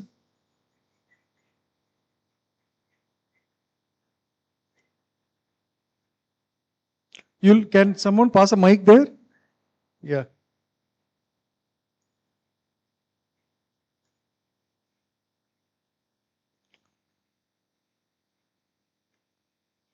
Can keep this short. If there is a longer question, we'll take it at the end of the panel, sir. Machines also can be emotionally intelligent. It all depends on the data on which you train. Except Grok, if you say BC, it returns in BC. All are emotionally stable. So how do you say like humans can be more emotionally stable than humans, machines. Sure. So to that, I would just give a one-line answer. When you want to have a drink, can you sit in front of a chatbot and say that, okay, let's have a drink together? No, you will definitely want to kind of sit in person across to somebody and say that, okay, let's have a good time. Yes. Sir, he defines happiness in every heart. Now let's not debate about. Okay, so I'm actually now going to take this question. There were 2 points that Amit made that were interesting, right? One was, besides the happiness in heart, I think there was a very important comment you made about what this means for the future and future culture, right? I'm going to actually take this question to you, Major. Major Jacob Kurian, he's the Chief People Officer at Sycamore Informatics. He's actually, also the alma mater from Harman, who's also from, we have another panelist who's also ex-Harman and he's also ex-Intel. She replaced me. She replaced you. So if for once we didn't have AI replacing Major, we had a human replacing, yeah. But going back to you, Major Jacob Kurian, right? I mean, if I have to ask you, we have to deal with creating inclusive cultures. Now, inclusive as our gentleman wants to have a drink with AI, right? So we are now dealing with having inclusive cultures. No, I know. I was just pulling your leg. Now, the challenge also is that you are dealing with global teams, right? You're not dealing only with a local, a regional play. You are dealing with global teams where cultures by design are meant to be different, right? And you are required to bring in what could be an inclusive culture, which is also future looking and futuristic, right? Which is a very big challenge that CHROs face. How many of you in the room actually deal with this practical problem? That you are actually having to deal with multiple cultures around the world, and many of you work for global firms, and you have to create what could be an inclusive culture, providing for the exclusivity that is already embedded in it. So what, in your view, Major, would actually be the approach CHROs have to take to drive this quote-unquote inclusivity in cultures dealing across geographies? Yeah, so first of all, let me thank Dr. Siraj and the IHRD team for having me here. It's a pleasure talking to you all, and also pleasure sharing the dais with the panelists. So I was thinking about this question that you posed to me, and I can just pick up 4 words or maybe 3 words from that question. One is culture, and you said inclusive or inclusiveness, and then you said global teams, and I think there was some transformation. Digital HR transformation in between, yes. Right? So these are 4 words. Now I'm going to look at these 4 words in a certain context, and the context takes me through the journey of the industry 1.0 to 5.0. So if I look at the journey of from industry 1.0 to 5.0, and 6.0 is staring at us, one common thing I can see is transformation was always there, and globally dispersed teams were always there. Remember the Roman Empire, or even remember the great story of the Hudson Bay Company. But what we are not very clear about, how was the culture, how did it evolve, and how inclusiveness was considered during those particular days of time. So keeping that in mind, we all believe as a team that the transformation that we are seeing today, while from 1.0 to 5.0, or sorry, 3.0 was just about, not just about, was about 250 years. But from 3.0 to 5.0 was just about 50 years, right? So the speed at which transformation is happening is much faster. And the skills are quite dynamic. I mean, the shelf life of a skill is very short. Correct.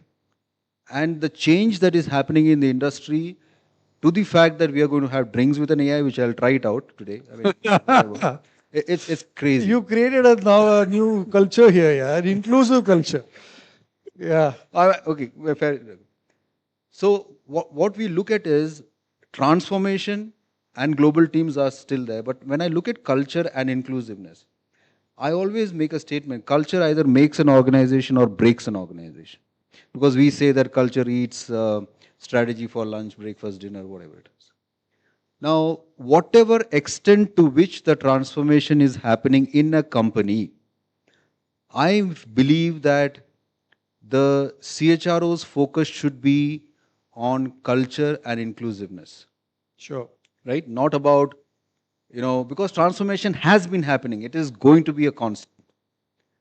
Now, how are we going to include this culture and inclusiveness? To me, first, how do we include people into this? I mean, whether they are global teams or, they are working with us. The one thing, according to me, and people, anyone in this room differ with me, the one thing that can glue together a diversity, whether the person is from the US or India or Canada, because in Sycamore we have globally dispersed team. The one thing that can glue people together is the common purpose. Common purpose.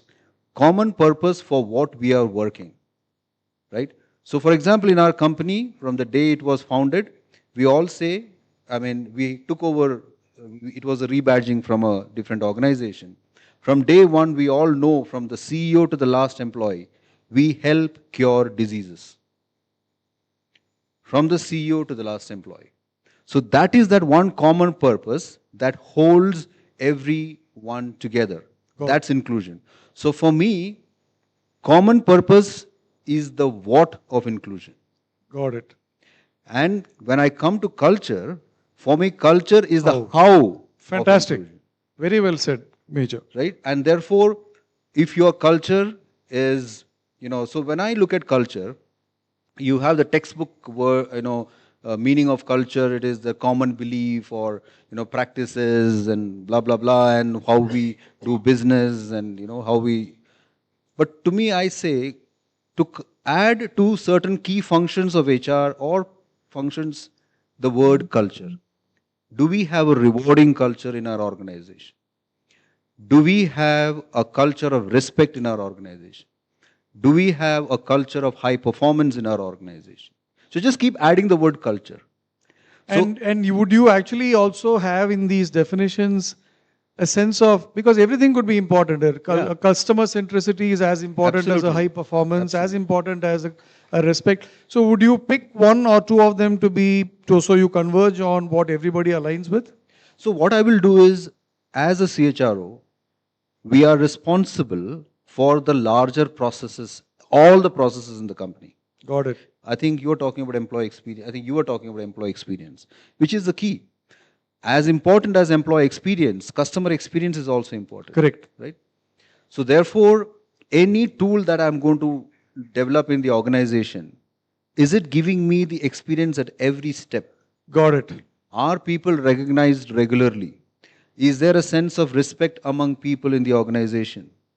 Do we have a culture of care? Medical insurance, why don't you position it as I'm not saying position, I'm just saying culture of care. How can we do it better? Right? Correct. So when you enter into transformation with this inclusion of the how, so the what and the how, what CHROs have to see, is the organization prepared for the future? Is my team prepared for the future?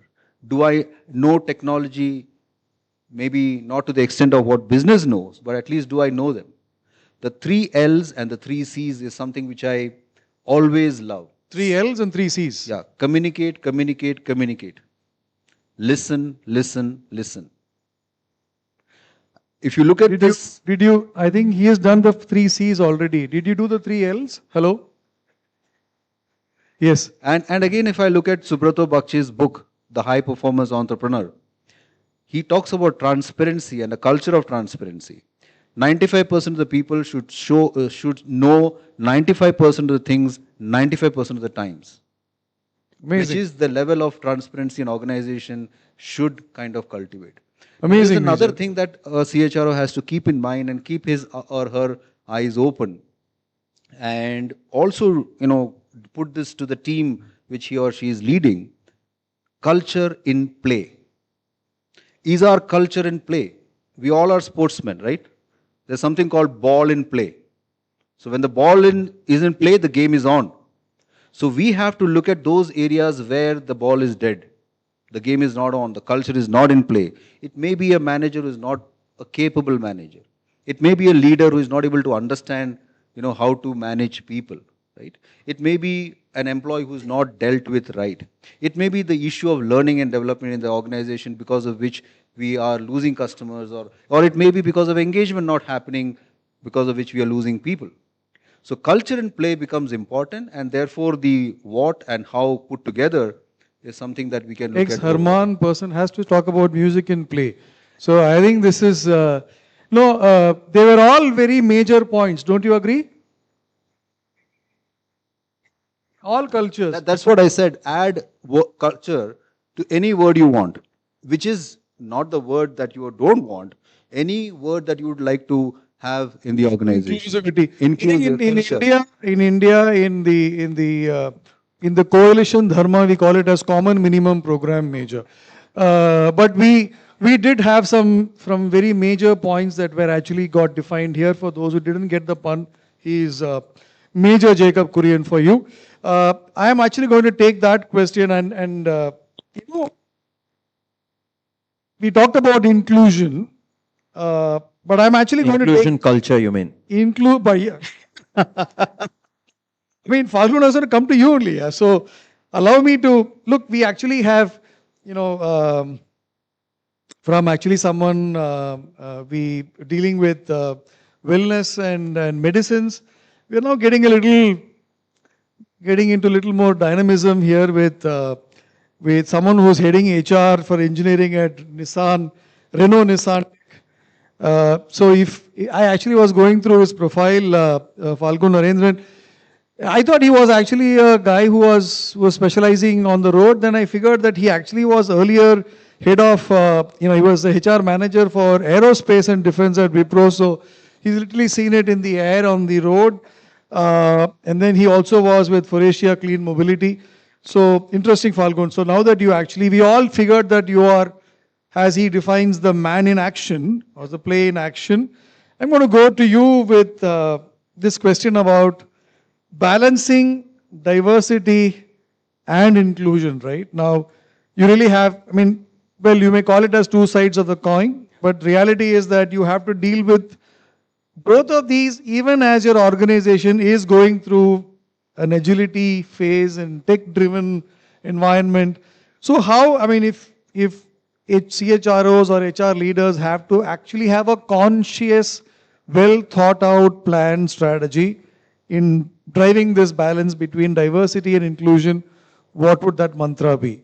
Listen, you're getting advice here, which is the real challenge that we all deal with. So I would request you to please pay some attention to what Falgun has to say. Please. Thank you, Ram. And thanks, Dr. Siraj and IHRD for having me here. And this is the first time I'm here.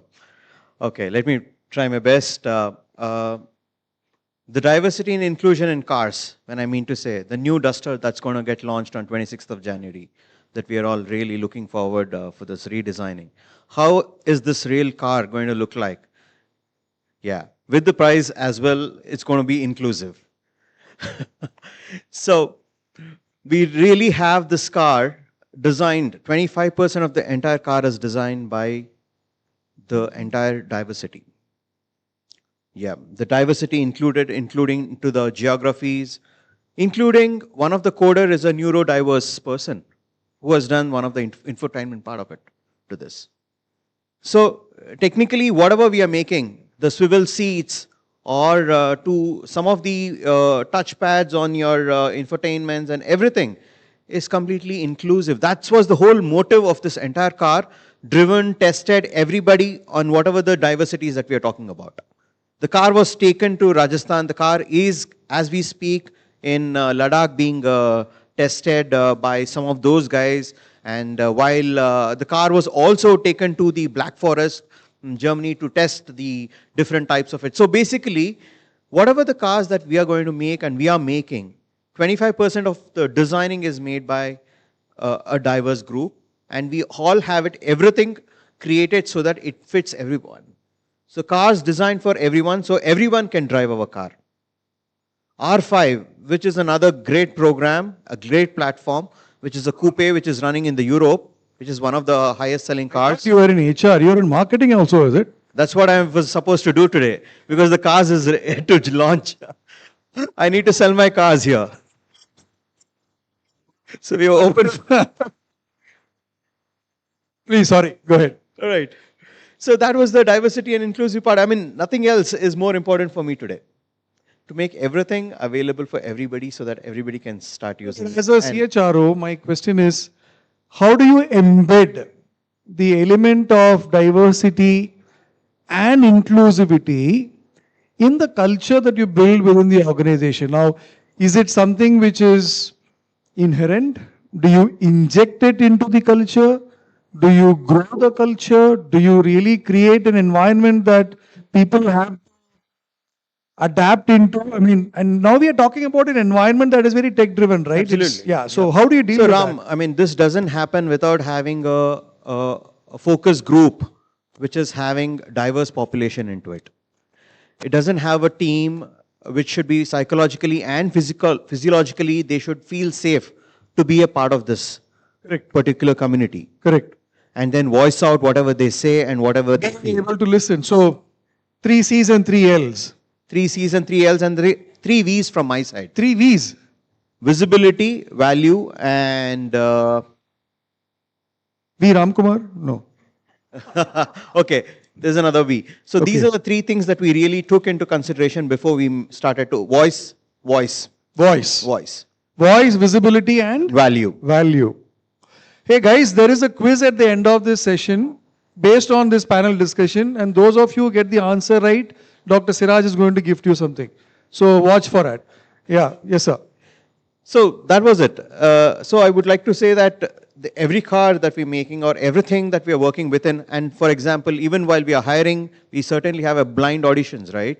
We don't have the name of the person on the resume, nor the gender, nor the person where she is or he is coming from. It's just a resume out to the hiring manager, and then the interview goes on. So if the diversity is embedded in the way you operate is where you're going with everything. This. Got it, got it. I'm going to take this. I mean, I know I have 2 more speakers here, and the tea is waiting. If you can close the door, there's a bit of noise coming from there, please.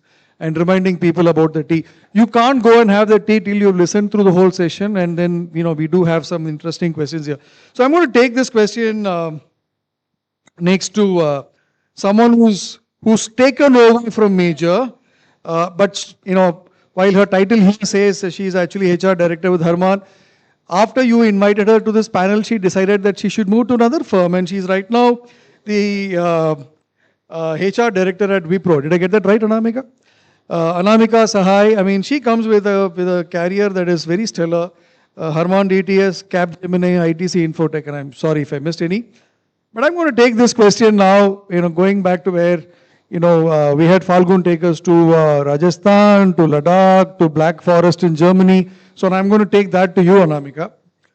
Look, Rajasthan has a different local culture. Black Forest in Germany may have a different culture.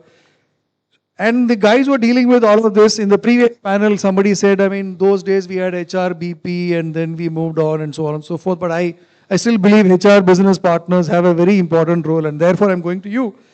So how do these global HR business partners, who form a very integral part of a CHRO's, you know, army, effectively balance local cultural nuances with standardized HR practices? Now you got to deal with, you know, the breadth and the depth between the two, even as there is a rapidly evolving landscape which is tech driven, and obviously there is an agility that the organization, and we're talking about growth as Major talked about. I mean, we are now moving at 5x the speed in which the growth happened before, the change happened before. So there's so much of change happening. So how do you deal with this, Anamika?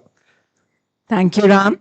Thank you, Dr. Shiraz and IHRD for having me over with the esteemed panelists here. Thank you to the previous roundtable panelists anchored by Vishwa to take away the attention of Sweetie's, favorite biryani. So we now get the entire attention. So going back to the question, the consolidation of HRBP structure in the industry is thanks to Dave Aldrich. his famous model, business HR partners, centers of excellence, HR shared services. So in this entire HRBP model, he stressed on 4 quadrants, which are the 4 roles, and around which I would like to sort of make a framework of my points. So the first quadrant of being a strategic partner, which is the key HRBP role, you have to understand the business strategy, know what is the ultimate ROI and delivery your CEO has, and accordingly you arrive at the HR strategy. Now the strategic level I recommend should be global, so it's standardized, it's across. But when you execute, then the local presence matters. So you think global, but you act local. Fantastic. So you empower your country HRBPs, you empower your regional HRBPs to execute it their way. Because they are down there at the grassroots level with the employees and they know how to do it. And there you have to decentralize, which comes with empowerment. You empower all your HRBPs because there's no fixed role they have. They are event managers, they are counselors, they are consultants, they are advisors, they dirty their hands, do hands-on work also. And like Ram said, your army, the army for CHRO, yes, they are. We have a major in the panel, so I had to use army there. Absolutely. And he knows that because, I've taken over the role, like he mentioned, at Harman and now moved to Wipro. Now, coming to the second quadrant of Dave Aldrich, and that is to be an administrative expert. Your HRIS, ERP, systems, processes should definitely be centralized, standardized for agility. But again, how I use that data, how I take the reports, how I download, how I create my dashboards can be central as well as, local. Because when we present our reports in our organization, we do it monthly. You could have, maybe have quarterly, annual, and otherwise. The nuances of, what every country needs will be different. And the nuances of what is required centrally will be different. But yes, for the agility, for the efficiency of the organization, it should be that one common tool which everyone across the globe has been trained, whether the HRBPs, the users, the managers, and people who are pulling out the reports. The third quadrant, and which I am very passionate about, of Dave Aldrich, is being an employee champion. We all get so, involved with the business delivery that there are often times we forget that role. And to be an employee champion, I would say go totally local. Know your labor laws, and how you tread in every country will be depending totally on their labor laws. What are the policies that make or break in those countries, because that cannot be standardized. Correct. So when you are an employee champion, like how Major Jacob spoke about diversity and inclusion, Falgun spoke about, is a very integral part, because you have to ensure the diversity and also see that the inclusivity is happening in everything, whether it's career growth, whether it's promotion, whether it's task forces that you make. There is a complete inclusion which is there. To be an employee champion, Amit was talking about emotional intelligence, and thanks to Daniel Goldman that, we are all into, and I totally align with your point there. And to know that it is really important to respect how, not just in community or gender or caste, we see diversity and inclusion, even in the way that, everyone's EQ is, or the way a human is made. Just because someone is more aggressive, we are running after that work. Someone is not so aggressive, their agenda is not important. Everyone's important. And then how is it conducted in terms of wellness too? It is not just about physical wellness. It's a lot about, overall mental wellness and emotional wellness. And recently, I read about Procter and Gamble doing this. They take care, they have free hours for employees where they say you take off. You just take off, unwind, take care. So as an employee champion, it is really important that the HRBPs understand the pulse and take care.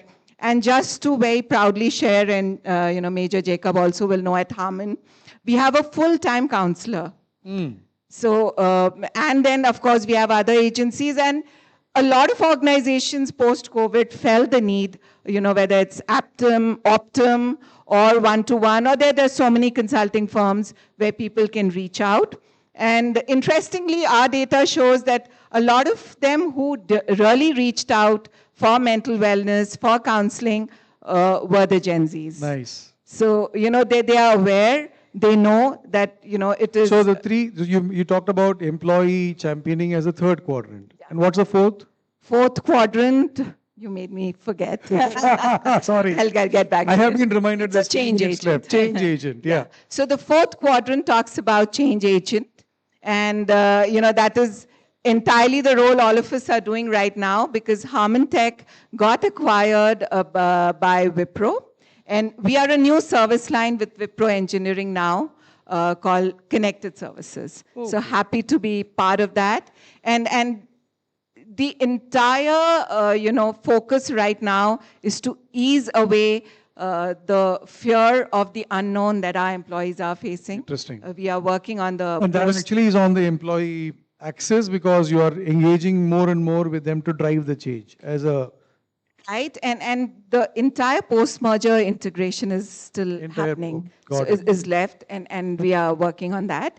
And in terms of being change agents, I think the only constant now in the industry is change. I would say. And the industry is big time into HR transformation, and it's awesome. On the floor that the HRBPs, we make them adept. As our army, every CHRO should ensure that the business HR fraternity, the HRBPs, are trained to manage this change and can be the change agent who can, be on the floor, take care. Because if you take care of your employees, they are happy. That is how the engagement happens, and that's how you move on. Very, very well said, Anamika. Thank you. Your surname is so suited to that role that you're playing there, right? Hi. But I have to now, I have been reminded with some nasty looks there that we have 3 minutes to go for this panel. It's okay, the audience are willing to give me 5 more minutes, Dr. Siraj. I hope that's okay. Because I do want to, I reserve the last question of this round, and I will have a rapid fire after this, for someone who actually pretends to actually be just a head of talent management at a large technology company called HCL Tech. But when someone actually went into his profile, you realize that he is a PhD, he is a doctor. He actually was a teacher, in a college of engineering. He was teaching automotive engineering. And by no coincidence, he actually sat next to another automotive engineer from Renault Nissan. This gentleman, I'm talking about Dr. Karthik Jairam. He actually was a technical expert advisor for a slightly more prestigious brand called Mercedes-Benz. So Dr. Karthik Jairam, wonderful to have you here on this panel. And I'm reserving this most important question to you. Look, we've talked about talent, we talked about talent management. There was, areas of importance, sustainability, digital transformation. Can I request you to say, if you have to recommend 2 or 3 innovations or innovative approaches that CHROs can take that will help in driving this transformation, what will that innovation be? And be mindful that if you take more time, I'm going to be beaten up. Thank you. Thanks, Dr. Siraj and IHRD, and thanks, Ram, for posting a very critical and important question. Very happy to share the stage with all the wonderful panelists. The important transformation, what I feel as a CHRO, I would say it is two different things. Maybe one is on the, which I was not reiterating the same thing because everything is covered by the panelists. So two things which is I want to emphasize on sustainability and digital transformation. So in sustainability, everyone talks about carbon accounting and again, we talk about the circular design. So everyone knows about circular design, reduce, reuse, and recycle. So this one, most of the companies was started taking a lot of initiation on the sustainability part. That is the one part which I want to tell. And again, the second thing which I want to talk about the CHRO most innovative way of doing is, I see in coming days as the more challenging for the HR fraternity will be the transformation of using AI, which is already covered by the last panelist by Rupa, Sweetie, And the two ladies here, don't forget and Preeti. So everyone has been covered about it, and we talked about L, C, and V. So all these things. So, so what I want to talk about, it is going to be more gig-based economy, even the HR fraternity. That's what I foresee hereafter, because sometimes when we want to have every super talent, say Rajinikanth we want, everyone wants Rajinikanth in their film. So did you choose that name because yesterday was his birthday? Yes, I know. I'm a big fan of him. So, and you worked a lot in Chennai, didn't you? No, I work in Bangalore. Bangalore is my second home. So I lived 14 years here. So I was living in Germany for some time. Bangalore is my second home. It's so gracious to have and accommodate me. I'm so happy that you eventually brought in Rajinikanth into the panel discussion. I don't think you would have bargained for that, Dr. Siraj. I really admire you. Thank you, Dr. Karthik. Yeah. We will finish it fast, Dr. Siraj. So this is a gig-based economy which I've been talking around, which I feel it is going to be a real talent. So if example, everyone wants Rajinikanth, everyone wants to get a super hit. So we want everyone to retain the top talent, right? So everyone wants Rajinikanth. So we have to leave Rajinikanth for 3 months to some other project team to get succeed, like a green swarm project. Then we have to leave the Rajinikanth outsource for 3 months and internally transfer and do something like that. Man, that was brilliant. Okay. So if we are not doing it, then company won't succeed. So CHRO has to take that kind of, it's not only a typical traditional way of thinking where we have to talk about metrics. So, and again, you cannot give a lot of load along with the extra role of Rajinikanth. So he will leave the company. So we have to reduce the 50% of work and give the green swarm, the new, which we want to succeed in the organization. You have to give something like that and accommodate like that. So based on how he not succeeding, how he engage, how he participate, based on that metrics, he need to be promoted to the next level. And we have to go in that kind of a mode, like kind of a super fast mode, where we have to think about that metrics linked with the performance. So this is how we have to CHRO think, and we need to give the performance mapping, everything. So Ram, you know about lot about performance mapping, so I don't want to. No, I know the previous panel talked about the 9 quadrants, the performance and potential metrics, and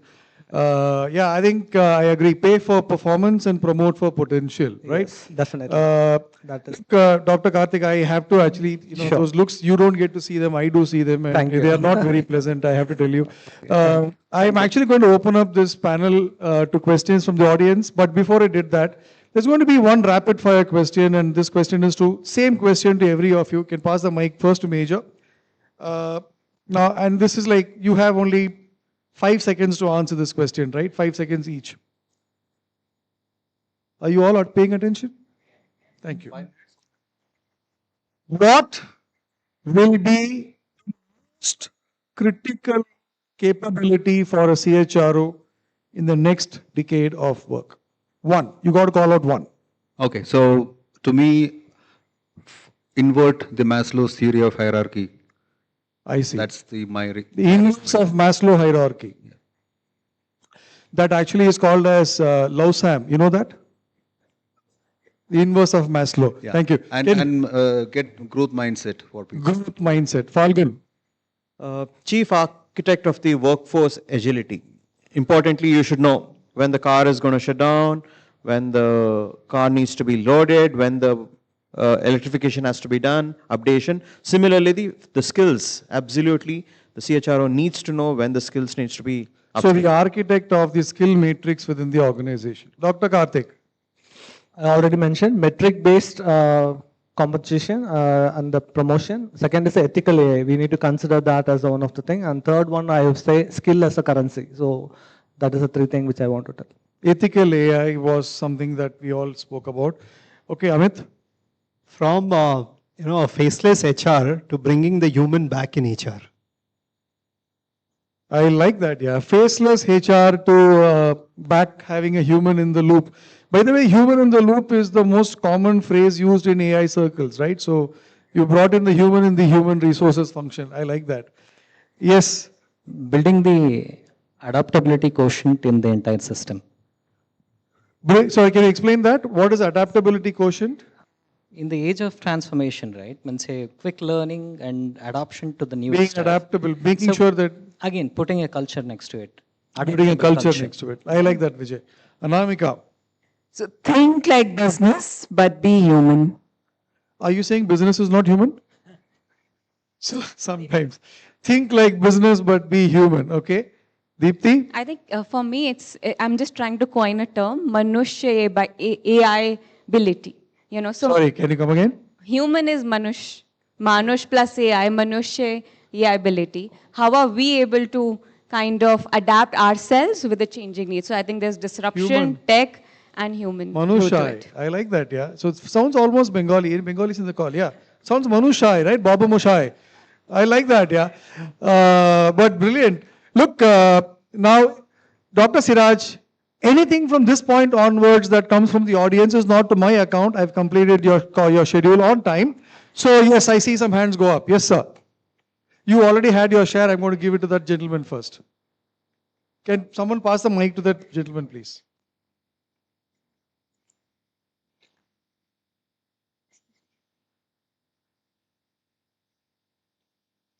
Amazing panel, thank you. So now we're coming from a in-office to hybrid. We are moving from local team to global teams. We are actually going towards that HR 3.0 where a combination of agents and employees would be working together. Now, And drinking as well, sorry. But go ahead. Is it allowed? No. Yeah. So my question is, when we are moving to a future when we'll have a combination of human and agents working together, what's the implication for CHROs on inclusivity, on culture? Because these agents are not only automating, they're actually bringing their information from across the sources.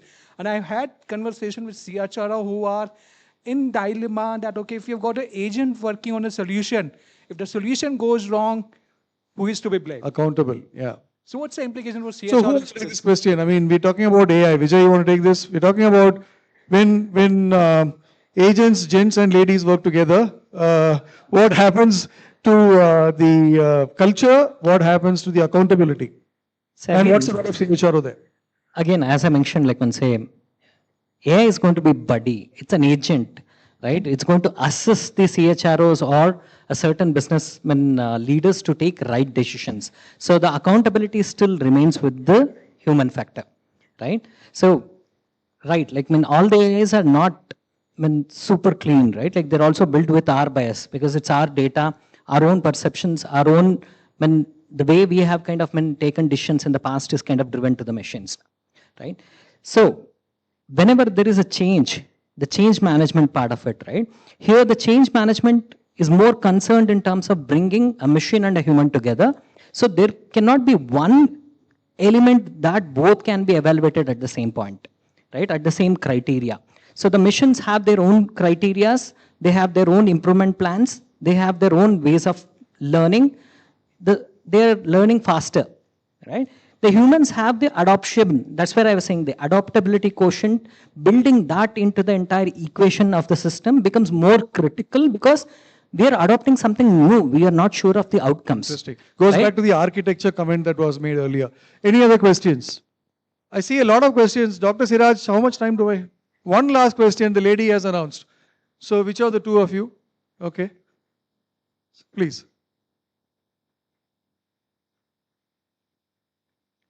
Okay, thank you all. So it was a. Could you introduce yourself? Myself, Shubhro. I'm representing Benipik over here.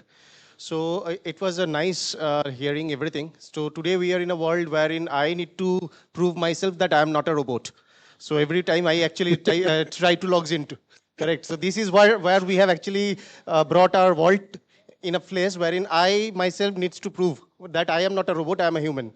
So, but then again, from the HR's perspective, my previous organization, I was with Team Lease, and it was one of the very leading staffing companies, and we know that what kind of pain the recruiters go through just to fulfill the positions and all, correct? And there are so many places wherein the AI is replacing the ground level recruiters, definitely. The reason being they are not able to cope up the targets, maybe. Correct. So when these things comes into picture, then how do you actually get those culture in place? How do you get that human touch in place? Because they have got their own targets to meet. They have got their own places to meet. Okay, so that I don't leave this other gentleman behind. What is your question, sir? Good evening, everyone. My name is Sharath from Franklin Covey Training and Consulting. We can't hear you. Can you hold the mic closer to you? Yeah. It's okay. Am I audible? Yes. Yeah. Good evening, everyone. My name is Sharath Tandon from Franklin Covey Training and Consulting. So since morning, we've heard about AI adoption, vulnerability, having a seat at the table, having a voice at the table, culture transformation. My question is, what's your perspective on integrating growth mindset and trust to achieve the above? Both of them seem to be very correlated questions, right? One is, maybe we can take to you, Major. One gentleman says, "Yaar, abhi you are not even human interviewing and you're having AI-enabled onboarding and recruiting and everything. So culture, kaun si culture ki baat ho rahi hai? I mean, where are we getting this quote-unquote injecting the culture in the..." There was something called growth mindset. No, so there was a second question which actually extends to it, going back to, you heard it. Yeah. Okay, so let me take it in two parts. First of all, there was a survey done by, I think it was a group of CHROs or CEOs. Let me tell you, 80% of the organizations are not ready to have bots in the organization. Do you agree with me?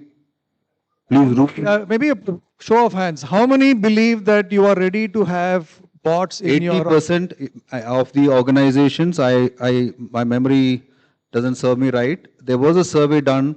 How many organizations in this globe are ready for having humans work with bots, or even take the entire process or whatever process they have on bots?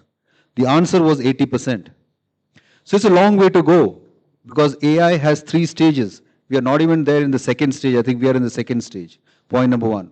Now to first answer your question, I'm sorry, Saurav, Subro, I am currently in my organization battling the same question that you've asked, and battling with an AI firm, right? Engagement means the first call of my recruiter to the candidate starts employee engagement for me, right? Can a bot bring about the same voice or or make the candidate feel my culture? What is Sycamore Informatics all about? How do we help cure diseases? Answer is no. But so therefore, what CHROs and CEOs have to do, they need not get onto the bandwagon. Just because the world is talking about AI, let me jump into it. They should judiciously use AI. So what am I going to use AI for? Not to reduce my recruiting team, but to help and enable my recruiting team to do things which are mundane in the process of, I'm sorry for calling it mundane, but which are transactional in the process of recruiting. Can they help me to get the first 10 CVs? Can they help me to do a proctored discussion with the candidate? But there has to be these human conversations happening. And can it release offer letters for me and stuff like that? So therefore, I don't think organizations are, as we speak today, going to give everything and anything into AI. That's my prediction. Even though Ray Kurzweil, he did say that by 2045, you will have 85% of the jobs being done by AI, and Hanan, the futurist, I forgot his name. We will have unworking class, Harari, Yuval Harari, the futurist, right? So those are, I mean, we have not seen it. So that answers your question. So we are using it with responsibility to ensure that we just don't cut cost or cut headcounts. We just look at where the value comes. To growth mindset question, was it growth mindset only and culture? Sorry? And trust, growth mindset and trust. So I'll just put it two parts. Growth mindset in an organization, it's like this. Every morning in Africa, a gazelle wakes up. It knows it has to run faster than the fastest lion or it will be killed. Every morning in Africa, a lion wakes up. It knows that it has to run faster than the slowest gazelle or it will go hungry. Whether we are lion or a gazelle, when the sun rises, better keep running. We own our careers. We own our careers. Growth mindset has to be, a part of every person in a company. We can't wait for organizations to say, I'll make your career, I'll make you where you want to go. It's within us. Trust. It is something very huge, cannot be defined. Trust is when, as I just mentioned a while ago, what are we here for? Right? Do we have that one common purpose? Is there an agenda that is behind my conversations with you? It is something that right from the top of the organization to the last employee, it has to be embedded in the values of the organization. And anyone having a fraud or something which is not trustworthy, I think we should have zero tolerance to that. So when I say culture, a culture of trust and transparency. 95% of the people should know 95% of the things, 95% of the time. Read the book High Performance Entrepreneur by Subrata Bakshi.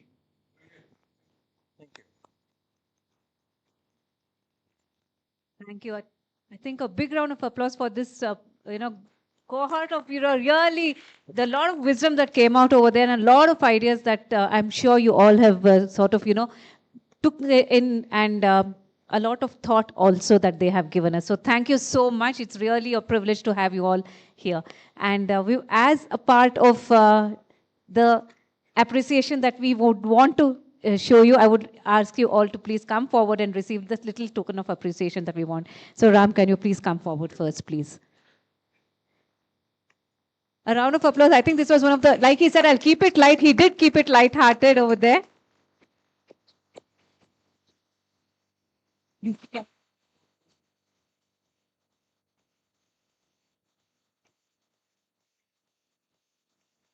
There we go. Anamika. A round of applause for Anamika, please. And Vijay, can we have you?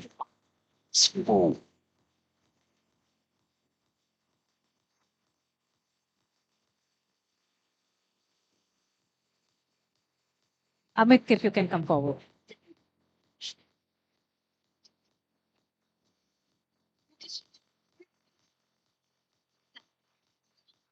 Dr. Karthik.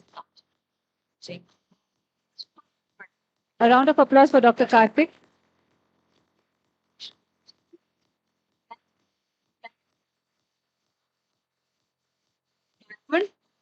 Thank you so much.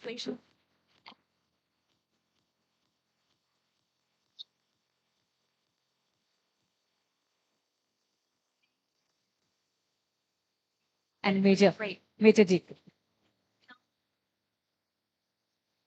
now that all the reports have been made, the president calls the meeting to a close.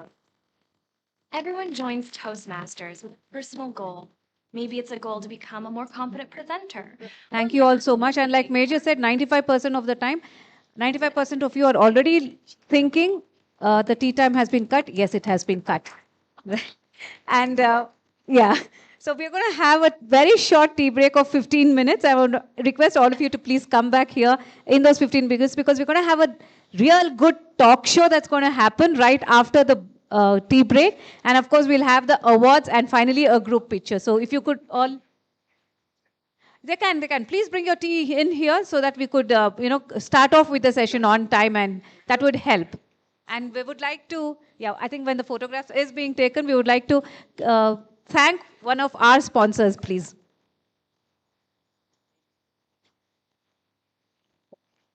Just like AI enhances the HR functions, we have our sponsor, third sponsor, who's helped us, and would like to acknowledge our third sponsor, Star Agile. Star Agile has been supporting organizations in the upskilling and reskilling space through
Would you please?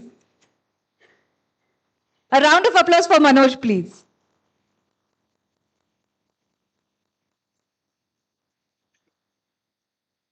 So he says the 3 Ls.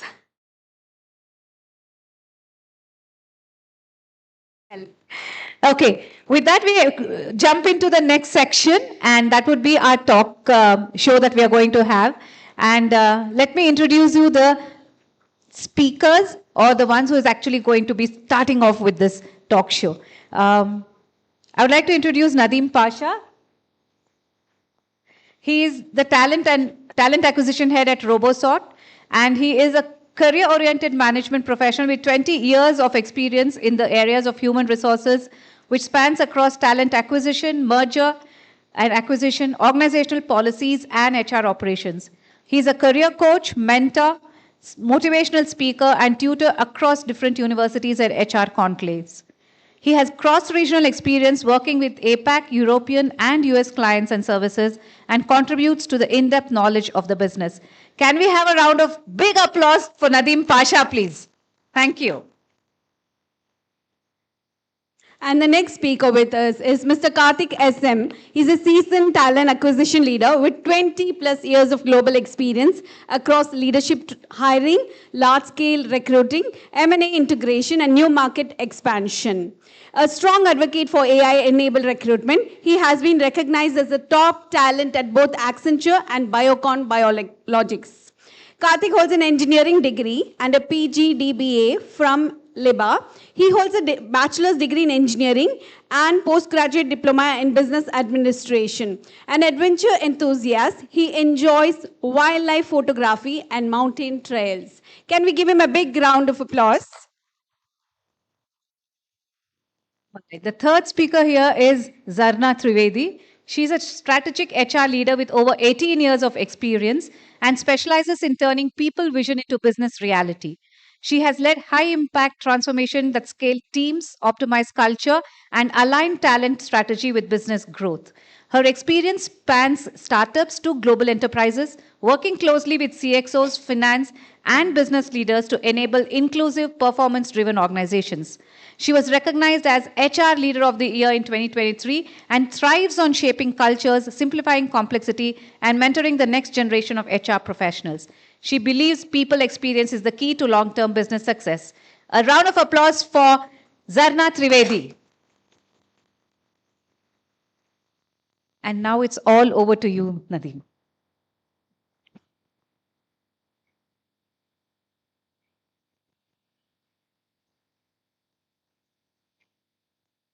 Good evening.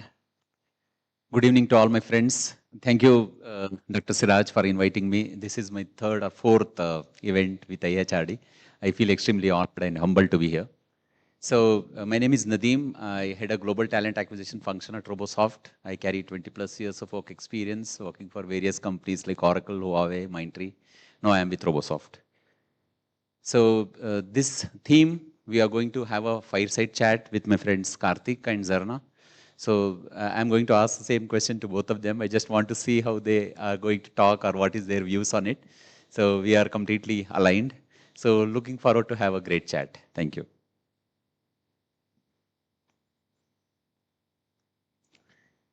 So setting the context about the question and the topic which has been given to us. In the current era of artificial intelligence, where humans are chained, and machines are learning. That's why we call it as machine learning, where actual intelligence is replaced by artificial intelligence. So in this competitive era, in this world, where everything is looking very different, the skill what is needed today, it's a redundant skill tomorrow.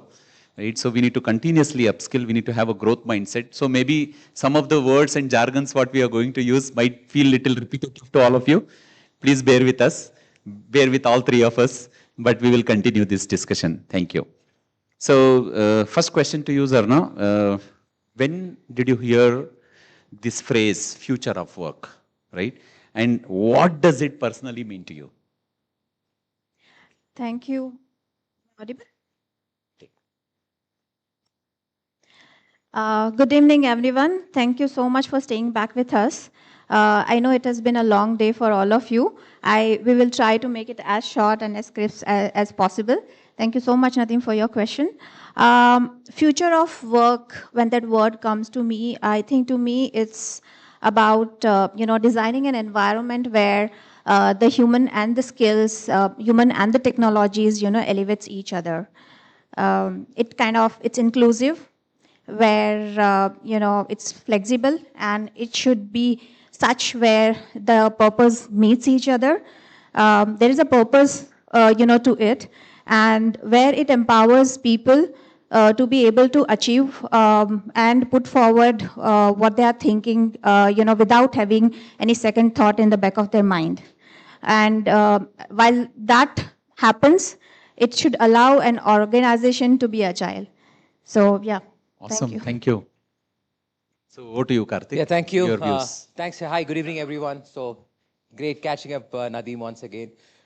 All right, to me, it's skill first, then role, task to outcome based, and AI, carry AI along with what we do, right? So these are the three things, which is going to really help us. Awesome. Thank you. So Karthik is emphasizing on skill. You need to have a will to learn the skill. Otherwise, you will get killed, right? So will, skill, kill, all these are jargons. All these are going together. If you don't adopt anything, you will get illed, right? So coming back to you, Zarna, again, in this competitive world where we are seeing everything what we have been doing so far getting replaced by artificial intelligence, and we are also seeing the way things have moving in a very drastic manner, right? In this current eco world, what is one example from your own experience you want to share where AI has amplified human capability? Thank you, Naveen. Great question. I think the best example that comes to my mind at this hours is the Udemy Hours initiative that I'm leading at this moment. In the phase 1, we are embedding AI, for the leadership training, where we are going to create the pathways for the leadership learning by personalizing the pathway for them, which allows them to, not only reskills but access and also understand where are the gaps in a faster possible way, and allowing them to kind of excel in it. So Udemy Hours allows, the leadership team and everybody across the organizations to ensure that there is a continuations when it comes to learning. And I strongly believe in the continuation learning than just a one-time intervention that people really, just do it for the sake of doing it and then just get rid of it. So it's not a process. It should be a continuous skilling and upskilling that should, evolve round the clock. Yeah, awesome. Thank you. Thank you, Dharna. Great. So for me, it's, I think the great driver here is decision making across what we do in HR, right? From, I can give few examples from hire to retire. One is, I think Zarna spoke about the learning part of it, right? So how is AI helping leaders make decisions? I think that's the core. All right. So that's the core. So we need to ensure that, the different tools, technologies, what we use, how do we integrate that into our solutions, what we give it to business, right? So in the earlier days, probably, we spent 2 weeks, 3 weeks in making something and then going to the leaders and say that, hey, this is what, we intend to look. Today, I think that is pretty much killed by various tools what we have. One example is on the learning side, but starting from, so I did TA for 20 years before I moved to HR business partnering, but the speed at which resumes are getting processed using different AI tools, right? So we have multiple tools which are in play, which helps reduce the turnaround time, and that helps business also take quick decisions. The key here is, how soon can we move forward? I think we spoke about agility in the morning being one of the key competencies. Everybody is looking at how AI can actually help be an agile organization. So that's on the TA front. On the performance front, I think multiple things. Starting from hiring, the assessments don't go waste, right? In the earlier days, we do an assessment just for hiring, but how do we take that assessment forward, right? How do we kind of load them into the system? Can it help build talent in the organization at some point in time? So how do we embed that? How do we kind of read the data? How do we arrive at inferences? How do we invest in our people, talent, from that stage onwards? And how do we help them move ahead in the careers, right? So it's mostly decision making, and I can give few more examples, but probably I'll give some in the next set of questions. So over to you, Nadeem. Thank you so much, Karthik. So Karthik is emphasizing on decision making, data-driven approach, right? So you need to have a data. The assessments, what we do, it's not just an assessment where we see the marks and keep it. These assessments are going to help us in taking decisions, right? So thank you, Karthik, for bringing that perspective.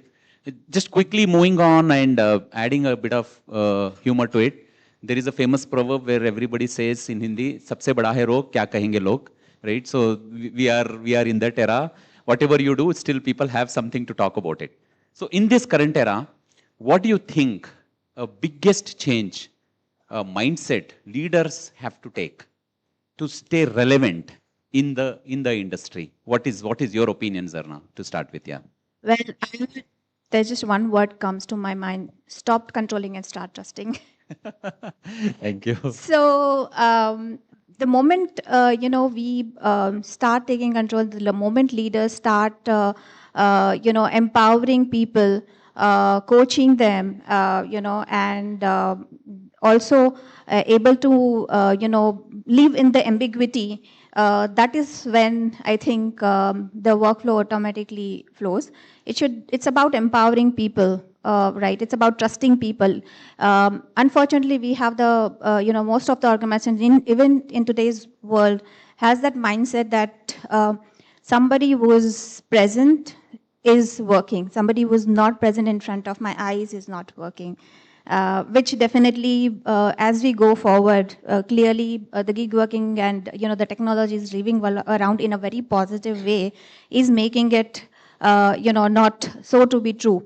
So yeah. Awesome. Yeah. So my 2 bits to it, I think in the world of agility, being entrepreneurial and everything, I think we sometimes forget the basics. As leaders, I always tell my leaders to be empathetic, build trust with the teams. And some of these are basics, but these are going to drive outcomes, right? I always believe that happy employees are productive employees. So we need to ensure that how do we make them happy. Keep them happy, yeah.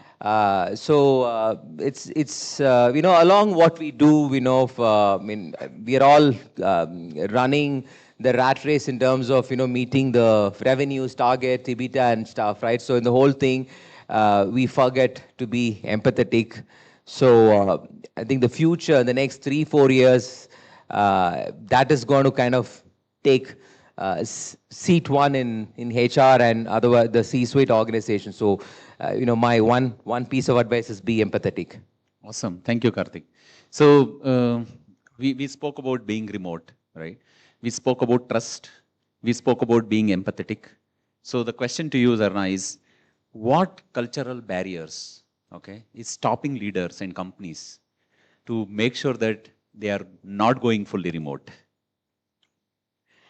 Well, I would just say that it's, still, organizations still, as I in fact already answered that question in my previous one, and I still believe that it's the, the barrier that, or the mindset that people have that, only visibility makes it workable. Or productivity, visibility makes it productive, right? There is always a deep-rooted belief that people have about this, and I think we need to break this barrier by having enough of training, the behavior of the leaders, and at the same time, the organization as a whole. Because technologies like, when we talk about technologies, automation, or even about AI or hybrid work culture, we always, forget that while technology can also, or something like AI can, help you with speed and scalability, it's the human intelligence which always, converts that insights into the growth experience for the people. And that's what really matters at the end of the day. Over to you, Karthik. Yeah, to add on, I think move away from command and control to enable and empower. That is what is missing. Leaders should stop looking at controlling, presentism, everything, right? So somewhere there is a little bit of the legacy they carry, the old school, and we all know the generation gaps, we come across in day-to-day organizations. So it's a huge change. We manage, so I work for Biocon, so we manage 4 generations, 5th generation in the organization sometimes, right? So you're seeing all of them. So how do you ensure that the legacy doesn't, come in play? It's difficult. I think it's again sector-wise. Sometimes it becomes very easy in a startup world, but when you go back to product companies, it is a pain point, right? So I think continuous coaching, you'll have to empower the younger generation into some of the leadership roles. I think in the afternoon I heard about the inclusivity, right? So we do ensure that everybody gets a seat in the board, everybody gets a seat in the C-suite. So I think these are some of the things which are going to help change. We can't get away with it just like that. But I think constant coaching, constant focus on some of these things, conscious driving from the HR and other leaders in the organization, which help us navigate this, Nadeem. Awesome. Thank you, Karthik. Karthik is also touching based upon being empathetic, reverse mentoring. Sometimes it helps, right? So we are dealing with 5 generations under one roof. It's never been easy to control the emotions, the feeling, the style, the nature of work, the outputs, what they deliver. So Karthik, again asking the same question because you just concluded exactly to the point. If we are going to give you an opportunity to fix one thing, the way we work today, what it would be? So that's what is part of my job, and then I kind of struggle solution with the team.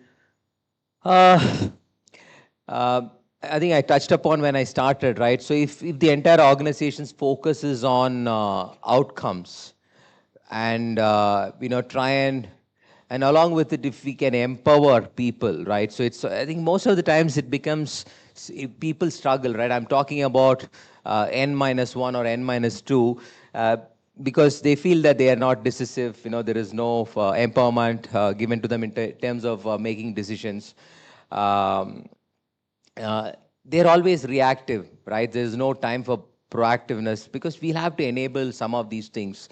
So, but how do you ensure that, and again, we need to drive the organization to be more enterprise focused. What's that one goal we are all working towards, right? And working in silos is not going to help, right? So many a times we see that the challenge we see is that as a functional leader, I'm great. My teams are delivering, my teams are performing. But I think that is not going to help, right? The goal has to be that, what is the organization delivering? So what is that, one goal everybody is chasing, and then further you can cascade everything. So I think we need to really focus on that, and how do you, stop people working in silos and then make them think large, which is the organization's focus. And I think from the last employee, you need to ensure that they are very clear in terms of what's the organization's goal. If that is clear, it becomes easy. So we'll have to, I think, to give you one short answer, break silos. Awesome. Thank you, Karthik.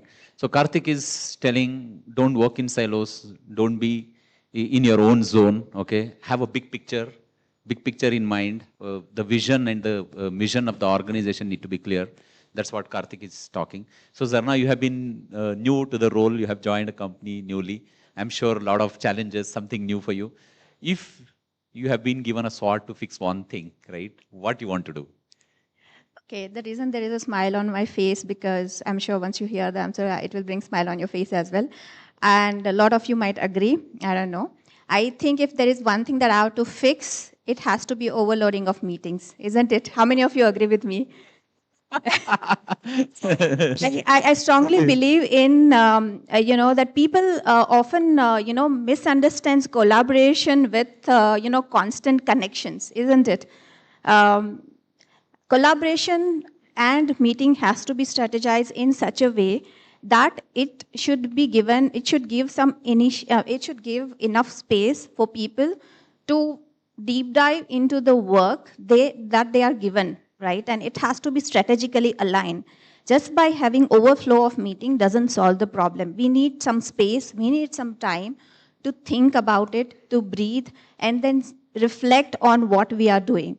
I think that's where it will make the huge difference. Thank you. Zarna is giving a very classical example. Stop talking, start performing, right? So don't talk much, be on the table and ensure that you perform. That's what she's saying. And also in another way, she's saying distraction, remove DIS, come back traction, remove TR, come back action, right? So as much you keep it short, that much action oriented you are. Thank you. Bang on, Zarna. Appreciate Thank you. it. Just being practical. Yeah. Thank you so much. Great. So the question to you, Karthik, what is one big disruption which we might foresee in the next 5 years? Let's assume 2030, right? Which we are not talking about. What do you think? Keep AI aside, right? Keep talking about AI. Let's keep AI aside. Something, a big disruption going to happen in the next 5 years. Ideally, we should talk, but we are not talking. I think skills are changing. Okay. I touched upon initially, so we need to, all of us need to be focused on how do we, help employees develop new skills. How do we rotate talent? How do we ensure that, it's not about, the solution is not going to the market and hiring for a new skill, right? That has literally got us into a situation where that, I think companies are not able to afford talent. So startups are struggling. If you go back and look at the revenue to the people cost, right? The good mix is 13%. Today, companies are bleeding at about 18-20%. So I think that's not going to make a business profitable. The solution is not to buy talent and then, fix things. You'll have to really focus on skills are vanishing in kind of 3 years, right? If you're not updated, if you don't kind of, I'm not getting AI again into this. I'm talking about the core skills. That's one struggle organizations are, including ours, are facing. So the one way to do it is, push people out of, their comfort zone, right? So we've started this, right? In our company, we ensure that nobody is, as in you don't grow if you're going to do the same job for like more than 3 years. You got to get out, you got to learn a new skill.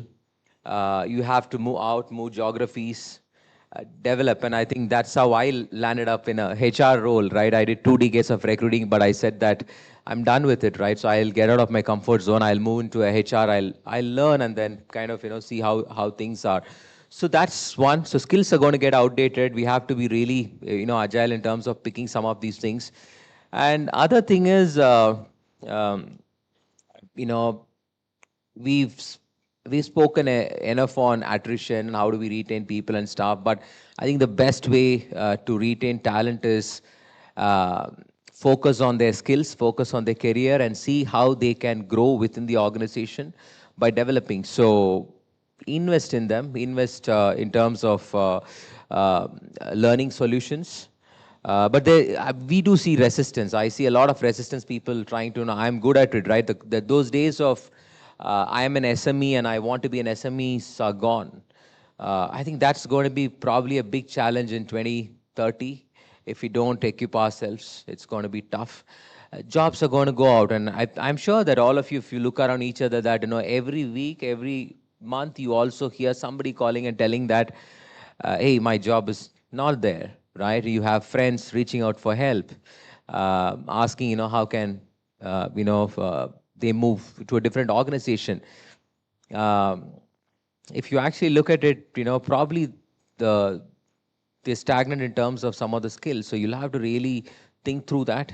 The future, the AI solutions is going to be on that as well, right? So a lot of companies are actually working on. So we've done a skill gap analysis. We said that after 3 years, we will ensure that where this person wants to move, and then we will obviously, assess the competencies, and we will see, which is the closest skill the person brings in, and what competencies are missing, and we push them to do those trainings without them knowing, right? Udemy is one of the example, sit on top of somewhere and then push it, but we saying that, hey, do these courses, and these are mandatory.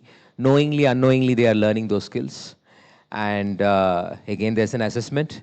So they go and then they are able to kind of wake up and then clear those skills. And we are a manufacturing organization. It really helps, we're pushing manufacturing folks to move into quality folks to move into manufacturing, R&D folks to move into the tech transfer teams and stuff. So skill is my answer. Thank you, Karthik. So Karthik is saying, don't stay in comfort zone, peel your skin and perform, stay curious, stay hunger, keep searching left, right, center, what's happening around, and make sure that you stay curious to pick something which matches your credentials, which matches your ambition and skills, and get along with that, right? And obviously, there is a system, there is a HR, there is a business in place which will take care of it. So Zarna, from your point of view, what is one big disruption we are not talking now?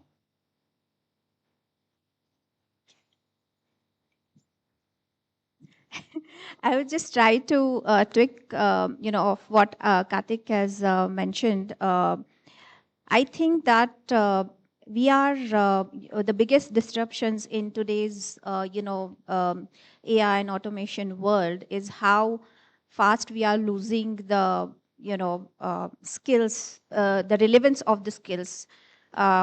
The reason being is because we talk about, skills interventions and skill learning interventions and all.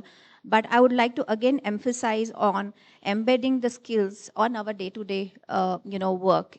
Make it part of our day-to-day work. And biggest example that I've given you was Udemy hours and something like that. I think there are many other courses available in the market which ensures that it is embedded in your day-to-day learning journey, which not only helps you to kind of upskill but also grow in your career path as well. So I think biggest disruption would be, I think, how skills are losing its relevance if it is not taken on as a part of our regular work, not just by making it as one of the tick marks that we do, that, okay, we have done our job. That our job doesn't get over just by doing one-time exercise. So, yeah. So my last question, my friend came and he just showed me 5 minutes, Nadeem, you have taken enough time. So in the interest of time, this is my last question. As we are talking about skill, we are talking about disruption, we are talking about learning, right? Growth mindset. These are all things what we have spoken, AI. So what one leadership trait must disappear in order to stay relevant in the next era? Yes.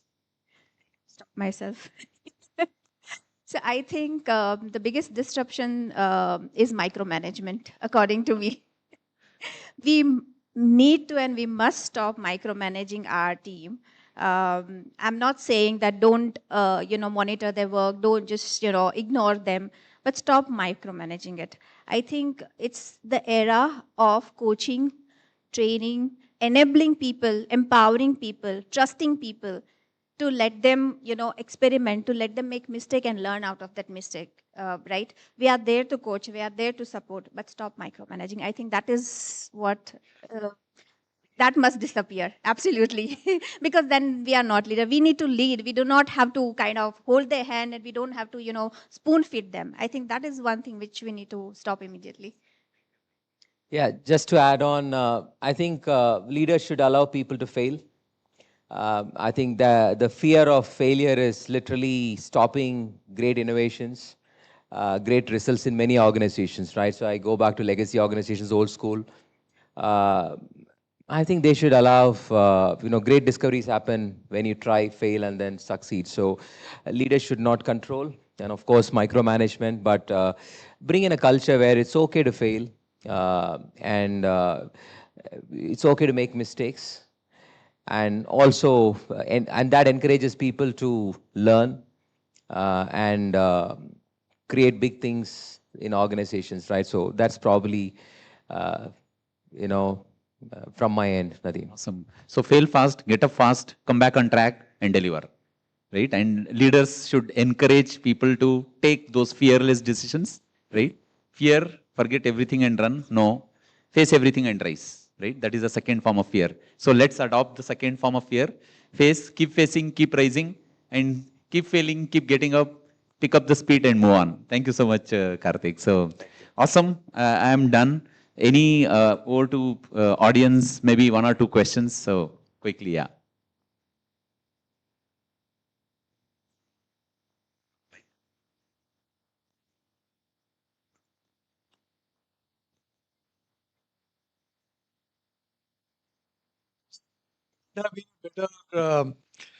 Fireside keep chat. it simple, yeah. We want No, to I really admired. I mean, was enjoying the whole conversation. But I am actually having this question to both your guests here. If we were to have this conversation, let's say 5 years from now, in this room, right? What is going to be fundamentally different that you believe that we should be ready to be accepting? I mean, beyond the points we're talking about of what we add, what we subtract, and I mean, if you were to visualize or crystal gaze a 5-year horizon from today, and we were to have the same conversation here, what would be fundamentally different that we should be ready to accept as a future shock? My name is Ram. I am a management consultant. I was also incidentally the moderator for the earlier panel. Okay. Yes, yeah, I've seen you and great work, Ram. Thank you for this question. I think, see, I don't know the future. I don't know what's going to happen tomorrow, right? But unlike the technologies being evolved around, human touch has always been there. And I strongly believe that however, modern that we become, however tech-savvy we become, we would always, expect some kind of a human touch. I'm a person who does not believe in reading from Kindle unless until I get a smell of the book in front of me, I don't enjoy myself. And I'm sure there are a lot of people in this room who believe in the same. So 5 years down the line is very short period, and because 5 years, probably this topic we've been talking about for years and years right now. It's not something new, and I'm sure we are going to talk about it. So probably even if we had add one more robo or one more AI person to host instead of Nadeem, and we both are talking, doing a fireside chat, sitting in the place of our home, which is anyways happening right now. The webinars and everything is happening. Nothing is new, right? It's just a fancy world where we talk. You don't see much change happen. I don't see. What I just believe is that it's a full circle cycle. We will realize and we will come back to the normal, traditional way of learning and, interacting with people, because at the end of the day, that is where the highest satisfaction we as a human being are having, unless until there is somebody who's putting a chip inside her and converts her into a robot. So I think a lot of people are taking reassurance from that. Yeah, thank you for that feedback. Thank you. Yeah, You're going to say something? yeah, my response is slightly different. I think it's going to be, again, getting back into the AI, which is the thing. So how AI is going to enable workforce strategy is something which we'll be talking about, which we are doing today, but it's going to be very different level. How decisions are being made, how quick, how fast can we do it, how lean can organizations get in. That is important. And I touched upon the companies are worrying about the productivity cost now, right? So how is it going to be different then, 5 years from now? What new skills are going to be there, and how AI is, I think we've spoken enough, AI is going to be there with every single thing what we do. Today we don't realize, but it is there, right? So even what I'm talking, somebody is listening and kind of, when I get back, I'm going to get some new tool recommendations or, the change in ways of working. So that's going to change, right? So Karthik, right? So yeah. If I may, sorry, I'll just take 30 seconds more. See, the issue is not about AI coming in and that is a given, right? But we still aren't dealing with the picture that would be fundamentally different than what it is today that we are able to visualize. I think that's where I'm going with. I mean, your colleague says that, boss, don't worry, calm down, everything will be fine and keep calm and stay happy is her feedback. But I don't know, I mean, a lot of conversations we've had so far indicates that that's not going to be the case. Beyond the rhetoric that, yes, AI is coming in, productivity is improving and so on, what's going to be fundamentally different in the way we deal with things, right? That's something I thought Job, I think I touched upon in the previous thing. Skills are going to be different. Yes. Jobs are going to be different. Yes. And the ways of working is going to be different. That helps. Fascinating. Thank you. So I'll tell you one another thing, Ram, just to complement my co-panelist. So everybody need to be accountable. Okay, so whether it is today, down the line, after 5 years or 20 years, we are accountable for what we do. So I can't ask a change unless I don't change, right? Change starts with I have to change. So let's fundamentally believe that first I have to change. I should practice before preaching. This will be there forever. Okay, even after 5 years or 10 years, this principle will not become obsolete or will not get deleted. Okay, so change starts with then what is my intent behind doing it, right? So the second if it becomes clear, my intent of doing what I plan to do or what I want to achieve, if the intent is correct, then you will see an excellent impact. That is the third I. So, right? So I is the change, me, my intent, and the impact. So as long as these three I matches, whatever you talk down the line, 5 years, 10 years, things will not change much. Thank you. Any other questions? Yeah, one more. Sorry, yeah.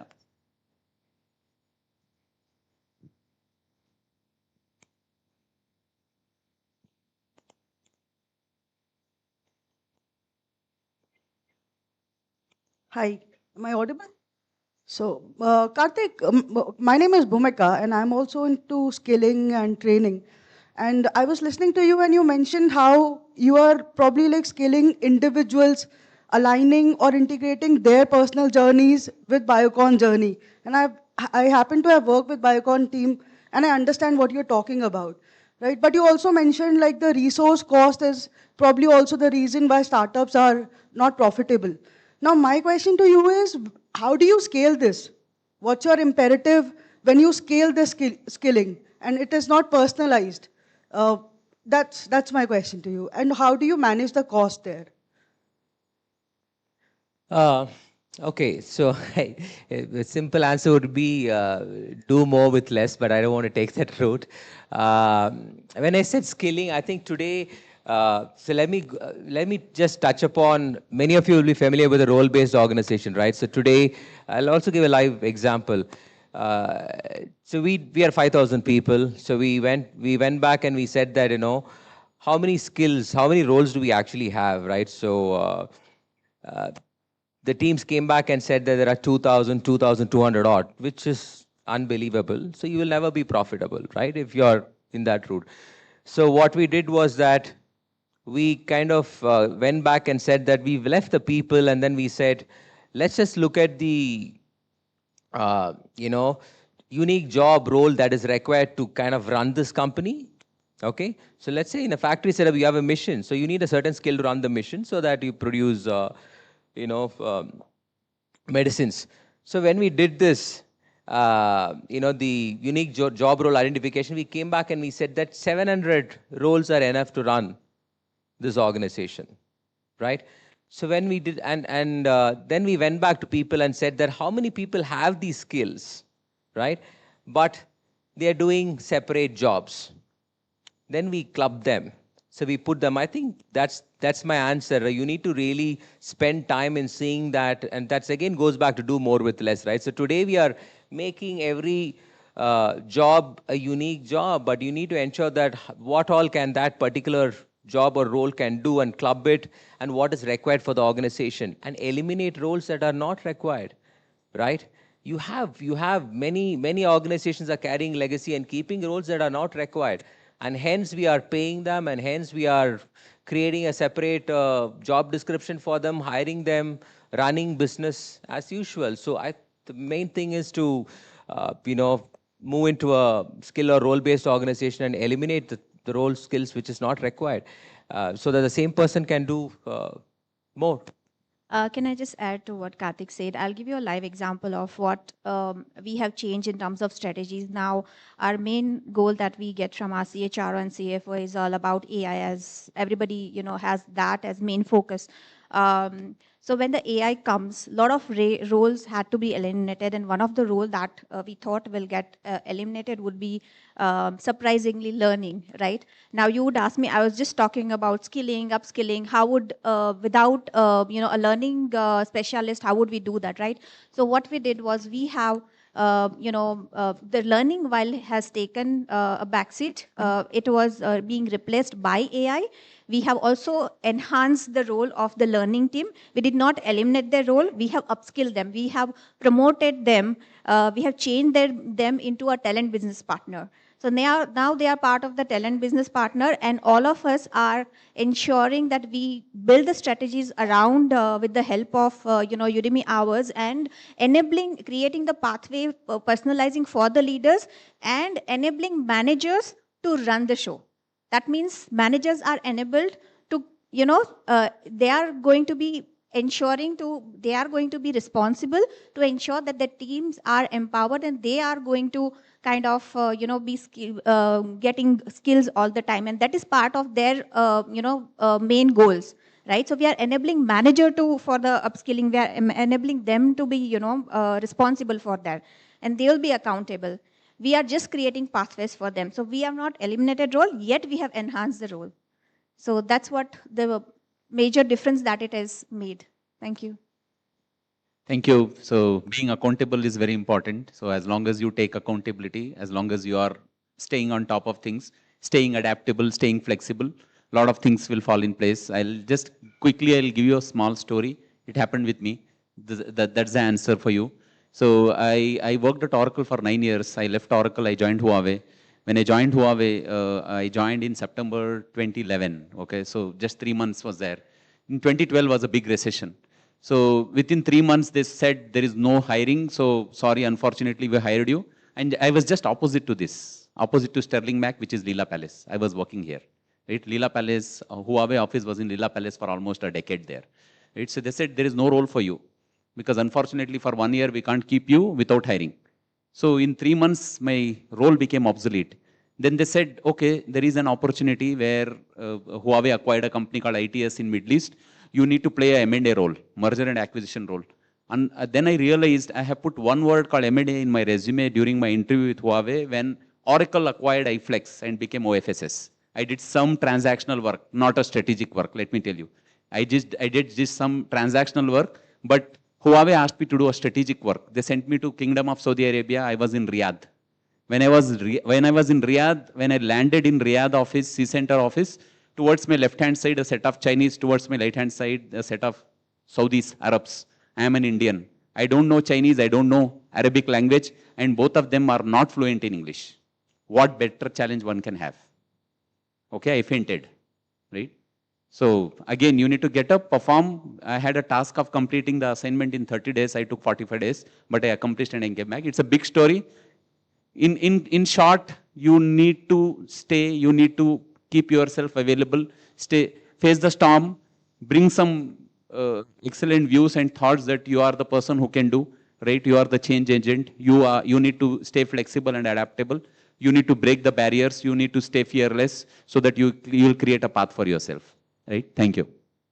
With this, we are ending the session. Thank you so much. Thank you. Thanks for all your time.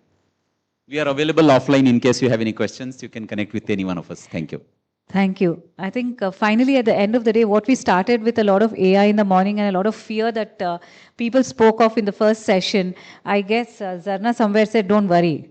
Be as you are, don't worry. Things are going to settle down, not to worry kind of a thing. But yes, there is a lot of, there's a curve that we all need to follow.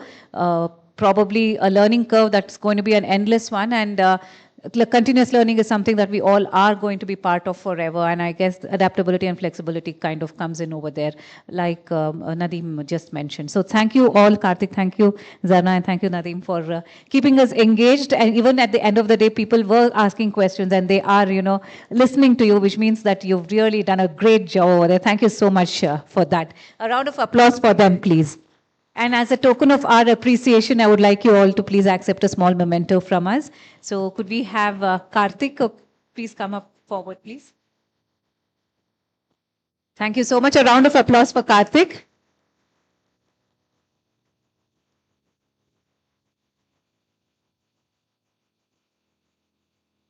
And you'll have to pose again. Okay, thank you. Zarna, if you can come up, please. Round of applause for Zarna.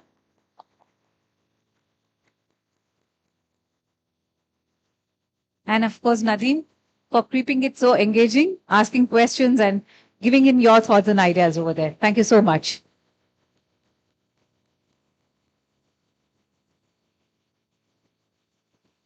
Thank you.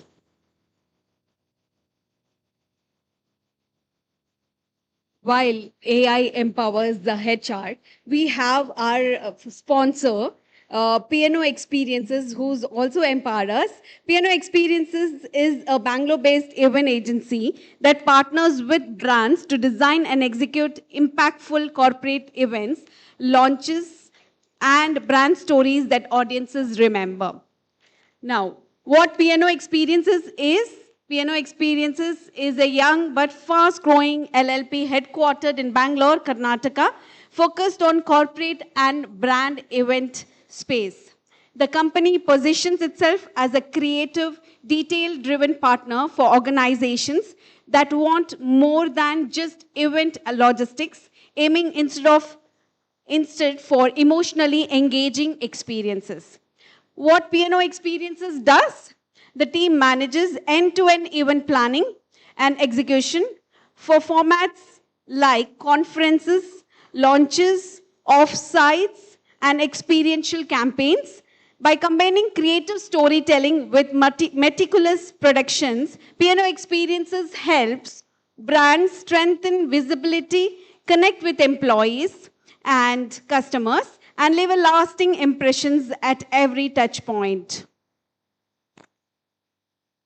Now, with this, we come to the last part or the last leg of the summit today. So, we will have our valedictory note, and may I introduce you to the valedictorian, I would like to say, right? Luke Rajkumar. Now, he is a business and technology leader, an AI strategist, and a transformation advisor for PeopleWorks.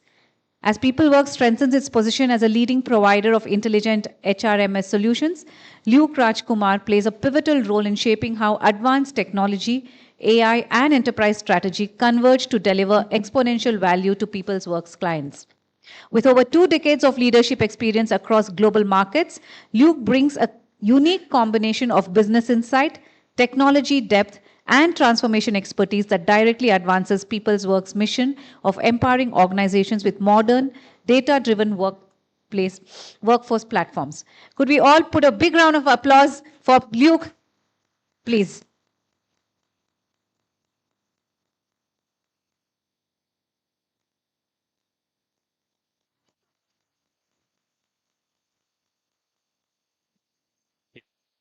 Before he starts, I would want you to do one task for us. Please, if you could move a little there, I'll just get the bowl for you. This is the last prize that we have, and I'm hoping that whomever he picks up is present in the room today.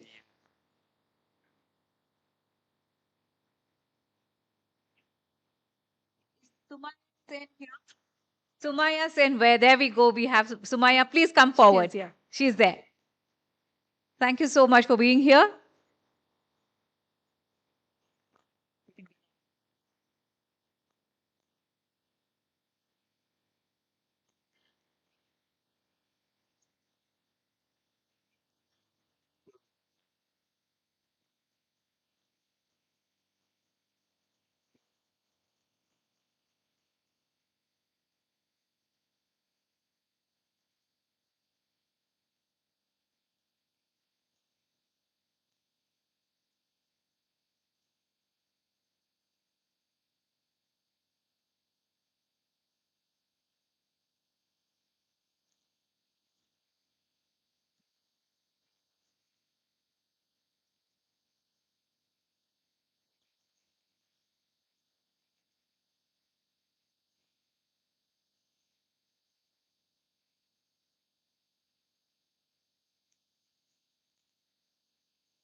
Good evening, everyone.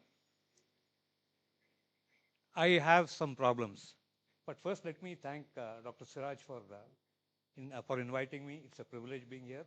And Anita for the introduction. I don't know if you folks can see it. I'm actually blushing with the introduction. Okay? Very warm thanks, Anita. Okay. As I said, I have problems. My problem began last evening. I gave the finishing touches to my presentation, sent it off to Dr. Siraj. Unfortunately, you are not able to see it, and I'm happy because of that. Then I realized, okay, since the first keynote speaker, Anuradha, to the second keynote speaker, most of the panelists talked exactly about what I had presented in my presentation. And I was scratching my head saying that, what do I do? Then I also realized there were no mysterious numbers in my presentation. Numbers that reveal secrets and kind of stuff, right? There's nothing of that kind. Then there were no magical words like elephants and apples and stuff like that. So I got even more perturbed saying that, how do I present here, talk to an audience which obviously is very, very intellectual, fully aware of what's happening in AI and in the world around. So I said, look, I have my presentation. I'm going to use that as an anchor, but essentially I'm going to deliver a message based on what I've heard from all of you, okay? I heard from senior people around here, students who are here, and I was prepared, and then in the last moment, right, Ram Kumar stole my thunder. So I was talking of, I'm talking of transformation in 2030, and he said the next decade. He's taking up 35. So I'm here. I'll give it a go in terms of how we go about it. We talk about AI, right? Everyone talks of AI as a tool, and this is something which I want to dwell on. How it amplifies, how it improves our productivity, how we use it, and how it affects our everyday life. Okay, but we still talk of AI as though it's something which is like a Microsoft Office or something which is a tool. It is not really the case anymore, right? When we talk of AI agents, they're replacing human processes, right? Humans manning certain processes. And this is going to continue as we evolve, find out what our sweet spot is in certain process areas and how we go about it. But the key really is, if it is replacing a human, does it not become an equal part of the workforce? Question I have for all of you people who are in the human resources areas, right? What do you consider an agent, right? An agent is doing a claims process, correct? Now, is doing a claims process, and look at the following scenarios, okay? How do you reward, how do you see the growth of the agent, right? Does it start as a claims supervisor and moves up to a claims executive, moves up to a claims manager? Then in which case is somebody monitoring the performance of the AI agent? Something which we need to be aware of. And I'll also come later part of this thing, right? Who is responsible for this technology? I think that's a question we all have addressed in some ways. We are perceiving it in different manners. I have a completely different perspective. So in which case, I am assuming we all understand that for an agent to grow, it needs to be rewarded. I'm sure those who are in the technology aspects understand how do you reiterate the performance of a bot or whatever agent, right? This is exactly what we do in human terms, correct? You reward an employee for its behavior and for its performance. Who then is going to be doing that? Is it a technologist? Is it us in the HR? Or some other new entity which comes up? Cannot be a scenario wherein you start dissociating agentic AI as a technology. It is no longer the case. It's equally a part of the workforce. What do we do? How do we address? What happens legally when it makes a mistake? We have already seen that in the medical scenario. Is the coder responsible? Is the domain expert who has given the information responsible? Is it a glitch in the internet or connectivity protocol? Throws up a whole plethora of roles which will be created, which we will need to address. And what is very, very clear to me is that we here sitting in this room, we will be in charge of this. The digital workforce which is coming has to be addressed, managed, and we need to look at it from a different lens. Okay? Cannot be a technologist handling the show. No. as we understand, and many people who are from the technology background, right? Implementing AI solutions is becoming simpler by the day, okay? Easier by the day. The time it takes to create applications has reduced dramatically. I'm talking of dramatic improvements over the last 1 year. On the same breath, you hear saying that 95% of AI implementations have failed. Okay, they are not working as they are expected to work. Why does that happen? It is very simple. The transformation has to happen at multiple levels, including at a technology level. We are in the human. We are in the chief. We are all chief. Many of us are heading the HR functions, but fundamentally and functionally, what we need to understand, right? Implementing an AI is a multidisciplinary aspect. We've been talking about this for 20 years, right?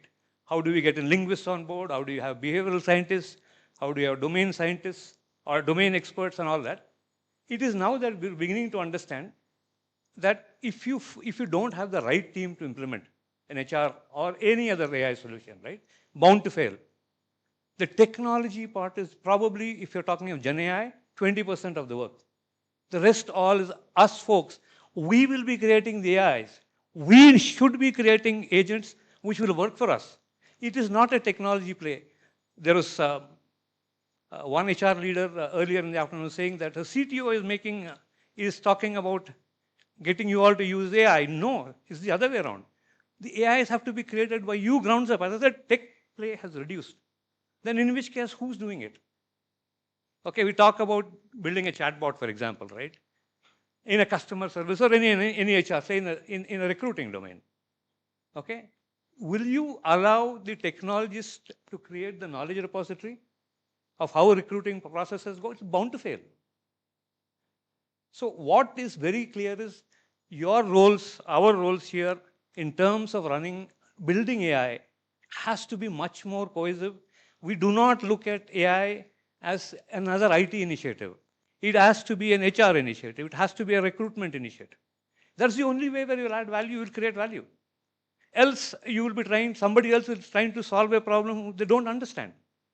And we talk of behavioral aspect. We talked about multiple things here, and I made copious notes, which I thought I will use. I gave up on that too, part of my problem issue, right? So we talked about multicultural, right? We talked about issues which pertain to people. How do you handle those perspectives by not having that expertise? For example, you have a distributed team. Can you really culturally understand sitting here, ask somebody to write an AI which will build inclusion? Not possible. So the challenges in terms of AI implementation is not the technology. The technology is becoming easier to use, simpler to implement, faster to do. Wrong people are doing it. And it is critical that we all get involved. I think I'll ask Dr. Siraj saying, take up these initiatives, right? Not just from a perspective of HR, but how is HR transforming because of the technologies which are coming up. It's critical, crucial. We need somebody who's a champion like you are in terms of how do we go about it. And all the people who are here given us wisdom, thoughts, etc. and all that, we need to understand, we need to figure out. AI is not a technology play. Please understand it's a domain play. We've been talking about, again, for donkeys here, saying that IT and business alignment. I'm sure Ram is laughing. I think he's probably used that word in different generations, right? This is much more complex. There is no alignment here. It's a question of how do we move forward. And at a level where we currently talk about, we are all aware, and I would want you all to take a pause and don't look at technology as a tool. If I was sitting in Ram's panel when we talked about 2035, I would actually say there is going to be a merger of a human and an HR process. It is bound to happen. You have multiple startups working including Elon Musk's Neuralink, talking about how do you build those interfaces. I deeply will know from Intel and the tech perspective, there is so much which is happening. We can't be shying away, and if we don't get involved, right, we are going to have trouble. Then the next thing which comes up, I've been talking to a bunch of students, a couple of them sitting here. They're all worried about what's going to happen. And that's an absolute fact. My son graduated last year, and I was worried too. What is he going to do? He's landed up a good job, so I'm happy now. But really, when you start looking at what will these guys do, how will they be included in the workplace? Correct. Today, if you look at programming, and I have a big fear. It's outside of the HR purview, right? But from an overall HR perspective, what's going to happen to the technologists? There is so much. So there is so much happening. The pace is really bewildering, if I may use the word. Okay, I will talk enthusiastically today of something. Tomorrow morning I'll be talking of something else. Next year when we meet, it could be something altogether different. That's the speed which we are working at. So from our perspective, I think all of us, every employable person, every employed person, including HR, first step we need to do is become super users of AI. We need to become, there is no getting away from that. Gen AI, we are talking about both from language, which is now, I don't know whether to call it mature or is it pushing us forward. Even in visual computing and Gen AI in those spaces, right? The advancements are phenomenal. So what are we going to do? How are we going to adapt it? The minimum is to understand what you're prompting, how are you using the technology. And the second thing is, we will need, as all of us, right, as humans, understand language better. If you are going to be transacting in Hindi, we need to know Hindi better. Most of us transact in English. So if you are looking at an output from an AI, you should be able to comprehend that. Then you will put it meaningfully to use. So that's another skill. And then if you look around the skill sets, right? Again, I'm sorry, I'm going to raise some hackles and step on some toes here. People talk of empathy, okay? The human aspects, right?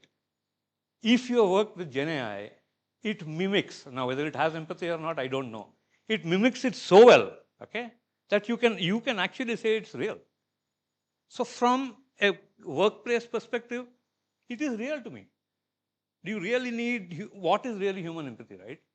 So we've been trying to dissect and figure out what is it that makes us different from the AIs, which are now emerging.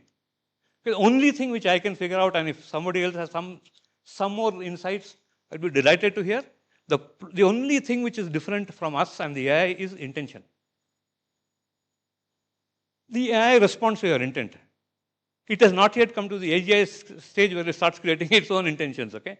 That's a different problem we'll have at that point in time, we'll see.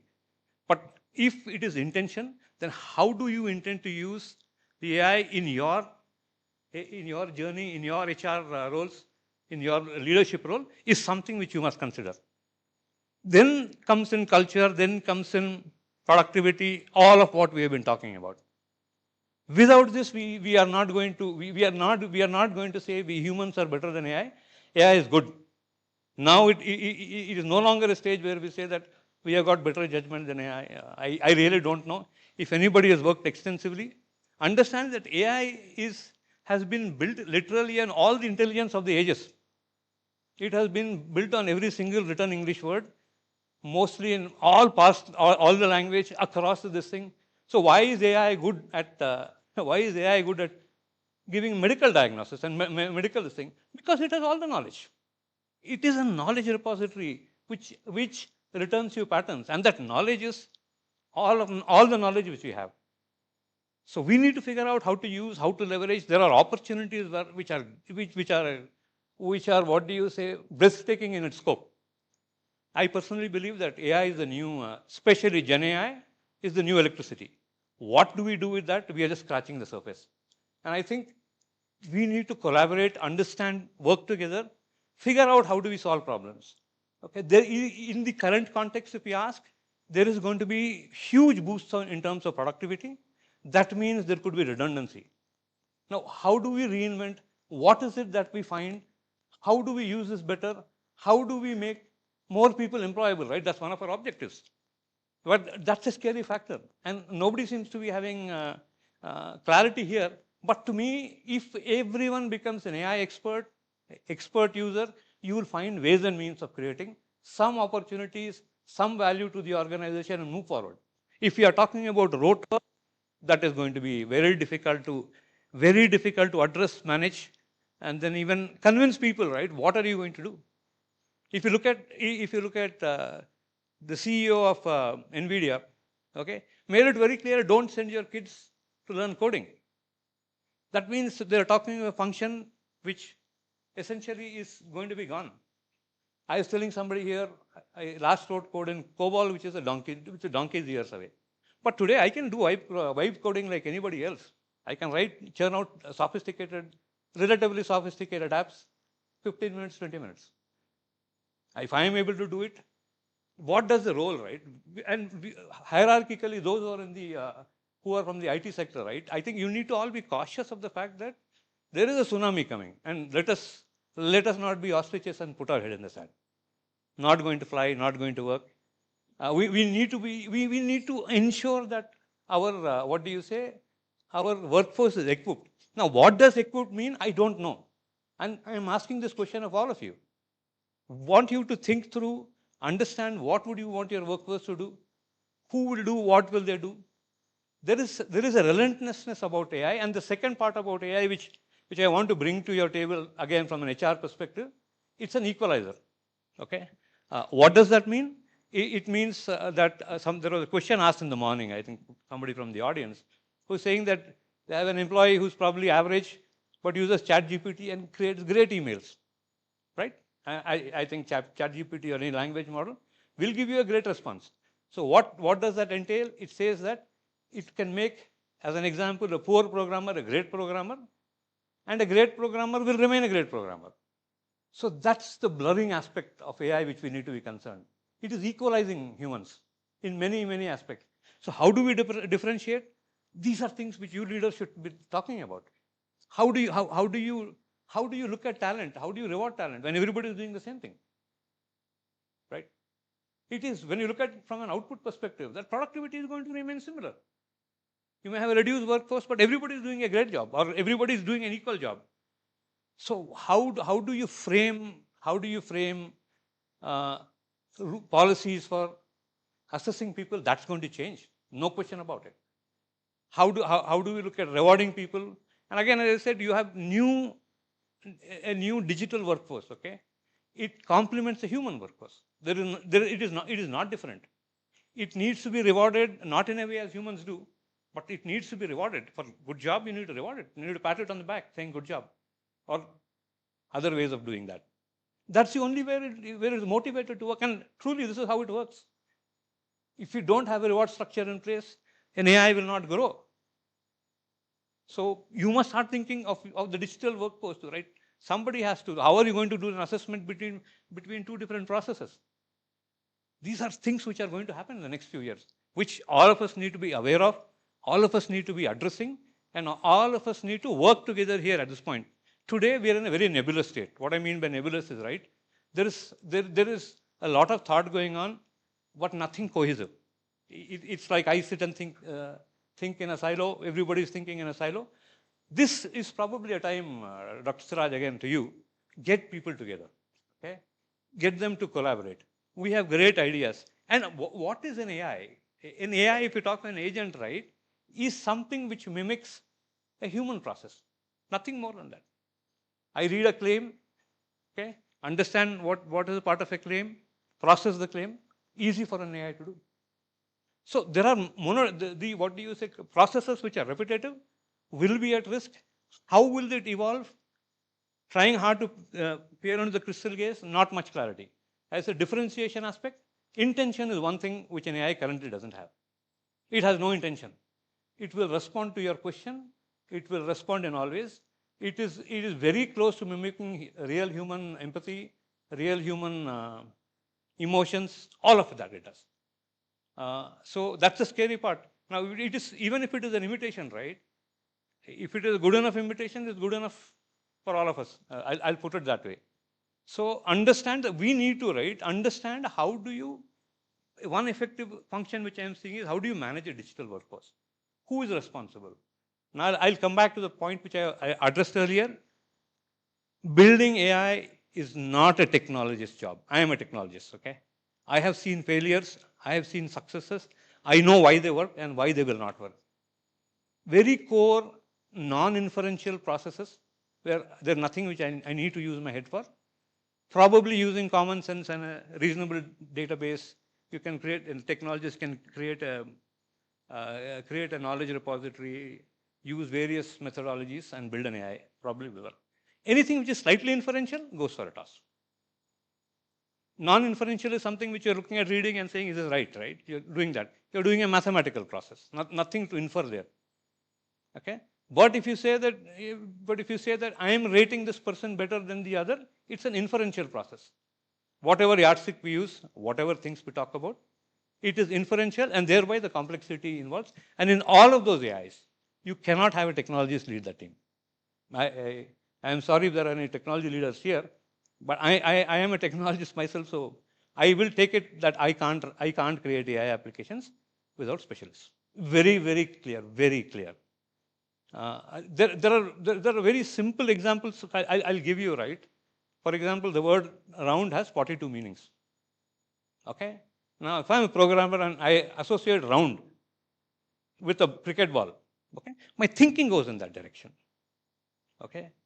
And if somebody else looks at round and says it's a world, and then that's where your bias starts to come in. Okay? And the applications stop working in the way you envisage, they will not work in that way. Understand that all of us here have a critical, crucial part in defining what AIs are going to be, how AIs are to be created. Cannot be a technology play. If you are thinking it is a CTO, CIO's job, not being involved in that process, you are doing yourself, you're letting your function down, and you are also, what do you say, also not doing yourself justice, because the AI is not a tech play. I am again repeating. And as we go further, right, it is going to become more and more of a business play, a functional play. Today we are talking about no-code application. I was talking about vibe coding. You will build your own application without tech intervention. In many cases, we are already seeing sense of that. The underhood, the Gen AIs are so powerful. It replaces programming. It does not have an intention. You have no intention of replacing. But if you have the intentions of creating a business process, it will help you do that. It has no intention of replacing a business process. So, and I see smiles on everyone's face. I don't blame you. It's been a long day. I think the last speaker has always a bad job of taking the rap, saying that, hey, end this now, end this now. So I will end this now. Feel free to reach out in any way. I believe we need to be collaborating now. The ideas what we will have, right, will help us create better AIs. And the role which I see essentially is, in a nutshell, HR will become architects of the business. You currently manage people, run people, understand people, and it is the intentions of the people which need to be refined, which need to be brought up to fore. If we don't do it, somebody else will. I don't know how those results will be. So I am saying that 2030, we will be architects of the organization. We have a structure, right? Who is architecting the organization? You may have a CEO, but in most cases today, most organizations are technology-led. So technologists are the architects, correct? If you are looking 4 years down the road, 5 years down the road, I am saying we ought to be the architects. We need to be creating the applications. We understand the problem. A programmer doesn't, a technologist doesn't. So I am urging all of you, get together, ideate, discuss, network, share ideas. I think this nebulous time, ideas is what will help us grow. And we are at a very, we are at an infant stage, or not even we are at a very nascent stage. So how do we move forward is something we need to take. Appreciate your time. Thank you. And thank you not for really booing me, because I was the last guy. Right? Thanks. Just stay here. Thank you so much. I think you've left us with a lot of thoughts. I think end of the day, when everybody is sort of, assimilating all the discussions that happened, the conversations that happened since morning, Luke, I think, has now given us a few thoughts to go back with. And thank you so much for that, Luke. I think you put it all in a very good, in a very nice way, in a very different perspective. Thank you so much for that. A big round of applause for him for actually giving us this, and thoughts at the end of the day. And Luke, if you could just be here, I would want you to now pay a little more attention to somebody who is young and somebody who is doing some real good work and who has been chosen as the young HR manager of the year. And now this award is being given by IHRD. And on the panel, we had S.K. Prasad, who is the Dean of Srinivasa University, Praveen Sate, who is the CEO of Elixir Communication, and Arun Chitlangia, who is the CEO of Training Tree.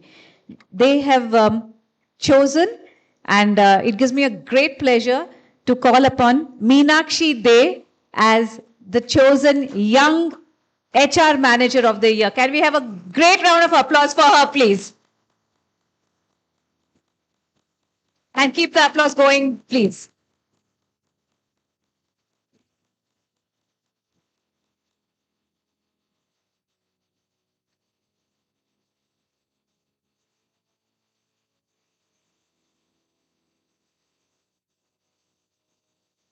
Thank you. And we always have a Lifetime Achievement Award, which usually is given at every summit. And this year, the Lifetime Achievement Award was for Namrata Joseph. It goes to her. She is the CHRO of Gorilla Technology, Chennai. However, due to a personal setback, she couldn't be here personally. I would request one of the volunteers to please come up here and give the award, and one of you could come and take the award in absentia on her behalf. So if one of you, Sunil, if you could come forward. One of you could come forward, please. Receive the award on her behalf. Okay. Applause for Namrata for her Lifetime Achievement Award. So guys, thank you so much. Thank you, Luke. I think now I couldn't say yes. You may. You may. Thank you so much. We always.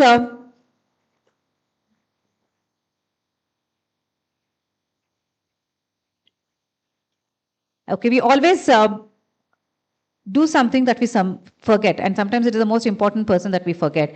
And I think I did one just now. I said, if Luke asked me, can I go down? And I very happily said yes. But then, Luke, we really need to appreciate your effort and the patience with which he has sat through the entire day. And all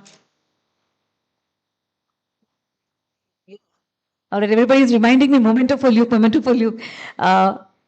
He's been here since 8:30, 8:45 in the morning, and he's been the last speaker, and he's been especially patient. And you have been an especially patient set of people who have stayed back till the end. And a round of applause when he is receiving his memento to you as well for being there and listening to him. Thank you so much, Luke, for being here. Yeah. Keep the applause going, please.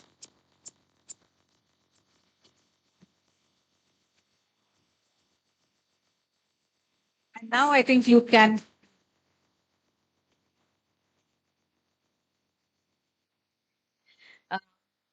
This would have not been possible without our sponsors. So, Luke, if you could just stay here and appreciate the effort and the support that our sponsors has given us. So, could I request somebody from Toastmasters International to please come forward and receive a moment of appreciation from us?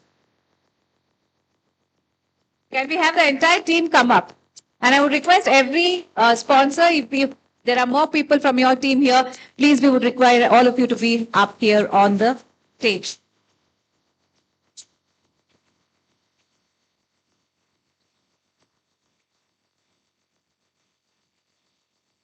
Toastmasters International, one of our key sponsors. A round of applause for them, please. So if you need public speaking, you know where to go and where to improve upon.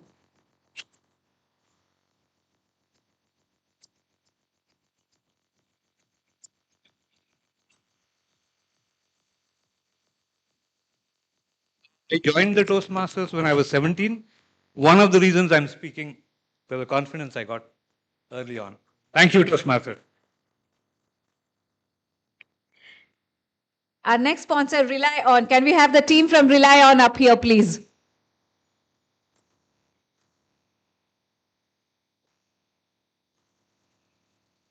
Can everybody from Rely On please come up? A round of applause for our next sponsor, Rely On.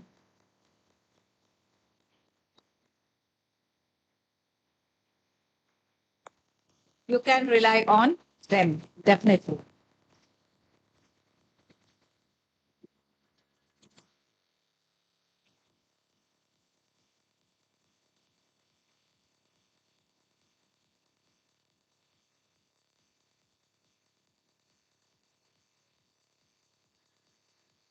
Our next sponsor, Star Agile. Can we have the team from Star Agile up here, please?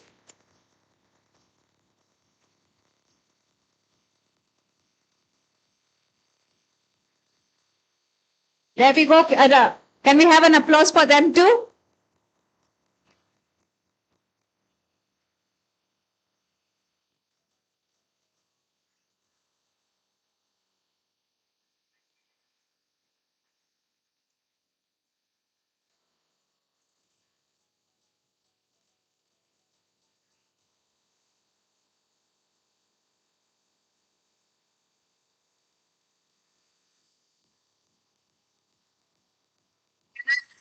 P&O experience team to come forward, please. Anybody from the P&O experience team here? All right. Can we have Cedar Consulting, the team from Cedar Consulting up here? Team from the Cedar Consulting? Ram, I think yes. Yes.